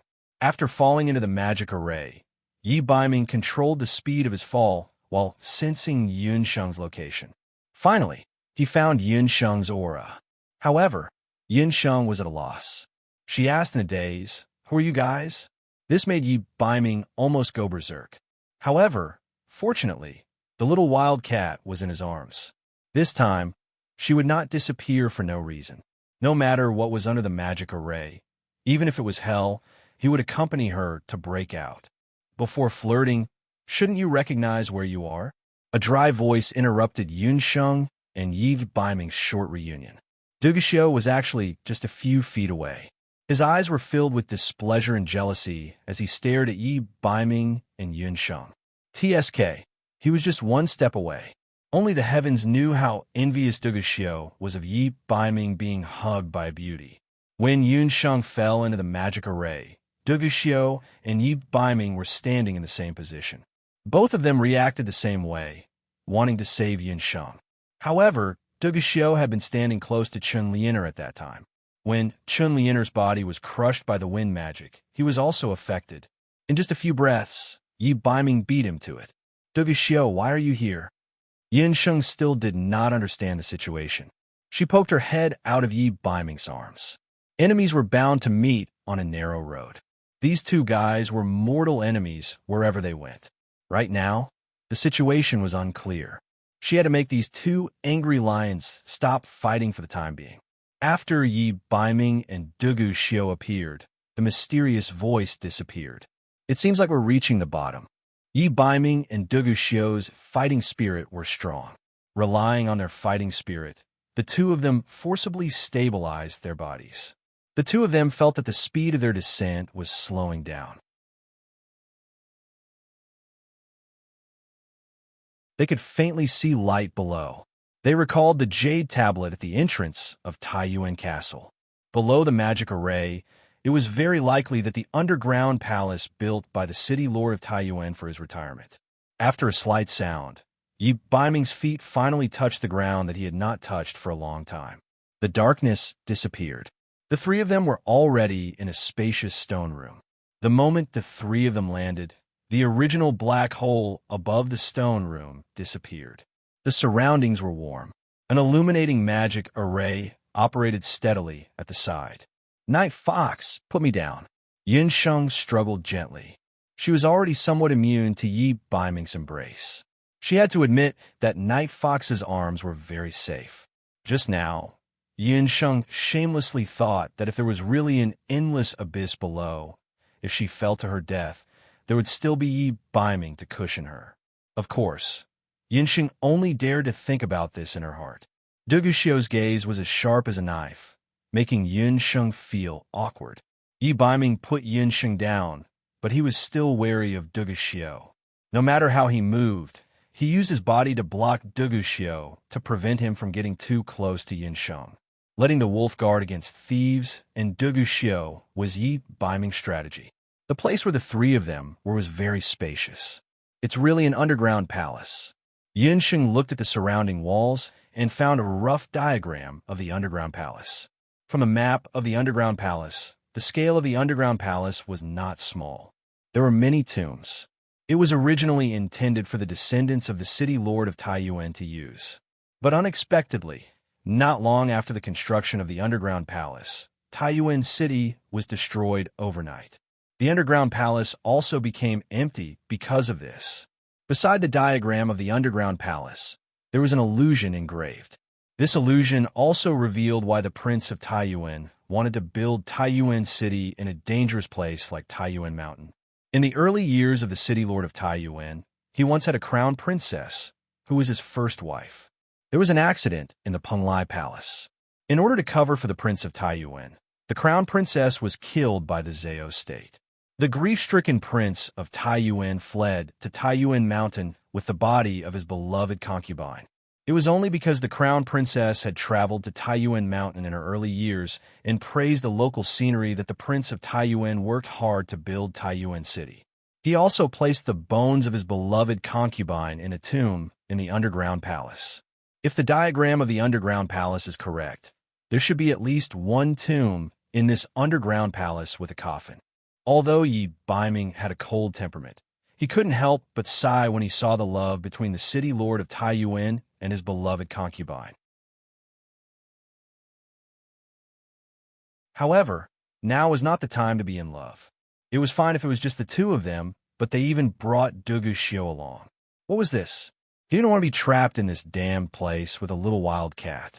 The city lord of Taiyuan is a man who values friendship and righteousness. If he really has the 8 Wasteland artifact, I'm afraid he will put it in his most cherished place. Duguxiu didn't forget his purpose of coming to the ruins of Taiyuan. The tomb of the crown princess, Yin Sheng muttered. According to the diagram of the underground palace, the tomb of the crown princess should be next door to this stone chamber. Yi Baiming and Duguxiu's eyes lit up. The tomb where the three of them were in was prepared for themselves by the city of Taiyuan in the early years. However, due to the accident in Taiyuan City, although the Taiyuan died, the whereabouts of his body were unknown. Therefore, the tomb had been empty. Several major forces spent so much effort to enter the Taiyuan castle and almost demolished the entire Taiyuan castle. In the end, they found nothing. When they thought that the 8 Wasteland artifact might be in the next room, the three of them couldn't help but be excited. Thinking of the 8 Wasteland artifact, Yin Sheng suddenly remembered something. "Where's Chun Lian?" Yin Sheng said as she glanced at Yi Baiming. The backlash of the super magic was very strong. Chun Lian was torn to pieces by the magic of the Hurricane Dragon. She should be dead. Chun Lian was Night Fox's childhood sweetheart. Night Fox should be sad, right? Inexplicably, Yin Sheng felt a little uneasy. Why did she care so much about Night Fox's thoughts? It's the weekend. I know a lot of people are floating out. Money, all kinds of money roll, want to rob people.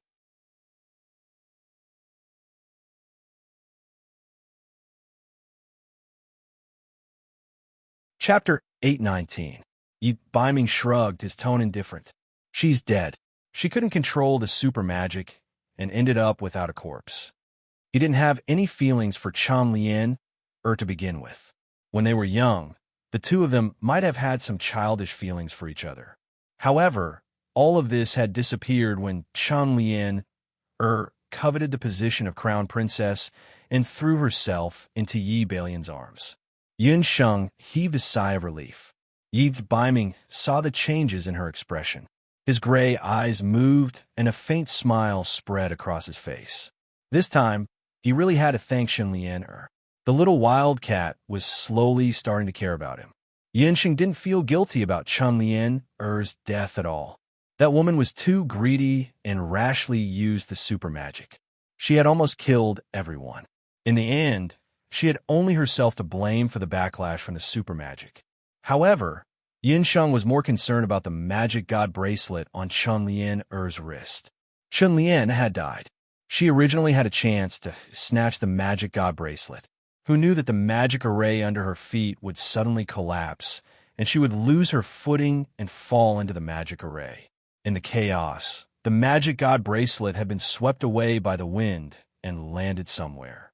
At that time, Guduxiu and Yi Biming were closer to Chunlian. She looked at Yi Biming and Guduxiu suspiciously, but there was nothing strange about their handsome faces. It shouldn't be the two of them. The summoning demon hand didn't react. Moreover, the magic god bracelet looked very old. Unless an ordinary person had seen the magic god bracelet before, they wouldn't be able to recognize it as one of the 8 desolate divine tools. Yinsheng pondered. These two didn't look like they had the magic god bracelet, but it also seemed like both of them could have gotten it. Yi Biming had been so focused on saving her that he probably didn't care about the magic god bracelet. Guduxiu was a martial artist, so the magic god bracelet wouldn't be of much use to him. Or could it be that the magic deity bracelet had fallen into the city lord's hall during the chaos? Yun Sheng made a small calculation in her mind. The magic array had suddenly collapsed, and the city lord's hall was already on the verge of collapse after the chaotic battle earlier. If the entire castle collapsed, it would be even more difficult to find the magic bracelet. Everything would have to wait until they got out of the underground palace. If they couldn't leave the underground palace, even if they had the divine law bracelet, it would be useless. Found it. The mechanism is here. Yi Biming and Guduxiu did not know what Yinsheng was thinking. The tomb was sealed and surrounded by walls. Yi Biming and Guduxiu searched the walls and found the mechanism of the tomb. Turning on the mechanism, one of the walls moved away. A corridor appeared before the three of them.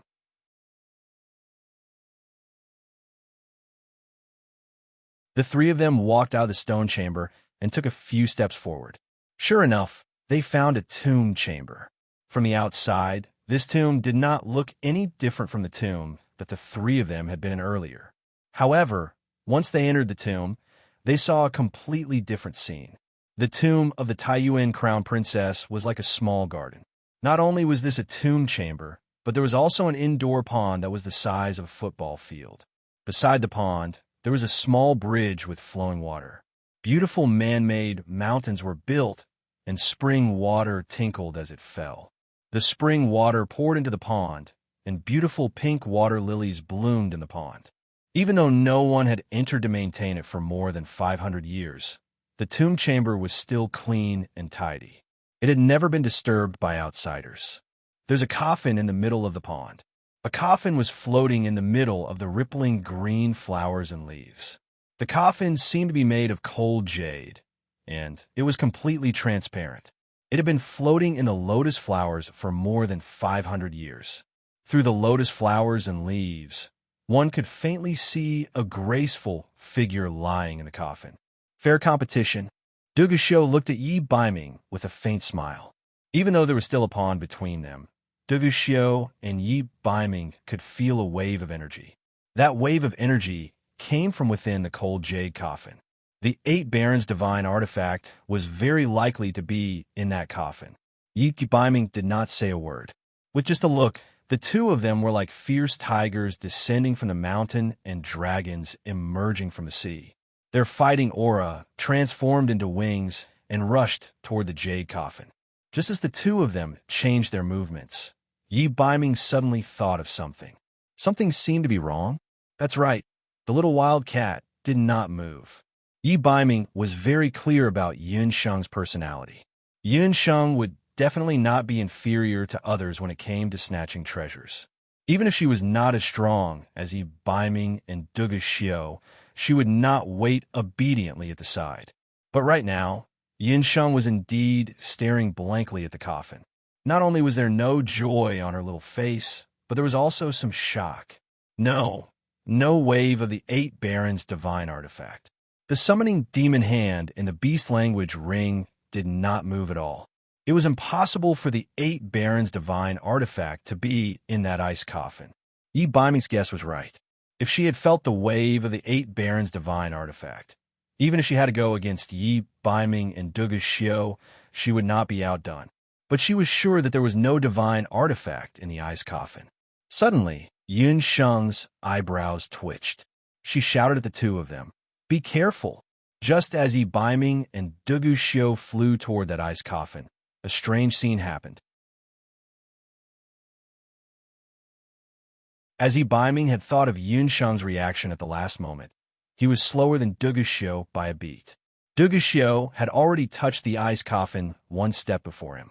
Just as Dugu Xiu's hand was about to open the ice coffin and snatch the 8 Barons' divine artifact from the ice coffin, the originally calm and peaceful lotus pond suddenly splashed with water, and the lotus flowers and leaves scattered in all directions. 2 black shadows came out side by side, respectively pouncing toward Yi Baiming and Dugu Xiu. Dugu Xiu was the closest to the coffin and had long let his guard down. He did not expect that there would be an ambush under the water. With a thunderous roar, Dugu Xiu smelled a fishy stench, and his body was suddenly sent flying. Yi Baiming's situation was slightly better, but he was also forced out of the pond by a biting cold claw wind. Dugu Xiu crashed into the wall, and the wall caved in. Yi Baiming also retreated a few steps. The two of them looked at the pond at the same time and saw that there were 2 more magical beasts beside the pond. Those 2 magical beasts were filled with hostility.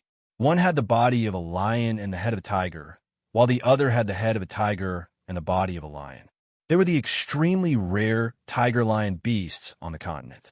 These 2 tiger-lion beasts not only had astonishing strength, but also wore purple gold battle helmets made of purple gold. Even their claws were incomparably sharp and indestructible. Tiger-lion beasts. Dugu Xiu stood up. The armor in front of his chest had already been torn to shreds by the claws of the beasts. There was a large hole in the armor, revealing his chest. He looked to be in a sorry state. King-level magical beasts. Yi Baiming also stood still. The two of them coincidentally remembered that Yun Sheng had asked a seemingly strange question in the magical beast corridor.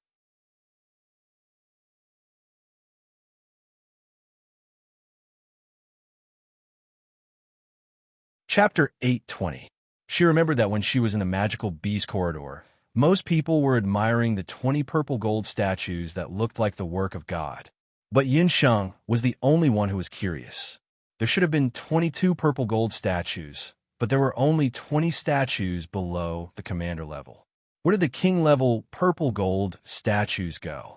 At that time, Yi Baiming and Dugu Xiu had only heard about it and didn't think too deeply about the meaning behind Yun Sheng's words. But now, it seemed that she had already noticed something strange about the purple gold statues back then. Yun Sheng was a summoner and was different from ordinary magicians and warriors.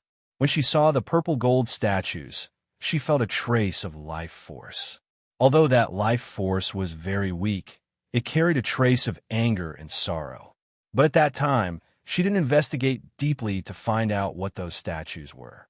Now, it seemed that these purple gold statues could actually transform into real demonic beasts. It was very likely that these purple gold statues were related to the great disaster that destroyed Taiyuan City. These 2 king-level demonic beasts could have avoided the disaster and were waiting in the Crown Princess tomb for the final enemy to appear so that they could deal the final blow to the greedy enemy. Oh no, they are in danger. When Yun Sheng saw the 2 king-level purple gold statues, she immediately thought of the purple gold statues in the magical beast corridor. The collapse of the City Lord Hall would cause an intense tremor that would definitely affect the entire castle. Sister Lan would definitely lead everyone out of the castle.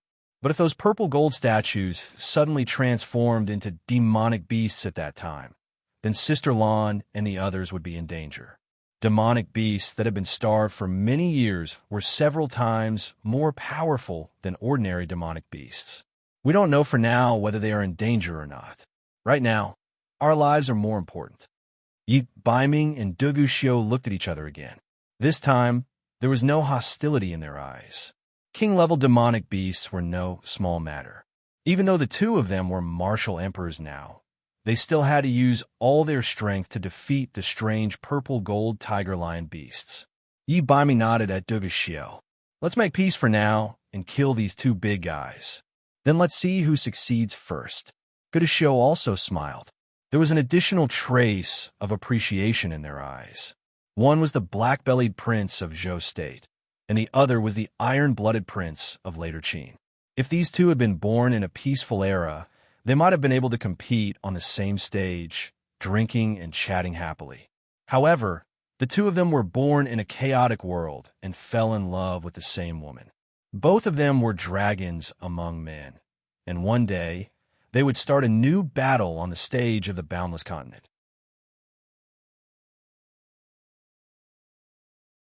When faced with the threat of a king-level magical beast, perhaps only Yi Baiming and Dugu Xiu would be in a mood to have a beast-slaying competition. Men's logic is really hard to understand. Yin Sheng was speechless. Strange men. A moment ago, they were still fighting to the death. The next moment, they became good friends who fought side by side. Yin Sheng could bet that the first thing these two did after leaving the underground palace was to fight to the death. However, this also indirectly reflected that Yi Baiming and Dugu Xiu were both people who would achieve great things. They temporarily put aside their national and personal grudges and decided to fight the enemy together. Save. Let's save. Just as Yin Sheng was fantasizing, she heard that voice again. This time, she heard it clearly. That faintly discernible voice came from the Frost Jade ice coffin, with Yi Baiming and Dugu Xiu dealing with the king-level guardian beasts. Yin Sheng's full attention was on the Frost Jade coffin floating in the lotus pond. The magic wings on Yin Sheng's back flapped, and she flew towards the Frost Jade coffin. Roar! Roar! The two tiger-lion beasts that were fighting with Yi Baiming and Dugu Xiu discovered Yin Sheng's intention. They roared angrily and wanted to stop Yin Sheng. Bastard!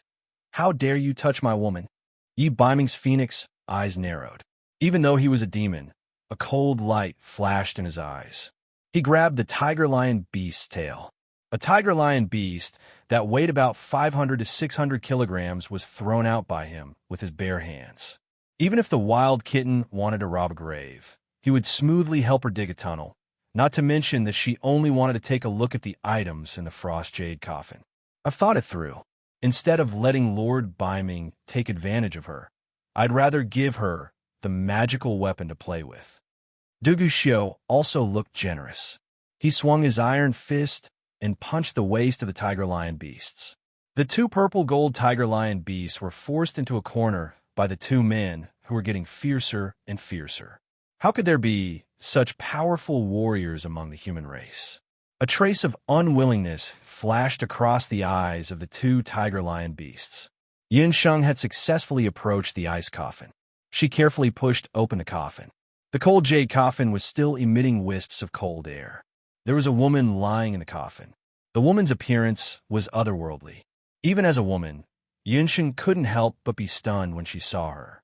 Her skin was whiter than ivory. Her eyelashes were as long as butterfly wings under her closed eyes. Her red lips were as delicate as the stamen of a flower. Her brown hair was soft and smooth and fell to her waist. She looked to be in her early 20s. Lying in the coffin with her hands on her waist, she looked as if she was asleep. If it weren't for the fact that her heartbeat and breathing had stopped, Yin Sheng would have mistakenly thought that she was still alive and had just fallen asleep. This woman must be the crown princess of the Taiyuan city lord. She didn't expect that after 500 years, the body of the crown princess was still in good condition. What's this? Yun Sheng looked at the other side of the ice coffin. Beside the coffin, a halberd lay quietly, emitting a cold light. The halberd of the divine warrior? But why didn't the summoning demon hand make a move? Yun Sheng murmured softly. Hearing the movement, Yi Baiming and Dugu Xiao shook off the two king-level demonic beasts and rushed to Yun Sheng's side. When they saw the halberd in the coffin, their eyes flashed with obvious disappointment. After spending so much effort to come to the underground palace, they thought that they would be able to find the 8 barren lands' divine weapon. But unexpectedly, with their eyesight, it wasn't difficult for them to see that the weapon in the coffin was only a divine weapon. It wasn't the halberd of the divine warrior that had the terrifying power to destroy the world. How dare you offend the crown princess's coffin? You all deserve to die. The two tiger-lion beasts suddenly spoke in human language. They stood up like humans. Generals, don't be angry. This is my guest. The 3 of them were shocked. That was because the voice was coming from the ice jade coffin. But the woman in the ice coffin still had her eyes closed. Yun Sheng immediately recognized the voice. It was the voice she heard when she stepped in the Taiyuan City Lord's Castle.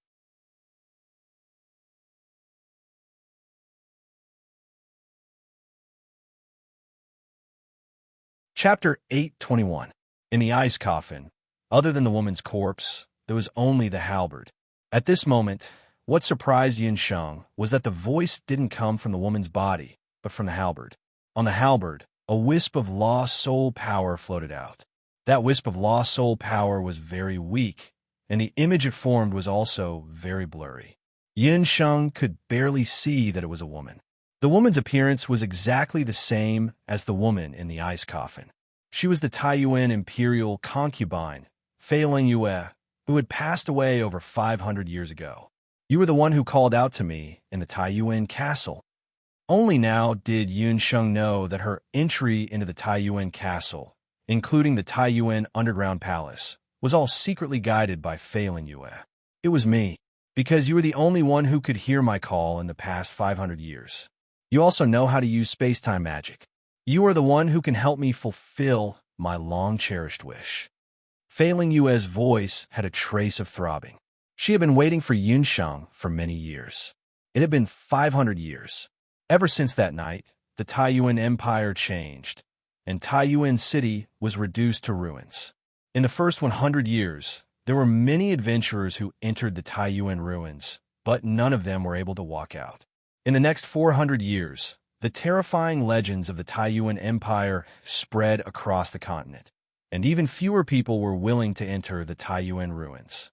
Emptiness, loneliness, endless loneliness slowly consumed the Taiyuan imperial concubine, Fei Lingyue's lost soul. She was getting weaker and weaker, and she was afraid that her lost soul would dissipate at any moment. She wanted to leave the underground palace, but her weak lost soul couldn't break free from the shackles of the coffin. She was like a lamp that could be extinguished by the wind at any moment, waiting for Yun Sheng at the last moment. Those 2 eucalyptus trees, that strange fork in the road, and that purple gold magical beast were all left behind by the Taiyuan city lord.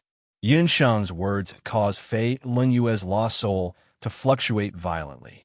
She was furious. No, Taiyuan is a multi-talented, gentle, and affectionate person.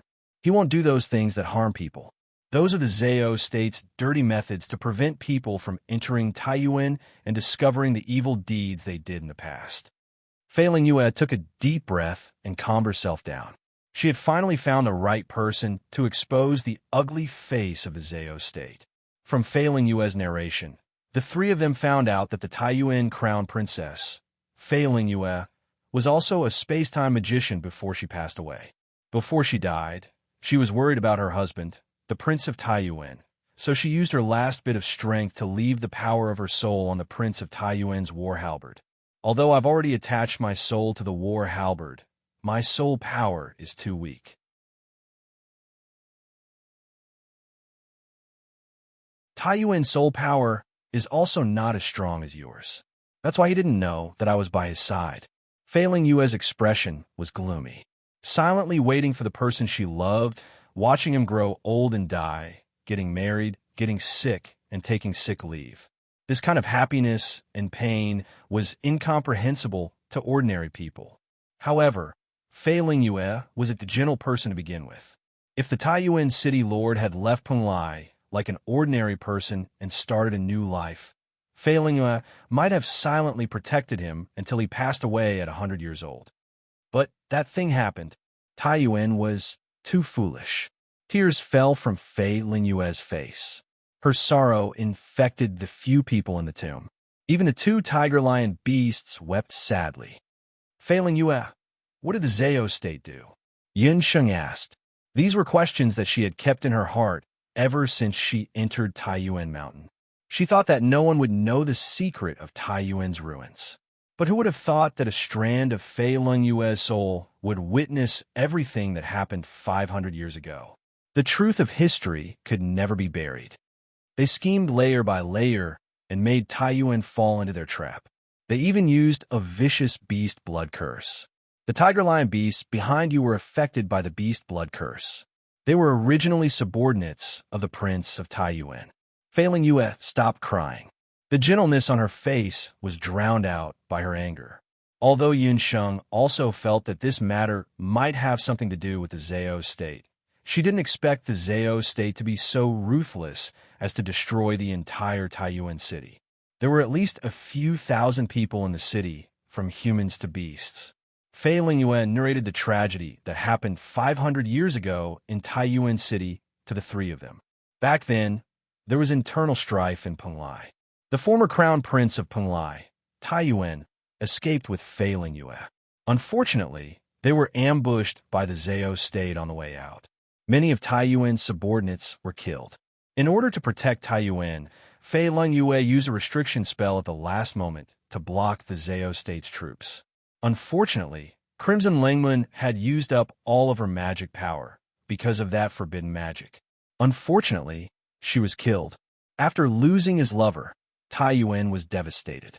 He brought Fei Lingyue's corpse to Taiyuan Mountain. He didn't know that Fei Lingyue's soul was always by his side. Taiyuan went to Fei Lingyue's favorite place, Taiyuan Mountain. Using a lot of manpower and resources, he spent 10 years to build a Taiyuan city carved out of ivory at the top of the mountain. Those Taiyuan subordinates who left the Zhao state and Penglai with Taiyuan also settled down there and lived a peaceful life. If he had been able to recuperate and live out the rest of his life here after establishing Taiyuan city, the tragedy of Taiyuan city would not have happened. Taiyuan lost Penglai's imperial power and his most beloved woman because of the Zhao state. His heart was filled with hatred, and he wanted revenge all the time. In his view, Fei Lingyue's figure was everywhere in the enormous Taiyuan castle. The bloody figures of his subordinates who had died tragically flashed in front of him from time to time. Taiyuan, who was blinded by hatred, was determined to take revenge. But with his strength and military strength at that time, it was impossible for him to go against the Zhao state. Taiyuan wasn't willing to give up. He kept looking for a way to go against the Zhao state. Zhao state's biggest advantage was their magical beasts. So Taiyuan started to cultivate their own magical beasts. When Taiyuan escaped from Penglai, he brought back a batch of pure-blooded magical beasts from the Penglai Imperial Palace's breeding shed. Taiyuan started to raise these magical beasts. When the magical beasts reached adulthood, he equipped them with purple gold armor. But even with a group of unfamiliar magical beasts, Taiyuan's personal strength was still not enough. Later, he heard from somewhere that in the Dutian blood beast world, there were magical beast blood crystals that could strengthen the body. He obtained a few blood crystals, but because he didn't merge them properly, he gradually became a beast. Fei Lingyue watched anxiously from the side, but there was nothing she could do. She could only watch as her beloved suffered both physical and mental torture. She would update 4 to 5 chapters every day. People kept asking why she didn't update today.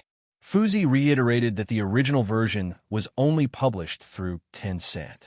The other versions were all published through illegal channels. In the future, if you have any problems with illegal channels, don't ask me again. Also, don't leave scolding comments.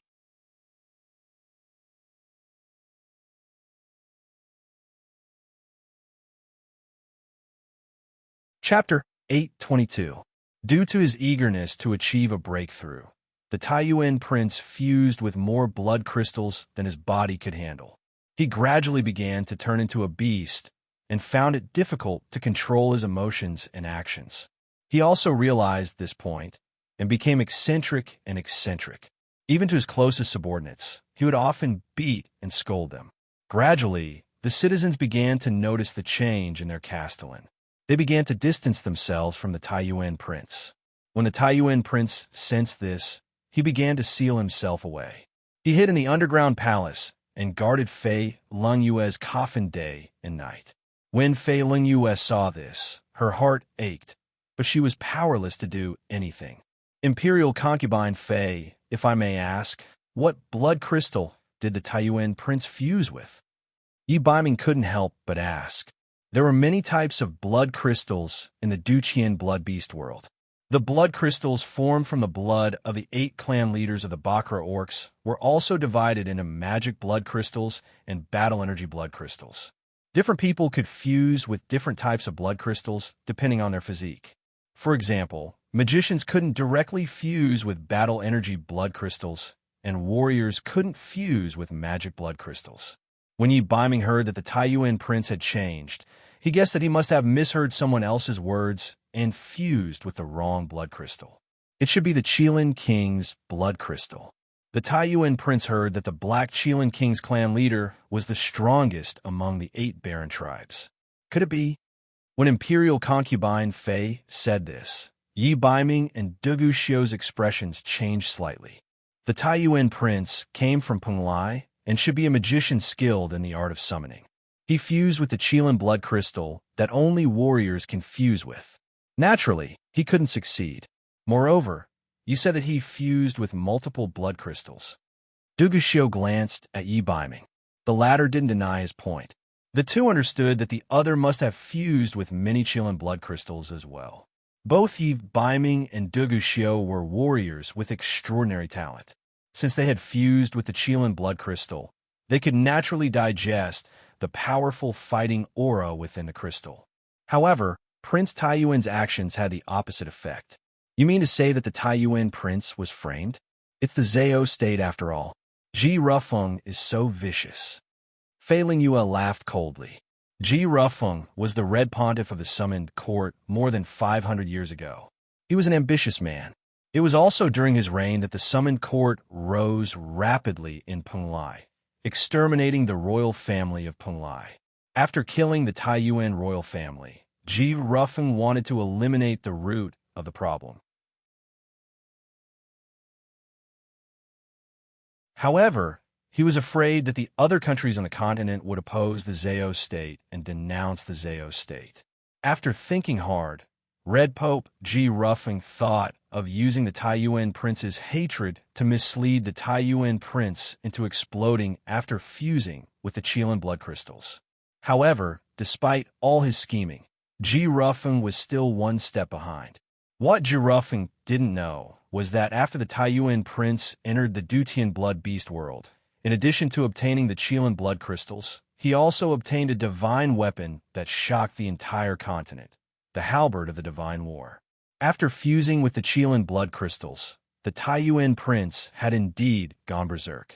However, he relied on his astonishing willpower and the halberd of the divine war to preserve his life and transform into a demigod rank 3-eyed purple Qilin. Just as he was about to attack the Zhao state, he destroyed the magic formation that led to the underground palace. The Emperor Zhao in red, Ji Rufeng, rushed to Taiyuan Mountain with the 13 lords of the Zhao state.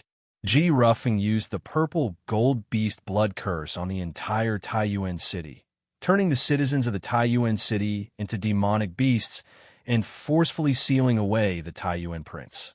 Massacring a city sounded like a heresy, but if he used the excuse of demonic beasts invading the city to kill them, it would be much more dignified. However, this wasn't enough.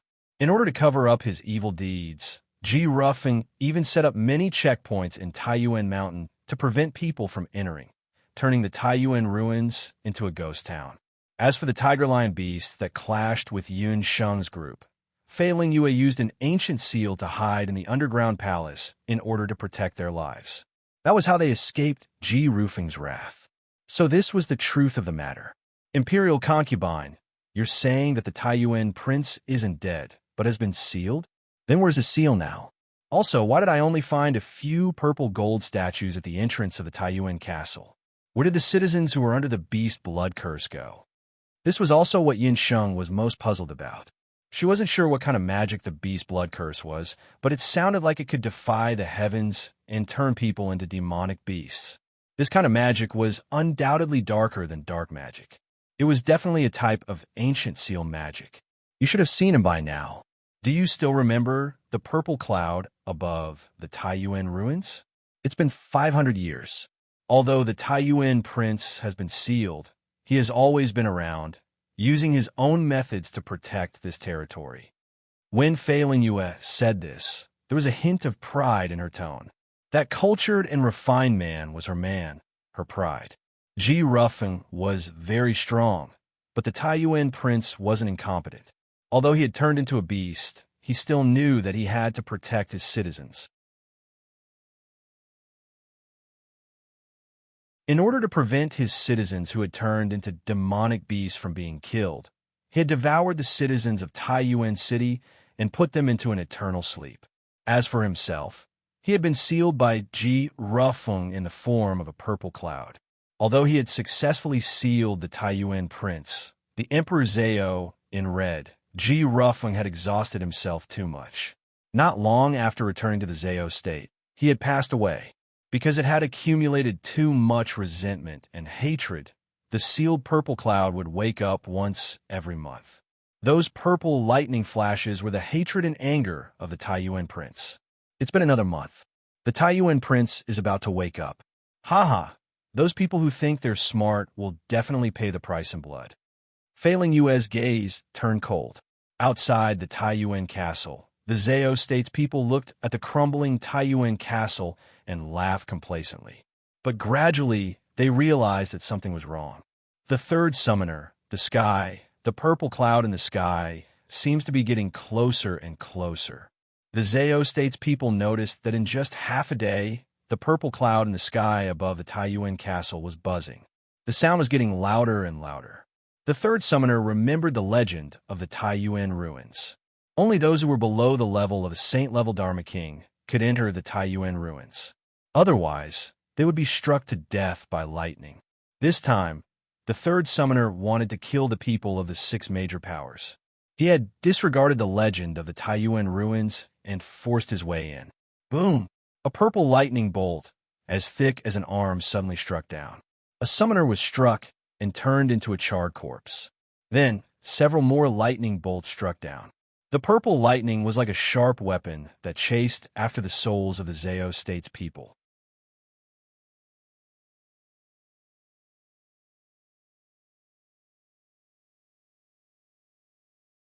Chapter 823. Retreat. Retreat from Taiyuan Castle immediately. The third main summoner was scared out of his wits. Even someone as powerful as Zhao Ting was insignificant in the face of the natural power of lightning. In order to save their lives, the summoners either transformed into magic wings or summoned flying magical beasts. However, they forgot that no matter how fast the magical beasts were, they were nothing in the face of lightning. However, that lightning flash seemed to have eyes. Every strike was accurate. The summoners were shot down in midair like moths with burning wings. The third main summoner did not care about the lives of the other summoners. He hurriedly tried to escape. His strength was already at level 1 Law Overlord. He ran all the way and finally left the mountaintop. This way, he should be able to save his life. In front of him was the horizon. As long as he left this place, he would be able to escape from Taiyuan Mountain. The third main summoner was at the level of a main summoner. He had heard of the things that happened in Taiyuan Mountain. He vaguely knew where the purple cloud came from. However, he thought that as long as he could avoid the purple cloud thunderstorm, he would be able to escape. Who knew that the purple cloud would suddenly become angry? This damn place.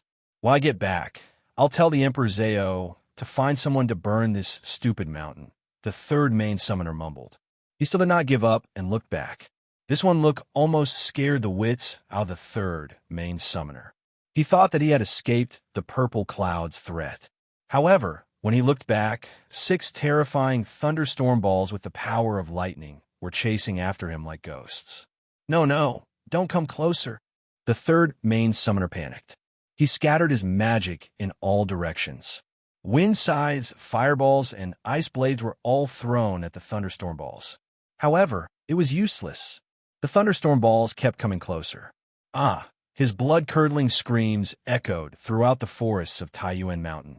At the foot of Taiyuan Mountain, Xiao Wenxiu, who had been waiting for several days, looked up at the purple cloud in the sky. Fate rises and falls. Evil causes and evil effects. If you knew today would come, Taiyuan, would you repent? When Zi Yun started the riot, the people from the 6 major forces who were trapped in the magical beast corridor were already at the end of their rope.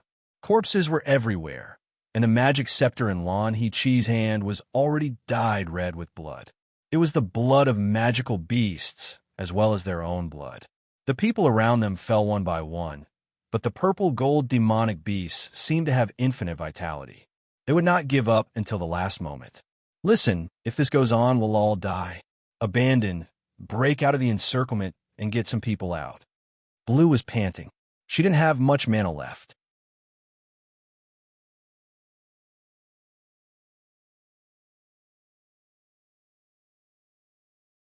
Zao state, after I go down the mountain, I will not let them go. Cheng Bai had lost his previous gentleness, and his face was ferocious. Let's go down the mountain immediately. It's too dangerous here.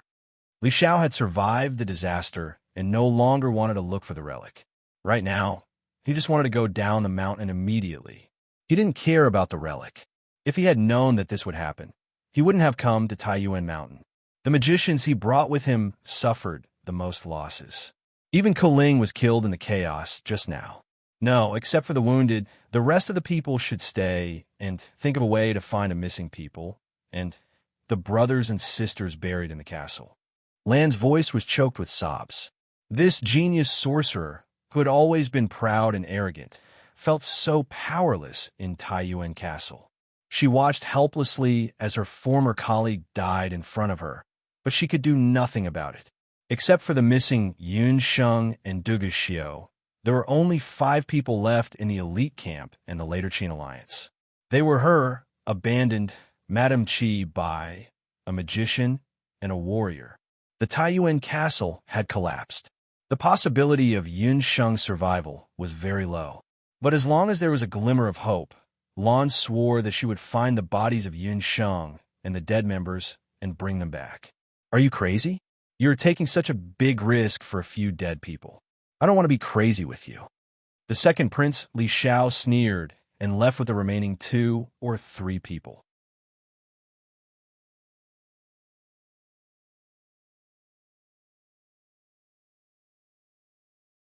Chapter 824. We'll stay too. No matter what, I have to find third sister. Tianyi Yu's eyes were red as she held back her tears. Wuji, Tianyi Yu also suffered heavy losses this time. However, no matter how heavy the losses were, it couldn't be compared to Yun Sheng's disappearance. After Tianyi Yu got to know Yun Sheng and Dongwang Ling she saw them as her own sisters. One of them had lost her mind, and the other was missing. As the eldest sister, she constantly blamed herself for not taking good care of them. Even if they could only find Yun Sheng's corpse in the end, she still had to bring her third sister back. Yun Sheng, no matter what, you have to stay alive. I'll find you soon. Zhou Qingchuan held her hand and comforted her. After experiencing this life and death ordeal, their relationship had improved by leaps and bounds. I'll stay too. If we can't find Lady Yun Sheng, Divine Wind won't let me go when we return. Hui Yu also displayed the forthright spirit of an elf. Lady Yun Sheng was the only successor of the Fire Elves. She was blessed and would definitely be fine. If Hui Yu didn't look for her, Divine Wind would probably do anything to find Yun Sheng, even if they had to flip over the entire Taiyuan Mountain. Cheng Bai, Bu Jiu Xiao, and the others also decided to stay and look for Yi Biming. Madame Chi Bai and the others also stayed to look for Duguxiu. Because the castle was still collapsing, the rescue was very difficult. Everyone decided to wait until the tremors died down first thing in the morning before starting the rescue. During the final head count, Chung Bai's team realized that Lu Tongtian had disappeared in the chaos. With Lu Tongtian's status in the Magic Elite Camp, if it wasn't for Chun Lian he definitely wouldn't have joined Zhou's state. Chun Lian was dead. Not only did Lu Tongtian lose the person he loved, but he also had no clue where to find the divine artifact. His identity was exposed. Under such circumstances, he didn't have the face to return to the Magic Elite Camp. When the castle collapsed, it was chaos. Lu Tongtian didn't know if he escaped or was trapped in the castle. However, no one cared about Lu Tongtian's life or death. Outside Taiyuan Castle, everyone was waiting for dawn to arrive so that they could carry out the rescue operation. Inside the underground palace, Fei Lingyue had already explained the entire sequence of events. Fei Lingyue told Yun Sheng that it was because her magic soul was very strong that she was able to respond to her call. Previously, there were some powerful magicians who had successfully entered Taiyuan Castle. However, because of their magic souls, they didn't hear Fei Lingyue's call. In the end, they died under the claws of the purple gold beasts. Crown Prince Consort, if I may be so bold as to ask, based on the power of the Dharma soul, he should be more likely to hear your call than I am. Why did you choose me? Yin Sheng was puzzled. Her Dharma soul was a part of Yi Biming. Compared to her main body, the power of her Dharma soul should not be comparable to Yi Biming. Even though she didn't know how powerful Yi Biming's Dharma soul was, it was undoubtedly very powerful. Actually, when the two of you entered Taiyuan Castle, I had already noticed this. Yi Biming's Dharma soul was very powerful. Fei Lingyue had also noticed that Yi Biming's Dharma soul was even stronger than Yun Sheng's. She had also tried to call out to Yi Biming, but Yi Biming was unresponsive to her calls. Fei Lingyue was also puzzled at that time. However, when Yi Biming disregarded everything to save Yun Sheng when they fell into the underground palace, Fei Lingyue finally understood. His heart was like iron. That handsome man probably only had room in his heart for that girl called Yun Sheng. Even if he heard the voices of other women, he was unmoved. As a woman, she could die without regrets if she could obtain the love of such a man. Fei Lingyue couldn't help but sigh in admiration at her perseverance. Imperial concubine, is she the person you have been searching for all these years?